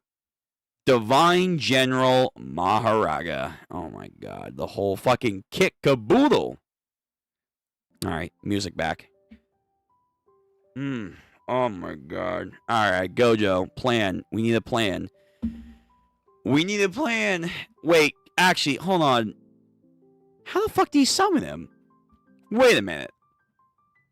Hold on. Whoa. He's in Unlimited Void for 0.1 seconds. Then his domain collapses. Now he's in, like, the Unlimited Void again. Or at least longer. But he activated Maharaga? How? How did he do that? Was he already pre-activated? Like, he was, like, the ring... Was the ring somewhere? Did he put the fucking wheel somewhere? And, like, yeah, I'm gonna keep you there. And then somehow, subconsciously, he's like... I summon. Like, can you do that? Can you do that? Can you do that? I mean, I'm like them right now. I'm like everyone fucking watching this in Jujutsu High. They're like, wait, can you actually do that? Fuck it. Maybe you can do that. Maybe you can do that. Where the fuck did he come from? How the fuck did he get him here? I knew it was gonna happen, but how? How and where? How and where did he come from? Exactly, Gojo. Right now? It hasn't had time to adapt to my Unlimited Void just yet. I'll destroy in one shot. Curse Technique Reversal. Oh, he's going to do red. And then Maharaga. Oh my god. Right, because the sword fucking is some dumb shit. It can, like... Because his main body is the adaption shit. But I think the sword, if I remember correctly, it can, like... Not negate curse techniques, I think, but like it's damn near like what the gear does. Fuck. It broke through his barrier. Oh my god. All that prep work just gone.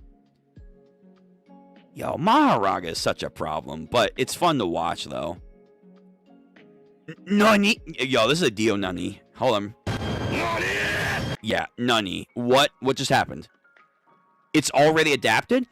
When? Wait. Whoa. That's when,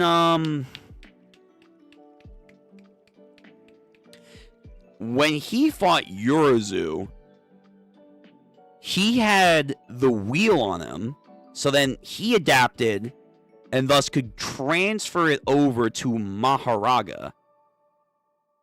But he didn't have the wheel on as far as... No, I'm going back. Wait a minute.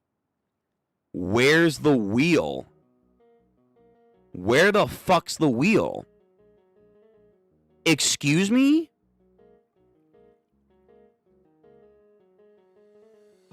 Where's the wheel? No.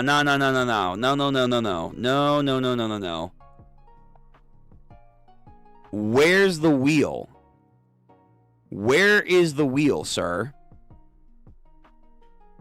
There's no way. Oh my god, don't tell me. You gotta be kidding me. There's no way, right? Are you trying to tell me, can he just summon the wheel? He can, like, place it somewhere? And then, like, almost on a timer or subconsciously bring it and then either put it on himself or more likely put it on Maharaga? He's letting that shit accumulate? Because we're seeing him. There's no wheel in sight. Nah, this wheel's dumb. Wait, this wheel's actually dumb. There's no way, but I guess that's the only way. That's the only way, right? Because they're implying that he's adapted. They're implying that he's adapted. I'm pretty sure. Therefore, the wheel has to have been charging. But where was the wheel? Nani, it already adapted to Unlimited Void. The weary grin that shatters the balance. Fuck. Oh my god, he's a monster. Alright, next chapter. Again, the goal is to finish the fight. The goal is to finish the fight. Destruction Incarnate now enters the ring. Chapter 230 of JJK. That's Maharaga. Chapter 230. The decisive battle in the uninhabited, demon-infested Shinjuku, Part 8. No, Mei, fucking stop fucking smiling, man. So that's the crown jewel of the Zenin clan. Well, you would have known already if you just didn't shag your brother. It's a Shikigami with the ability to adapt to any attack. Wow, so you're saying it was even able to adapt to Unlimited Void? Yo, this fucking Hulk. Oh. Where was the wheel? Nah, I need an explanation. How and when? Where did it go? Gojo Satoru was well aware of Maharaga's abilities. In his battle with Yorozu, Sakuna was able to use Maharaga's adaptability on himself in order to see through her construction technique. The domain's expansion sure hit effects cancel out each other a total of 5 times. Gojo's sure hit effect targeted everything within the domain. Sakuna's sure hit, however, targeted everything within the domain except himself, which meant that the sure hit effect targeting Sakuna was still in place.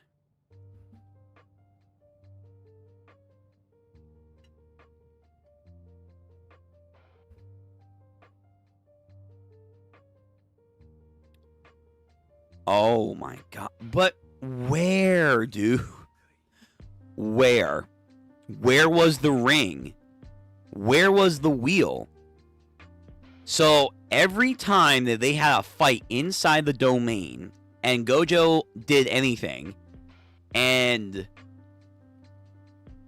especially with the domain, the ring adapted.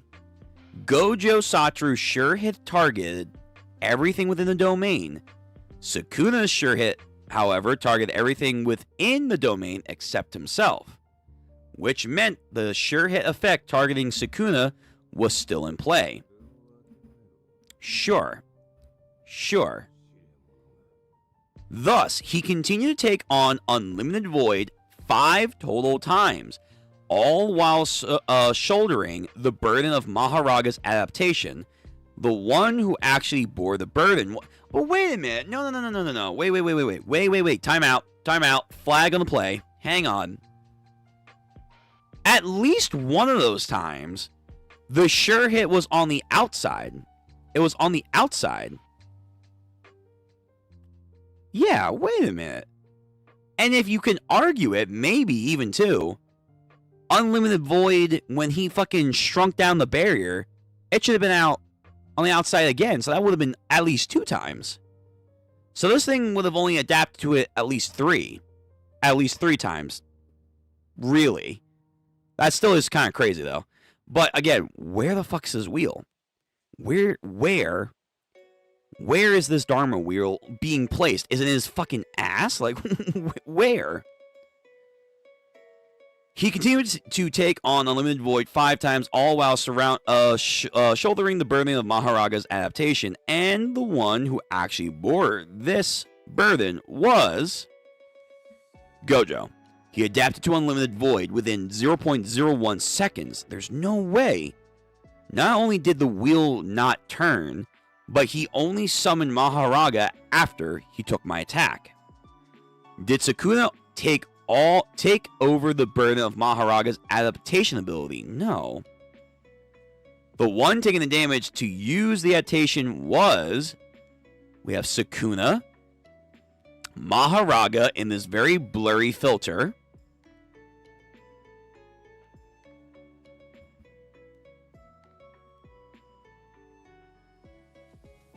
Wait a minute. Wait. Whoa. What the fuck? How's that work? Wait. No. First of all, Megumin, what the fuck, man? Come on now. Come on. Oh, fuck. He's depressed. Oh, my God. He's depressed. What?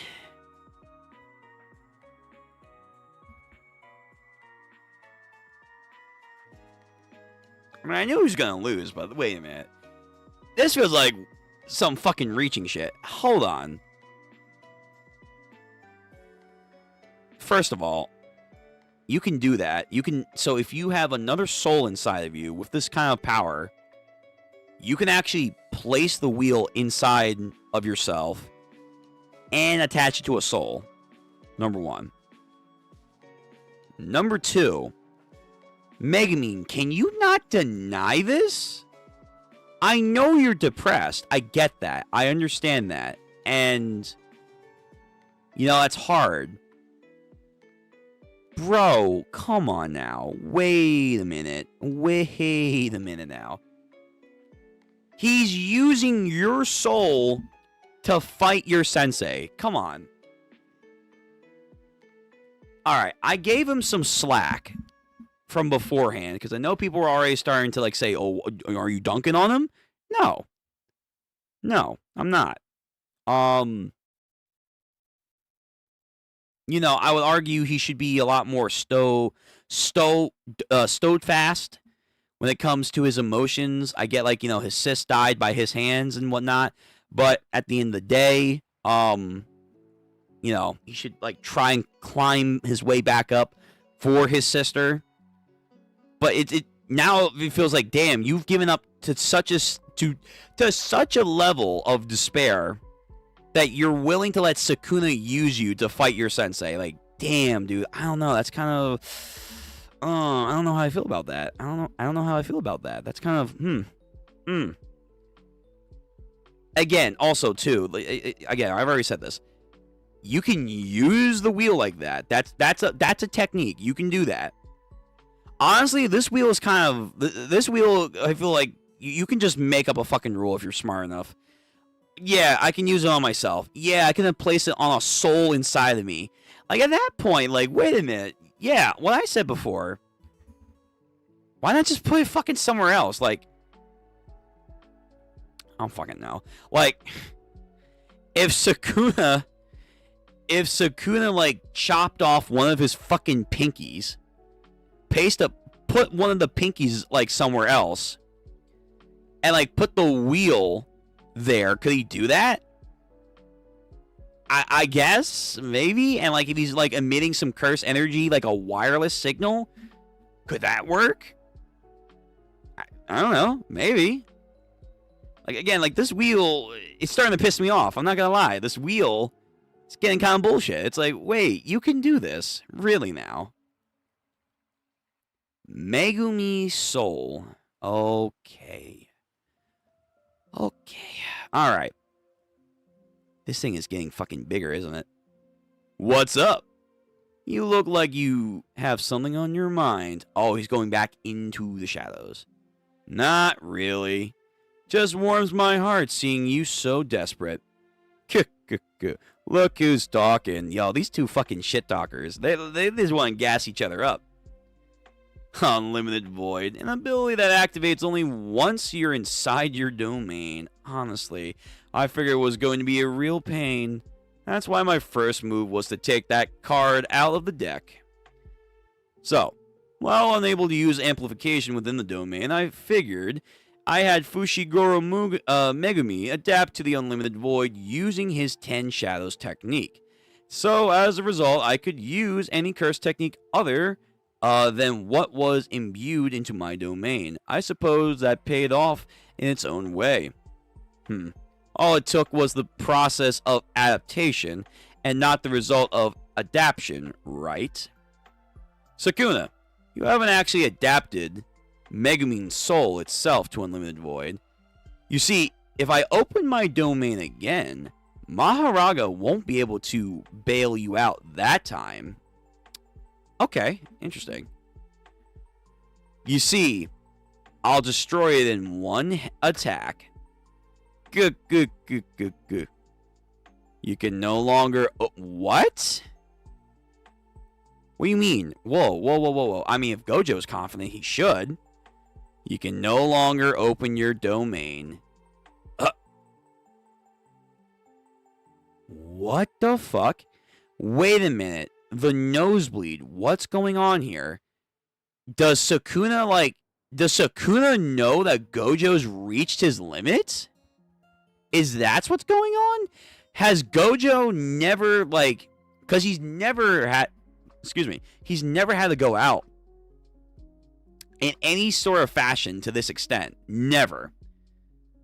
Is this like the first time realizing, oh wait, I don't know how to read my fucking limits? But Sakuna does, somehow. Thus, he knows, yeah, you're at your limit, kid. What just happened here? Did my bad feeling turn out to be right? Using reverse curse technique to heal your exhausted innate technique. Looks like you strained yourself just a bit too much there. Your curse technique is etched within your brain, roughly around your right prefrontal cortex. You've been using curse energy to damage your brain and then using reverse curse technique to refresh your burnt out technique. So he's too burnt out. He's overloaded his brain. Even using that once is way too risky, right? He's been using it non-stop. Even like Gojo, he has to have a limit. That's it. The brain, especially the part of the brain where curse technique is said to be lied, is called the black box. It isn't as simple as thinking about healing it than just doing it. So you can think about healing it, but actually doing it is the harder part, especially on a consistent basis.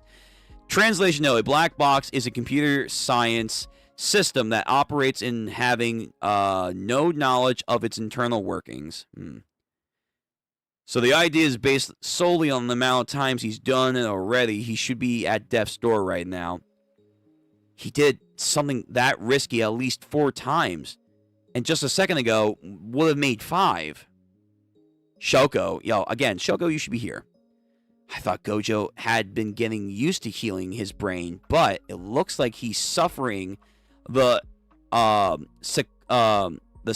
sequential now. Sakuna's done it fewer times, so he has more leeway than Satoru here. You've reached a limit completely separate from healing your flesh and bones. Suppose you could expand your domain again. You perish the moment you would try. Not to mention the fact that you wouldn't be nearly precise enough to oppose me. That's true.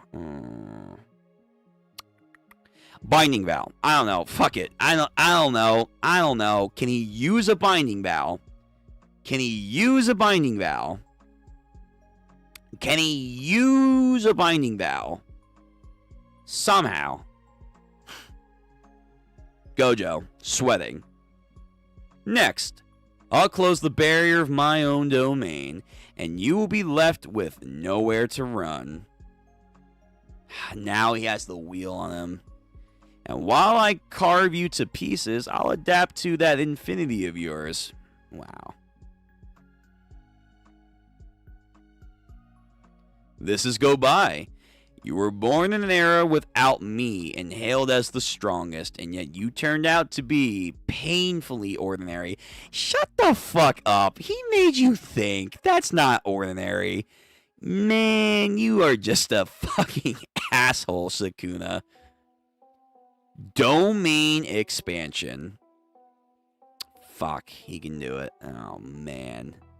What's the plan, Gojo? What's the plan? Okay, so Mr. Cocky over here. Well. Let me guess. That assumption that his brain could heal would have been true, and he would have been fine. However, this is not his brain, is it? This is Megumin's brain. Therefore, he can't actually do any more himself. Aha! The playing field has been evened. Yo, fate, baby. That's some divine ordained shit right there. Honored One status just got redeemed. Bleeding eyes. It hadn't even been 10 seconds since Sakuna took a blow from Unlimited Void. And yet, just like Gojo Satoru, Sakuna's brain sustained enough damage to... from before. Okay. So there was also more significance than just he was lagging. The fact that he took on that much information does equate to more of an damage output to his brain, therefore he cannot actually heal as much. Okay, that was a double impact right there. That's pretty good. That's pretty good. And yet, just like Gojo Satoru, Sakuna's brain sustained enough damage to make his domain expansion impossible. Yo, he's pissed. He's like, fucking damn it. Yo, this man. Looks like you're hitting your pretty bad. Looks like it's hitting you pretty bad hard too. My students are watching, you know. Aw, look at Gojo. Fucking inspiring hope, but again, he's probably gonna lose. I'm gonna go ahead and keep showing off, alright? Sakuna, I'm gonna kill you. And again, now we're back to, again, a fucking slugfest over here. Neither shall yield. The decisive battle of the strongest heads to round 2. Oh my god. The loneliness that comes with unrivaled strength. The one who will the one who will teach you about love is love. Oh no, Urazu. He did get something from Urazu. Fuck. Oh no. I think another nose is starting to form, so I think he's gonna use whatever he got. Damn it. Oh man. He's using his Batman utility belt. Alright, next chapter, guys. 231.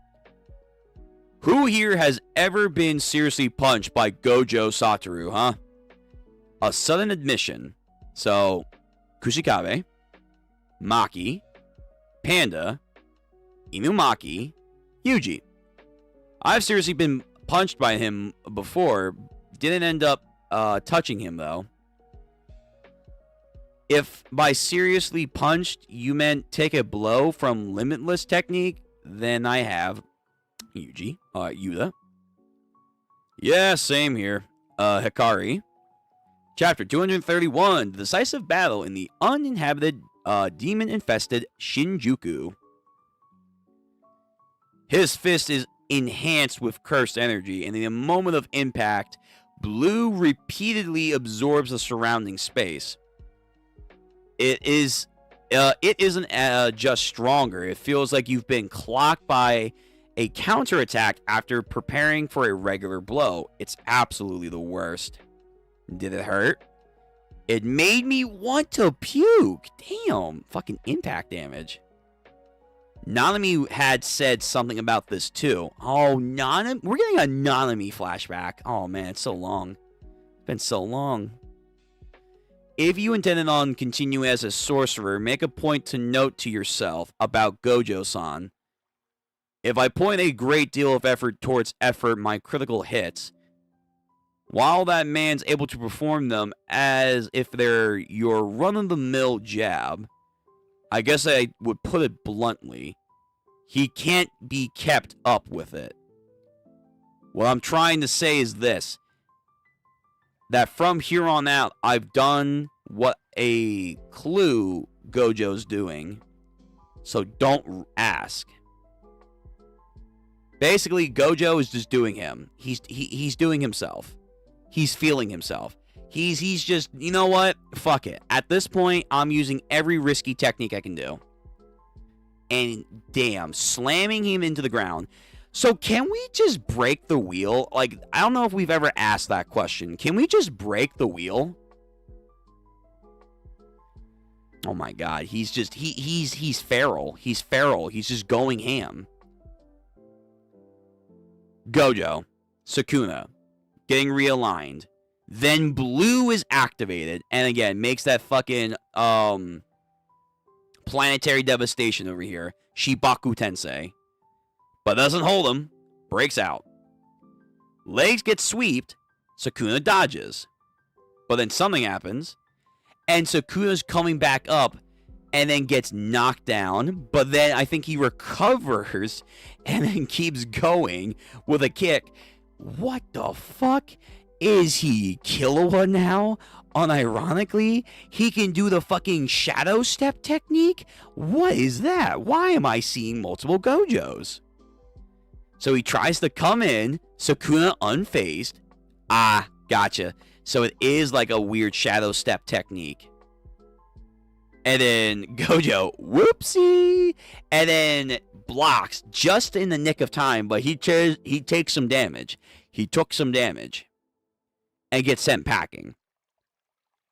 Grabs onto a telephone pole. I'm sorry, a light pole. Hoop.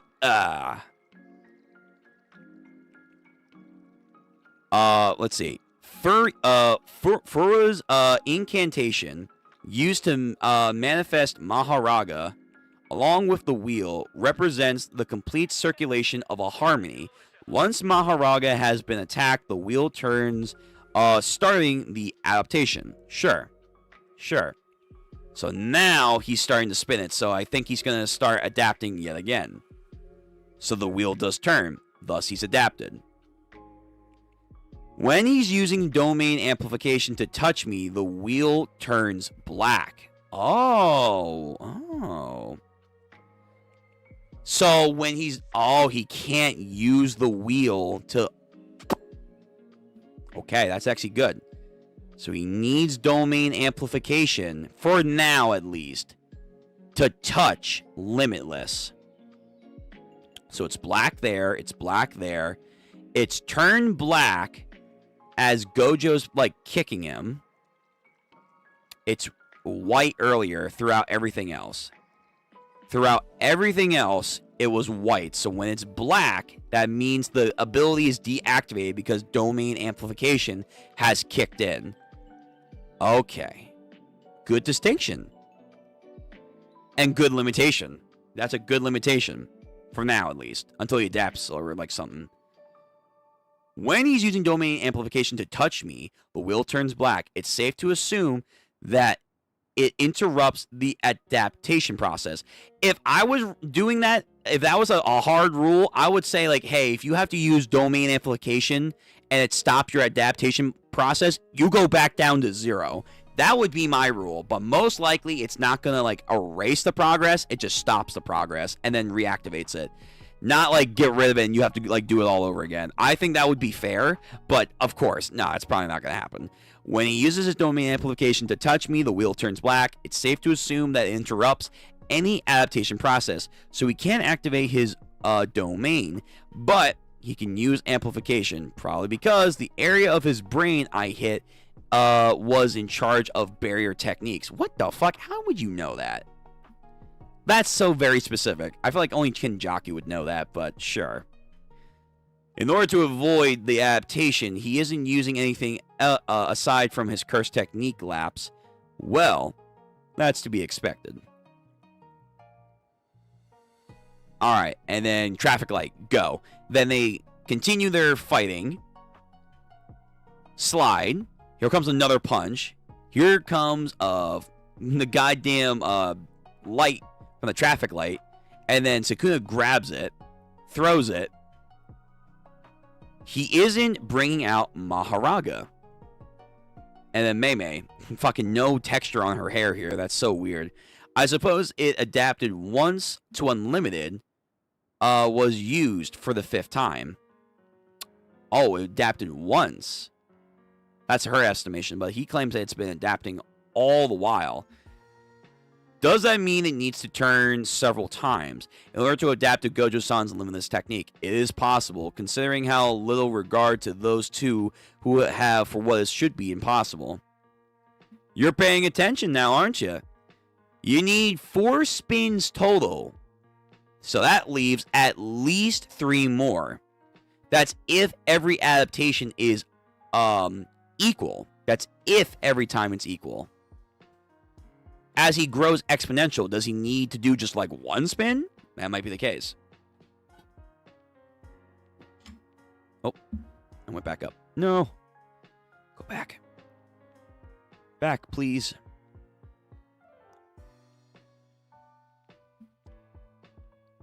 You need at least a total of 3 spins. 3 more spins of the wheel until Maharaga adapts to my infinity. So Gojo just says that out loud, and they're like, what the fuck? Just 3 spins left. Looks like we have ourselves a countdown. So when that smirk will be wide open with your face, that is. So to hit Gojo, he needs domain amplification. But if Gojo hits him, he might turn that off to absorb that, thus will adapt. And then Gojo making an interesting face. Yeah, right back at you. I'll beat you dead before you even hit 3 spins. And then Sakuna, okay, bud. He hasn't forgotten about Megami now, has he? Listen, man, that's second right now. We'll figure out something later. He might have. It's fine. Let him forget. The deadly countdown begins. Yo, he wants to play, man. Hajime wants to get out there. I don't know what he's going to do, but he wants to get out there. Alright, chapter 232. The decisive battle in the uninhabited, demon-infested Shinjuku, chapter 10.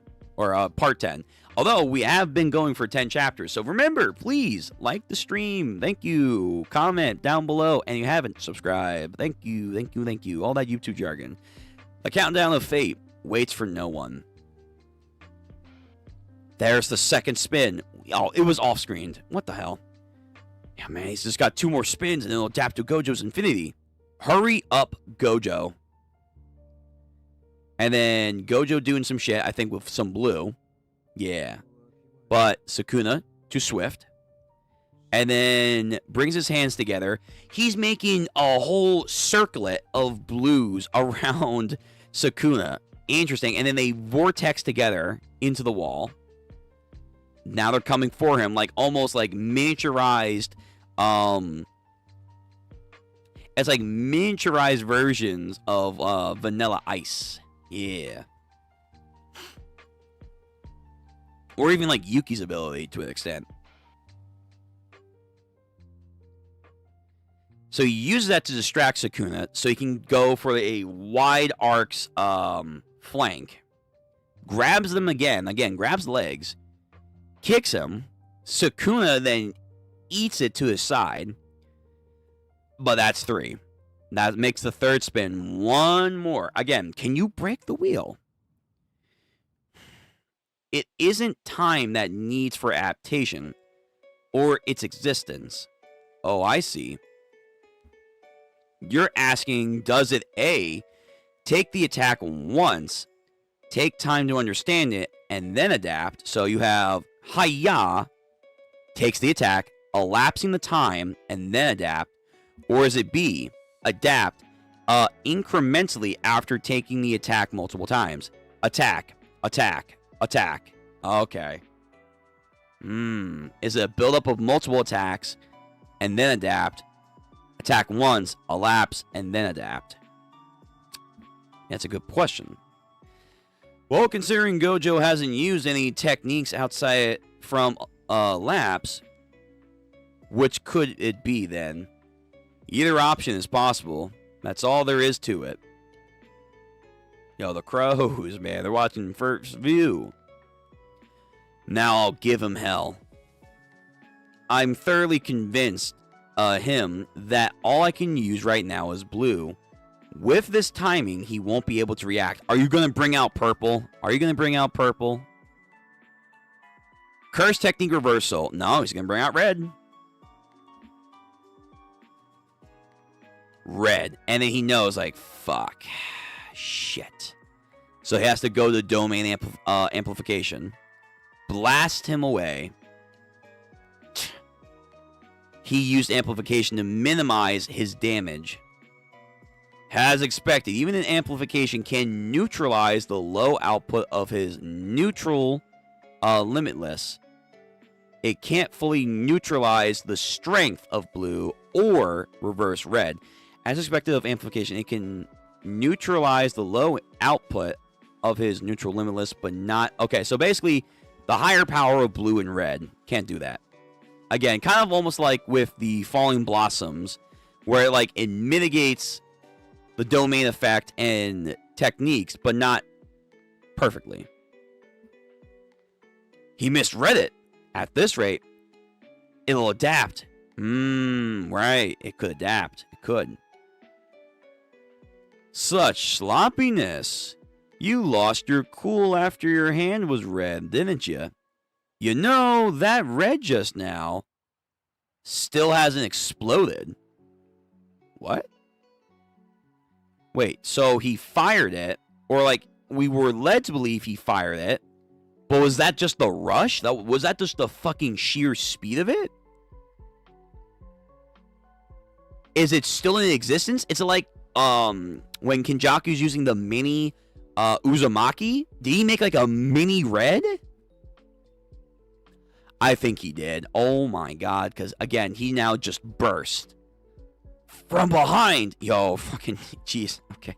You got exploded from behind. Damn. The building's layout. Oh my god. Wait. Okay. Wait, this is way too elaborate. Wait a minute. What the fuck? He went around the building? Did he plan from the start to have Red strike around after making a full lap around the building? That's insane. So he shot it so fast, it went around the building. Wow. And then Gojo goes in for that opening and then lands a net. Wait, is that Black Flash? Did he land a Black Flash? I mean, it's totally possible that Gojo should be able to do that. I can't tell if that's blood or if that's Black Flash. I want to say it's Black Flash, but I feel like they would say it. I feel like they would say it, but that makes me feel like it's Black Flash, so I might just say it.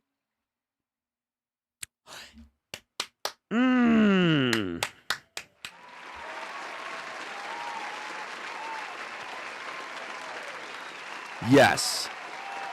Yes. He did, in fact, land a Black Flash. He landed a Black Flash. Oh my god. Yeah, he's eating that. He's going to feel that. He's going to feel that. Yo. Ooh. Okay, Sakuna. Eat it. Everyone's like, oh, damn. You just changed the game right now. Yeah, Sakuna's like, oh god, what the fuck? Not feeling so good now. Nah, does the wheel fall off? Can it not absorb Black Flash? That'd be kind of nice. That actually would be really great if it couldn't absorb Black Flash. Nope, still absorbs, so that's 4. Fuck. Oh, is that Maharaga? Is he coming out through the shadows? Yeah, he is. You're kidding. Sensei! And then Yuta and Yuji are just like, oh no. And Maharaga's like, get in here, you little bastard. Slices Gojo. The sword encroaches upon Gojo's life. Fuck. Okay, Gojo, come on, man. Think of something. Think of something, man. The hands of the devil finally reach Gojo to be pushed to the brink. Okay, so 233. We are now 11 chapters in of this fight. I guess technically, if you want to include last stream, there's actually 12 chapters. Chapter 233, the decisive battle in the uninhabited, demon-infested Shinjuku, Part 11. Gojo got nicked. Yuji, Yuta, Akari, they're all like, in a way, Gojo's students, and he's like, fuck, he isn't finished yet. Even if it adapted to infinity, they're still on equal footing, and even if he's injured, he can quickly, as he says that, yo, Shoko, get the fuck out there, girl. Come on now. No, his wounds are clearly taking longer to heal now. I'm sure he's still able to reverse curse technique beyond firing red, but his output is definitely dropping. Yo, she's been smoking a lot. Sorry, it just seems like for Sakuna, with the damage sustained by the brain, even with the strongest in history, the King of Curses, as his opponent, all the thought of the idea to be, in some respects, impossible, but in this moment, there is the possibility of Gojo Satoru losing flooded their mind. Oh, okay, never mind. The possibility of Gojo Satoru losing flooded their mind. I think he's going to lose still, for sure. I just don't know if he's going to die. That's the idea. I think he could still figure it out somehow. The same thought, how long has it been, he thinks, struck Gojo. Toji. It always comes back to fucking Toji. Toji. Well, that goes without saying. And yet, just as the signs of defeat showed, so too rushes forth a feeling more intense, satisfaction. The loneliness that comes with absolute strength. The one satisfying him now is... Yo, Maharaga, gets decked and then fucking got another punch in him. And then I think he, like, tries to, like, punch him again, but then he blocks. Phase. Parliament. Pillar of Light. He's re-incanting the incantation. He's trying to restore his decreased output. Curse reversal technique. So he's doing the full incant. Okay, so just like with purple, he's now trying to do the whole thing. He's trying to do the whole kick caboodle. Oh, he's busting it all out now. He's busting it all out. Bunnies. The bunnies. Looks like the Black Flash worked like a charm. How much longer can you go for? Oh, how much longer can you rest for? Red. Boom. Rabbit scatter. And Maharaga is still here. Maharaga adapted to my infinity, it's on offense. And to make sure Maharaga didn't get destroyed, Sakuna on production duty, while he tries to make openings for Maharaga to easily attack. Okay. So then throws a canner. So Maharaga's coming in. And then Sakuna makes a stance. What is this? That's piercing blood? Of course. Why not? Sure. Why not? He's like Garo. He knows the piercing blood technique. Sure. Fire. Comes in. He's basically like fucking Yuta on roids. Gojo takes it. And then Maharaga comes in.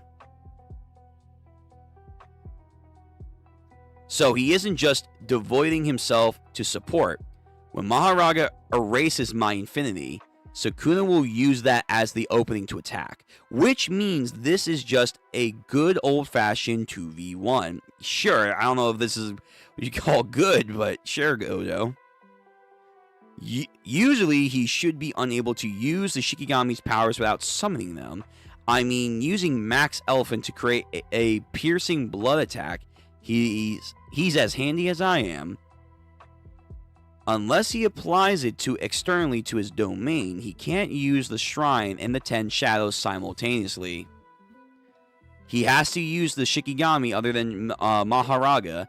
Now, since the adaptation to Infinity is truly complete, he has more resources to allocate. In which case, it should take longer to adapt to a reverse curse technique of red than the curse technique blue. I much prefer that to having Maharaga pluck cards from my hand one by one. But then something happens. Gojo, do not misunderstand, this is not a 2v1. New way, totality, fuck. Wait, you can do that? Wait, oh my god.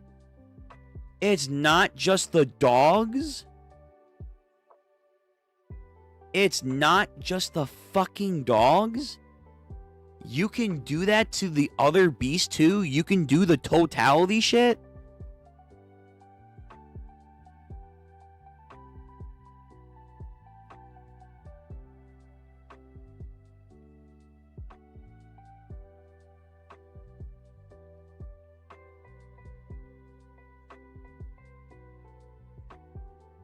What the fuck am I looking at?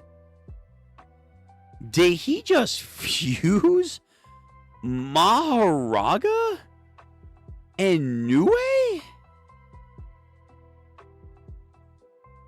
You...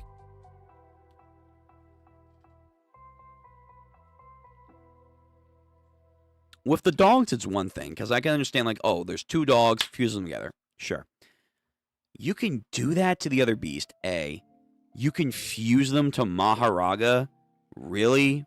Really? So you're taking Maharaga, but I feel like that would make him weaker, wouldn't that?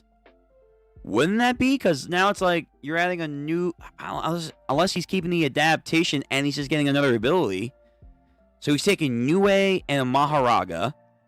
Make this weird thing here. Ion from Bleach over here. So Nue has lightning, right? Like, he flies around and has lightning. So what's this fucking unholy abomination? What are this thing? What the fuck can he do? Fusion Beast Agito. He's got, like, chameleon eyes, a big-ass nose, horns like a deer, wings like bats or fish, hulked-out muscles, and Sakuna's tattoos. Great.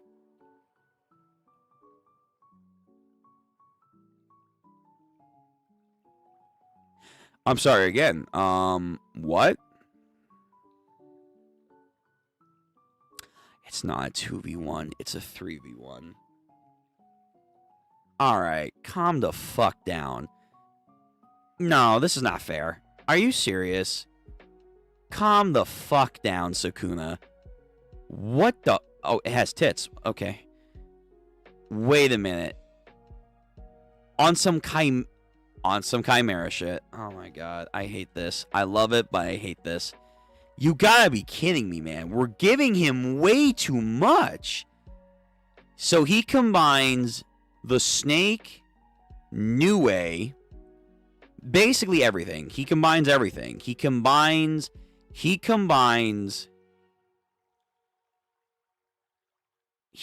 everything. He combines every fucking goddamn beast outside of Maharaga into a Chimera.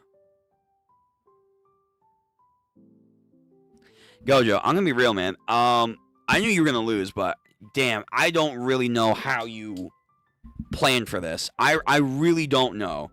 And now I'm like, fuck. I honestly don't know how Yuji and the other guys are gonna do this. He now, because this thing's gonna be insane. He now has Maharaga, and he has this fucking thing. He has Ion. He has Ion from Bleach. Yeah, I don't know. Like, Gojo, man. Like, fuck. It's, like, exhausting. It's like, I don't know how you do this. Let me guess. What, can you give the wheel to fucking this thing, too? It's a 3v1. Dude, you look like a lost little boy. Yo! Funny. And then Sakuna, not even phased. Okay, here we go. So now he's got to do with Maharaga, this fucking adjutant, or adjutate, whatever. Get ready. And, oh, great. Oh, of course. And he can do the piercing blood technique. Yeah. Why not? Why not, man? He can do the piercing blood technique. He can do Maharaga, who's adapted to his infinity. And he's also now doing a Chimera entity. Because why not? Gojo, fuck. Tries to dodge, and then this goddamn behemoth comes down, I think hits him, and then Sakuna, like, does some neat bat flips. And then meanwhile, like, Maharaga's, like, fucking trying to, like, punch him, and then Nue tries to get behind him. Does some weird action, but Gojo slips out of the way, pulls out a red. Oh, shit. Goddamn. My goddamn spinning balls. He tries to pull out a red. They both, I think, duck. Effective, but barely, and not just because of my output, but my decline. He only took one hit from red, and head on at that. So its adaptation gradually. So is the adaptation gradual rather than a binary 0 to 1? Just means I'll have to take Maharaga out in just one hit. I'll have to use it. On top of the charging taking ages, Sakuna guard is up as well. The fact that they're trying to close the gap between us and continuing to attack relentlessly rather than prioritizing the red adaptation is a solid proof. Which means I have no other choice. I have to settle this with my ultimate hollow technique. He has an ace up his hole. Is it not purple? Does he have something else? Alright, surely this is the end of the fight. Like, we're getting, like, to the end of the fight, because, yo, it's almost 4.5 hours. Hey. And now we've now gone 12 chapters. Good lord. Again, like the stream, please. I'm going to Okotsu. Barging into the clash of the strongest. Get back here. Don't get in the way of this. Yeah, Hajime's like, nah, this is a battle of men. Don't do this. 234, the decisive battle in the uninhabited, demon-infested Shinjuku. And Yu's like, you gonna fucking stop me? Go right ahead. Regardless, you aren't even the next in line. Cool, Okotsu. Kashima's right. Unless he weakens to the point that you and I could take him on, Gojo told us to hold off, alright? There are extenuating circumstances right now. Sukuna can't use his domain. Rika and I can handle 2 Shikigami.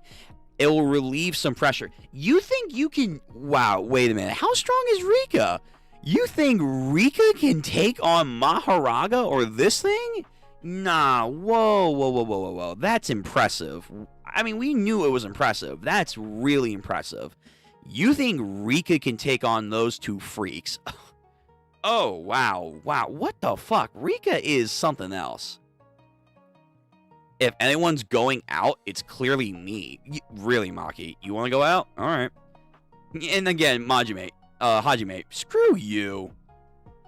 Don't forget your role. Yuta, if you go down, then there goes a good chunk of your insurance. The insurance that won't be needed if we win against Sakuna here. We should take this gamble. Okotsu-senpai, go for it. It's necessary. Hold it. You damn kids really don't understand the situation. Come on now. And both of them are like, fuck. And then Mei, listen to you all. The conditions for Gojo's victories are different from that of Sakuna. Remember, Gojo only needs to beat Sakuna, because if we all band together, we may be able to handle Kenjaku. Right, there's another player. It's different for Sakuna. Even if he wins against Gojo, he'll need to fight the rest of us afterwards without a seconds of rest. He'll definitely have an ace up his sleeve, and if we go out there, it may just be able to use it. You're saying we shouldn't provoke him? Exactly. There still is a monster like Urame lying out there and waiting. Right now, Sakuna is still holed up back there, while Gojo is able to go all out and not be a burden. Right now, the situation maximizes our chance of victory. I hope so. I really hope so, guys. And he thinks, damn, burden. Hey, our all modern sorcerer is so dense, you're all missing the point. This is Gojo Satoru's battle. No matter what happens, it wouldn't be right for us to jump in. True. Battle of Men. Gojo taking on two incredible Hulks over here. Dodges swiftly, punching very hard on Nue, but then Nue can heal. The fucking, like, a Chimera can heal. And this snake scorpion tail thing. Maharaga then comes in like, hey, my turn.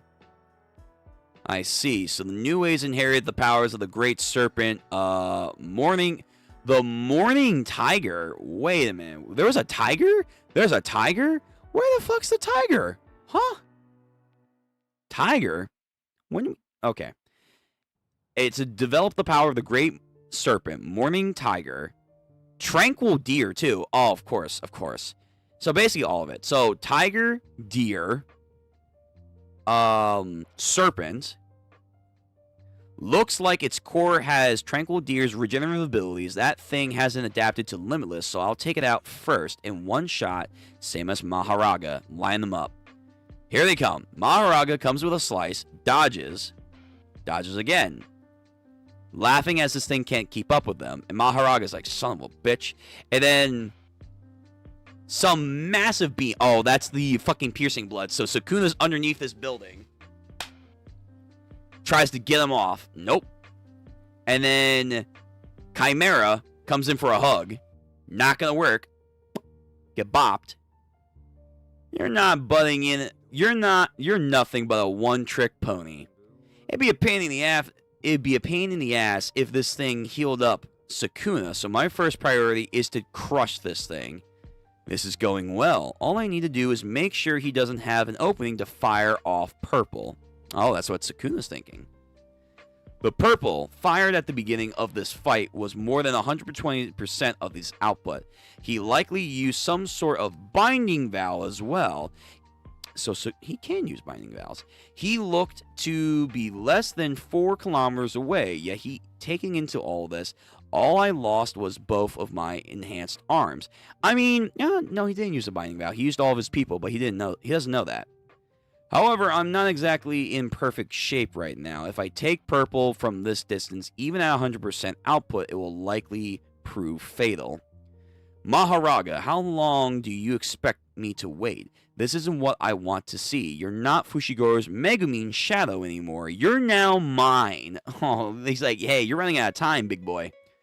Show me what you can do. Are you kidding me? This thing has another ability? Why? Why does this thing have another ability? No, Megumin, you need to level up your shit, man. Gashink. And his arm just shatters. Did he just do a fucking Sakuna cut?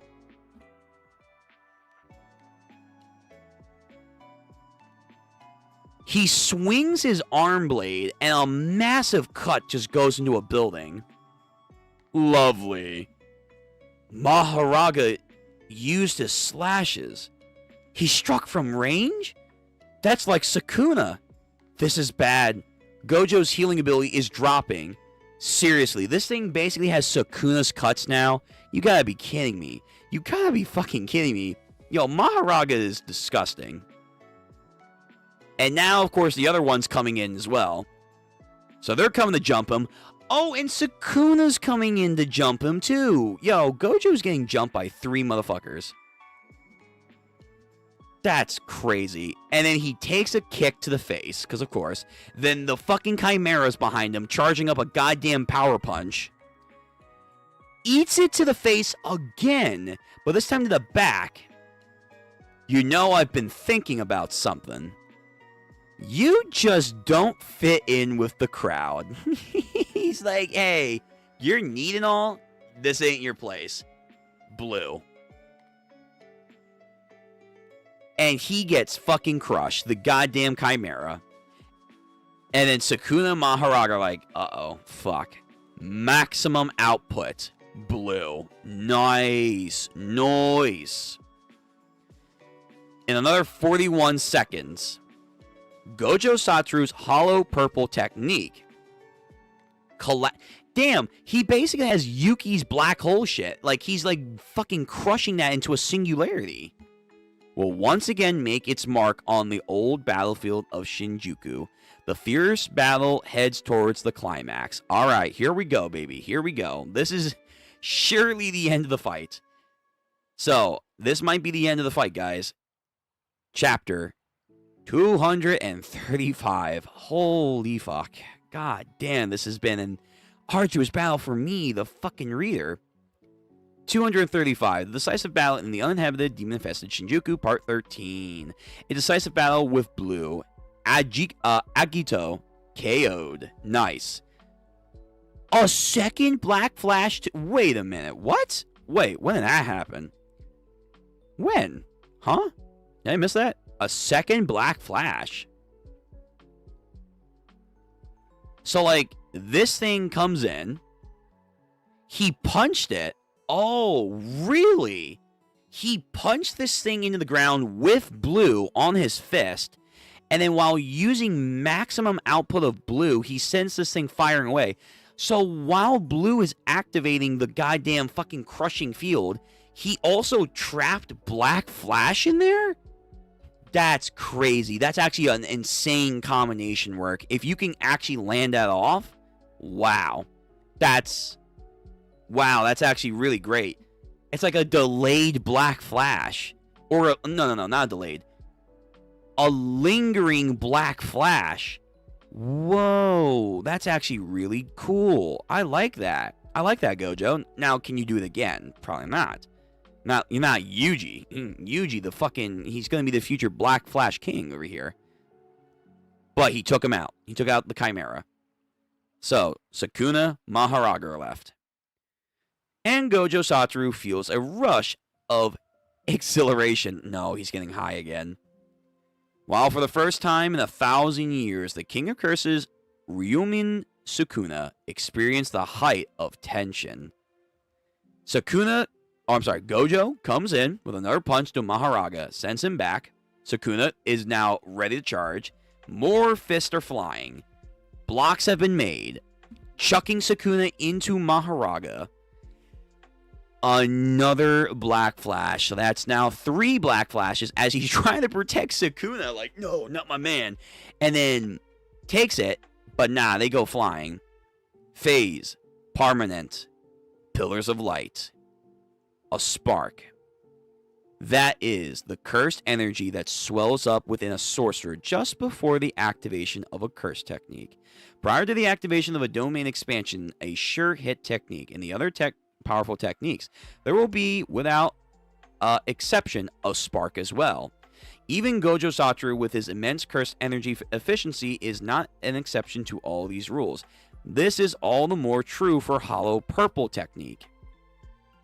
Based on the incantation and the scale of his cursed energy, Sakuna judged that the spark before his eyes was the cursed technique Reversal Red.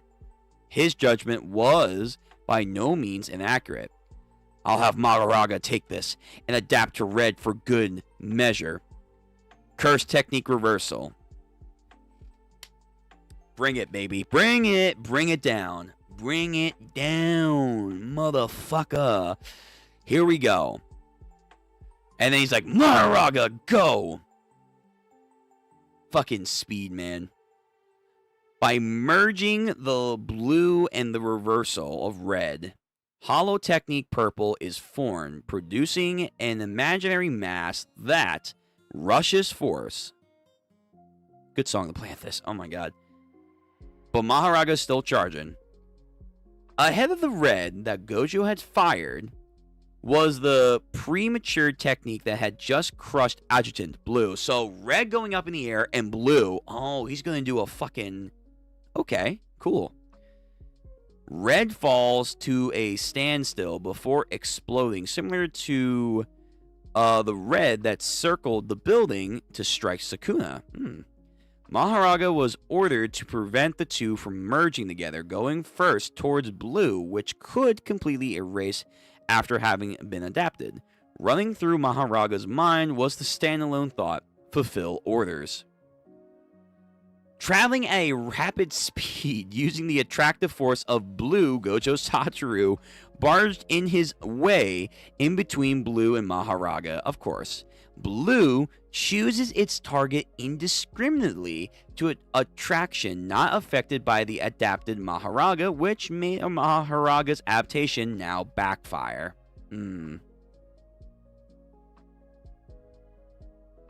So now Gojo used that to get closer and then mollywopped him.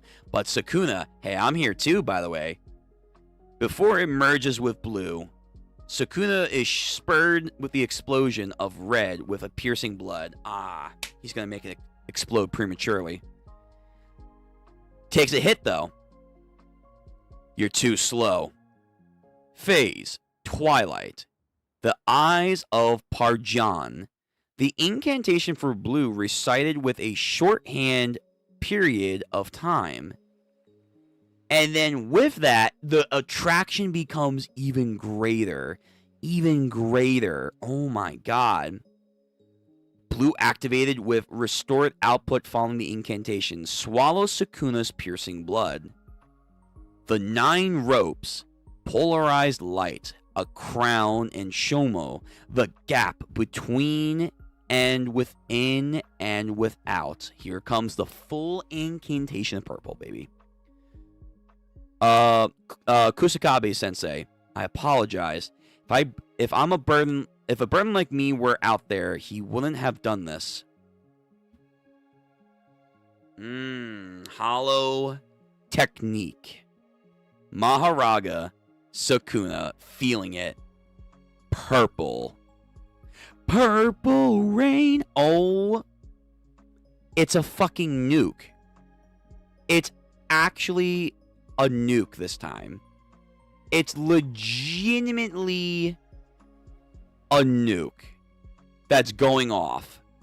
Oh, good heavens. And you can break the fucking wheel. Okay. Be fair, though, you do have to use something of this magnitude, but you can break it. And it's an absolute fucking wasteland of a city now. How are you still standing? I don't get it. Yo, wait, come on. These villains know how to fucking last attacks. But you're injured as piss, though. You are injured as pissed, man. You are missing an arm. You're missing a leg. An unlimited purple not bound by a specific target. It even hit me. Even Gojo. Wow. But sure enough, there's a difference in damage. I guess the main factor was it being my own curse energy. Well, all's well that ends well. I totally crushed that impromptu remote purple, don't you think? First time I ever blown myself up, though. It's Gojo, who regained his reverse curse technique output through this black flash. True, I forgot about that. You can do that. Versus Sakuna with the slow healing, no. Maharaga, and an inability to lick a damage without amplification. Yes, way to test out a brand new move on the 11th hour, Gojo. Does this mean? Yeah. Gojo wins. No, you motherfuckers, this is No, don't say that. That's way too soon. Not until the bell drops. Gojo wins. The strongest etches his name into the battlefield of Shinjuku. Alright. Let's see where next chapter goes. Hopefully it's the end, and we can wrap this up, but we'll see. Why am I seeing Ghetto? Why am I seeing Ghetto here? Alright, chapter 236 of JJK. Long time no see, best friend. Hey. Bleh. Chapter 236, Go South. Okay, so something's changing. You're kidding me. This sucks. Pretty rude thing to say right after someone says to their face. I've always told my students, when you die, you'll be alone. Oh, wow, that's pretty pathetic. Wait a minute, his students? Wait a minute. What are you saying? Hey, blah. Long time no see, best friend. You're kidding me, this sucks. Pretty rude thing to say after seeing someone's face. I've always told my students, when you die, you'll die alone. So please tell me this is just some ridiculous dream. Doesn't matter. Is he dead? When? When the fuck did that happen? Okay, whoa. Nah, he's not dying. Are you kidding me? How is Gojo dying? What are we gonna do if he dies? You know what? Let me read this. Fuck it. Fuck my mind right now. I need to read this. Because it's 2:30. I gotta fucking move. Of course it does. And I still haven't even told him about his dad. I guess I asked Shoko to handle that. So, how was the King of Curses? Insanely freaking strong. And he wasn't even giving it his all. What? No. What are you talking about? Insanely freaking strong, and he wasn't giving it all he had? Huh? He doesn't have a finger. I mean, he didn't use Fuga. What are we talking about? What? The fuck you mean? It had been damn close, even if he didn't have Megumin Shadow. Really? Implying that Megumin Shadow didn't change that much? I'm shocked anyone could make you admit that. I still kind of feel sorry for him. I'm no stranger to feeling isolated. There's always a gulf between me and the other people. Even if they adored me. You can admire a flower and help it bloom. Gotta make sure I clean this. You can admire a flower and help it bloom, but you can't ask it to understand you. I put everything I had into trying to reach him, to make him understand. All physical training, those tech... Come on, reconnect, baby. Reconnect. Okay. I think we're reconnecting now. Yo, we're almost there, I think, OBS. I know. We've gone for like almost now 5 hours, and it's like, please put me out of my misery, please. Just let me take a break, boss. We're almost there, okay? Alright, so we're still here, chat, I think. I think we're still good now. Alright, we're gonna muscle through this now, because I think I think the fate said I think I've had enough, so... Yurzu's thing is now, I think, coming into play. I had fun. Sakuna wasn't able to give me his all, though. I think that's a damn shame. Sakuna wasn't able to give me his all, though. What does that mean? Well, considered me jealous. But it's good that you feel satisfied, though. Satisfied, huh?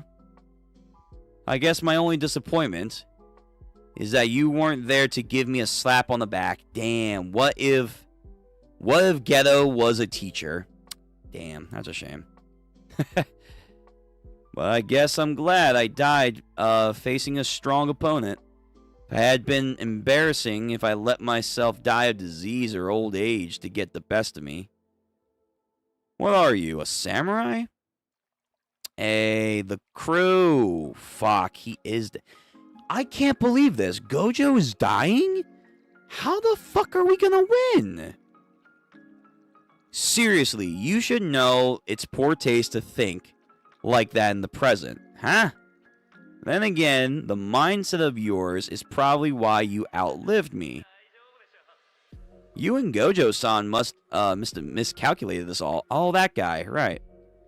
I remember asking Geto-san why we can't just leave it all to you.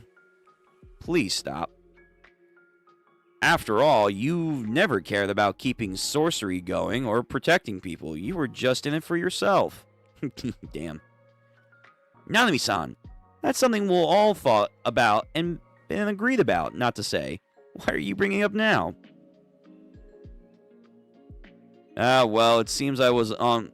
It seems I was on the money. Sorry. You said yourself a second ago. I can't say I agree with this logic, but I sympathize. It was a fitting way for you to go out. Yeah, thanks. How do you feel about your demise? True. What the fuck? I kind of butted in back then, but it seems curses can become fuel for life.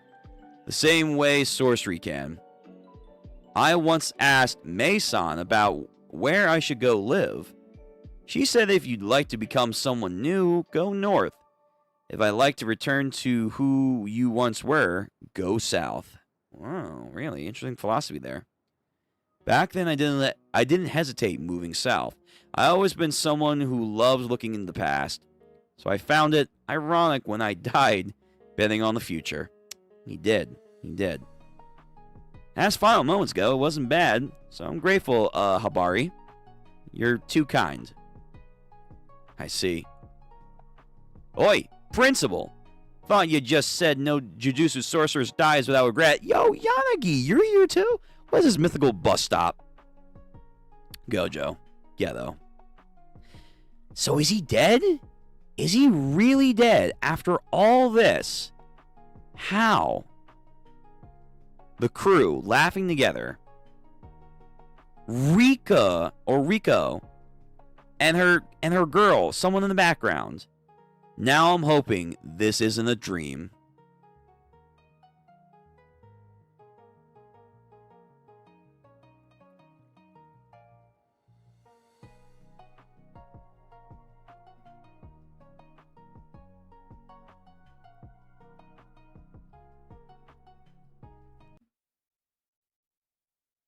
So he really is dead. Really? How? Did he just tire himself out at the end? Because he was standing tall. He was standing strong. What the fuck happened? Is it snowing too?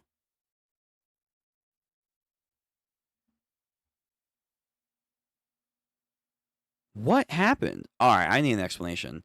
You yapped this much, you might as well give me that. Maharaga's adaptation can start after receiving a single attack. Then it slowly starts to analyze. And its completion is only a matter of time. If it receives another identical attack, during that analytic period, the adaptation accelerates. It does accelerate. Oh my god, I said this. It accelerates. Once a technique is adapted to, the analyzing does not stop there. It continues to adapt even further. What I wanted from Maharaga was a model how to tear through your own infinity. After first adapting, Maharaga was altering the essence of its own cursed energy in order to neutralize and nullify your own infinity. That was something I was unable to do, so I waited. I waited for it to discover and adapt to your counter to your infinity, one I could use. The second adaptation was exactly what I had been anticipating, but it wasn't sending slashes flying as I do. It was expanding the target's technique. Its intended target wasn't just you, Gojo Satoru, but the space, the entire world, existence itself. What? Wait. Whoa, what? The fuck are you talking about, Sakuna? What?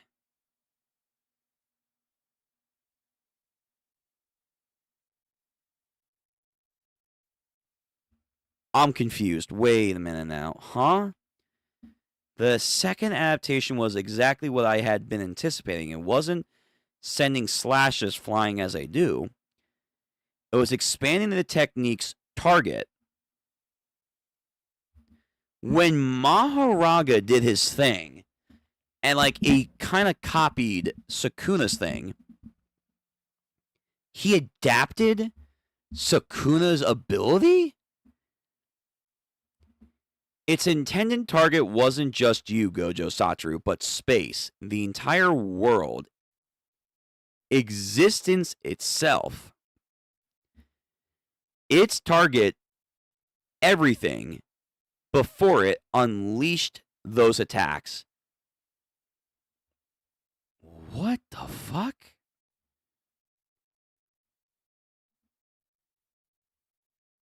When? When did that... What? Your infinity meant nothing as long as it existed within space, the world. It would be all torn apart. It was near impossible technique to pull off, but the model proved to be quite effective. This fucker is just constantly inventing shit. So, not only can Maharaga use his slash techniques, but when he adapts, he can adapt the slash techniques to now target existence itself. Really, another way of saying he's targeting space. So basically, he can cut through. He can cut through infinity. He can cut through infinity. But we already knew that. So, what the fuck? Honestly, I'm kind of lost. I kind of get it, but not really. Oh my god! Again. You did well, Gojo Satoru. I won't forget you for as long as I live. Bro, what is this Saitama and Boro shit? Sparing no time to mourn the death of Gojo Satoru, I'm feeling great now. So please, don't spoil my pleasure. He launches onto the battlefield, Kashimi Hajime, the god of lightning. Yep. Dashing towards near certain death. Alright.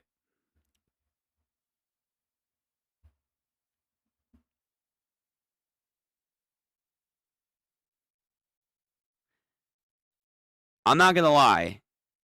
I knew he was gonna lie. I knew he was gonna like lose. I did not know he was gonna die. But once we got to like that thing of him being in the afterlife, that was kind of like a weird little thing. But the moment when he said students, I'm like, wait a minute. The way he looks, this is not a flashback. This is him now. When did he get tagged, though? When did he get tagged? I'm going back right now.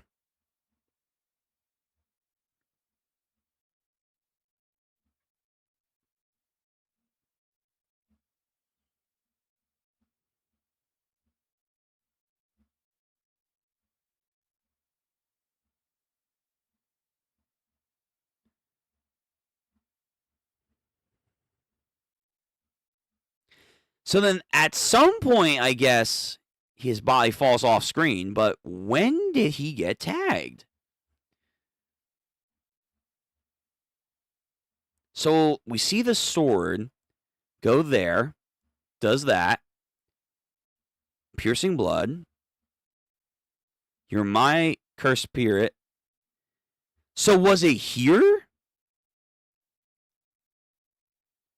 So this slash here that we see that his arm gets cut off, is that it? Is that when his torso gets slit?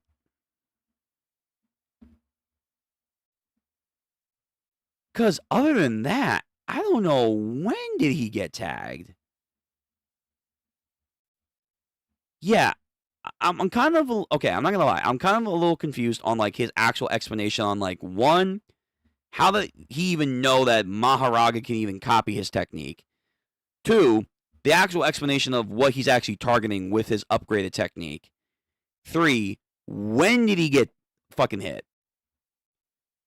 Honestly, like, those three are the main things I have questions about this fight. Like, this is a good fight. Like, I want to be real with everyone. This is a very good fight. This is a excellent fight. But I'm not gonna lie, yo, at some point we were just making new shit on the fly. That's like, wait a minute, what the fuck? I'm gonna have to absolutely reread all of this and analyze it. Because I feel like there's some things that definitely are like fine on the first go, but when you like read slowly and then go at it again, it's like, wait a minute, does that make sense? This feels like a definite one. How and when did he fucking cut him? And how exactly does the Maharaga Sakuna adaptation slice work? I'm not 100%. The main idea I'm getting is that at some point, he got him, and that he now upgraded Sakuna's slash in the service of Maharaga to where he's cutting space, the world, existence itself. And by doing that, it transferred over to Gojo. So unless this is like almost like One Punch Man before it got retconned, empty voids like slash attack ignores size, distance, and space. Unless that's what's happening here, where it's ignoring that. So we saw it go over there, but somehow it like transferred to Gojo somehow. Even though it seemed like it was off and it only got his arm. Unless it's doing something like that where he's like, by cutting space itself, it's distorting the trajectory of the shot. Also kind of like Gyro and Part 7 of JoJo's. He's distorting like where exactly it's shooting from. I guess. That's kind of crazy. And again, very OP. Like, Maharaga's already a problem. You're giving this fucker a Maharaga that can use his techniques and upgrade them. Like, hello? Cheat codes? Anyone? And then he had the fucking Nue. He had the goddamn Chimera. And he had the goddamn the goddamn Dharma wheel on Megumin the entire time. Wow. Oh my god. Yeah, I'm not gonna lie, man. I don't know how we win this without Gojo. We watched the fight. I mean, you know, they watched the fight, but it's like, I don't know. I don't know how they're gonna win this. This man's a problem. Like, unless we just straight up just have an ability that just cancels all powers, and we're going to have multiple people activate their domain expansions on him, I don't really know how we win this. I really don't. I really don't. Because the problem is we also have Kenjaku to deal with. Oh, my fucking God. Okay.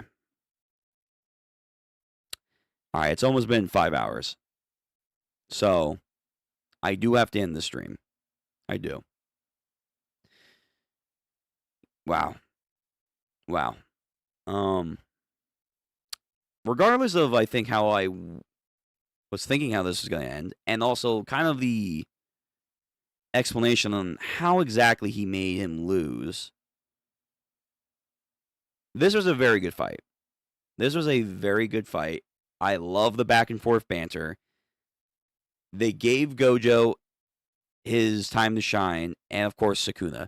The problem is, I do think we gave Sakuna like a lot of leeway with a lot of his abilities. And again, I want to reread this because I feel like I'm gonna find some stuff that I'm like, now wait a minute. I feel like we're giving him like a super leeway if it wasn't already clear enough. But okay, and I don't know. I feel like this could be like a immediate thing, not a long-lasting feeling. Why didn't Gojo use more binding vows? I feel like that could have been more helpful for them. I don't know. Maybe I'm being a fool. Yeah, I don't know. I don't know. But yeah, this was very good. Very, very good. I'm excited to know where this goes next. I have no idea how they were going to win. But Gojo versus Sakuna. Holy shit. I can't wait for the anime to get there. That's going to be insane. And, unfortunately, I win. Did not come to be. Did not come to be. Sad. Very sad. Okay. This is the end for the stream tonight, guys. I hope you have a nice night. I gotta go. For some of you, it's morning already, so thank you for sticking around if you have. Please like the stream, comment, and subscribe. In the future, when I can make video discussions, this is definitely going to be a topic. For sure. It's probably going to be part of like a retrospective JJK stuff. Maybe. My voice is shot. I have no more water. Fuck. All right. I gotta go. It's almost been 5 hours. Thank you again. This is a thinker. It's not bad, definitely, by like any means. It's just that ending needs a little bit more forethought, and I need to reread this. I absolutely do. That's gonna take some time. So until next stream, which will be tomorrow for anime stuff, and the schedule will be up hopefully by tomorrow. I'll see you guys later. Peace. Thank you everyone for coming out for Ichi and this JJK read through. Holy hell, I'm tired. But what a great fucking show. What a great fight. All right. Peace, everyone.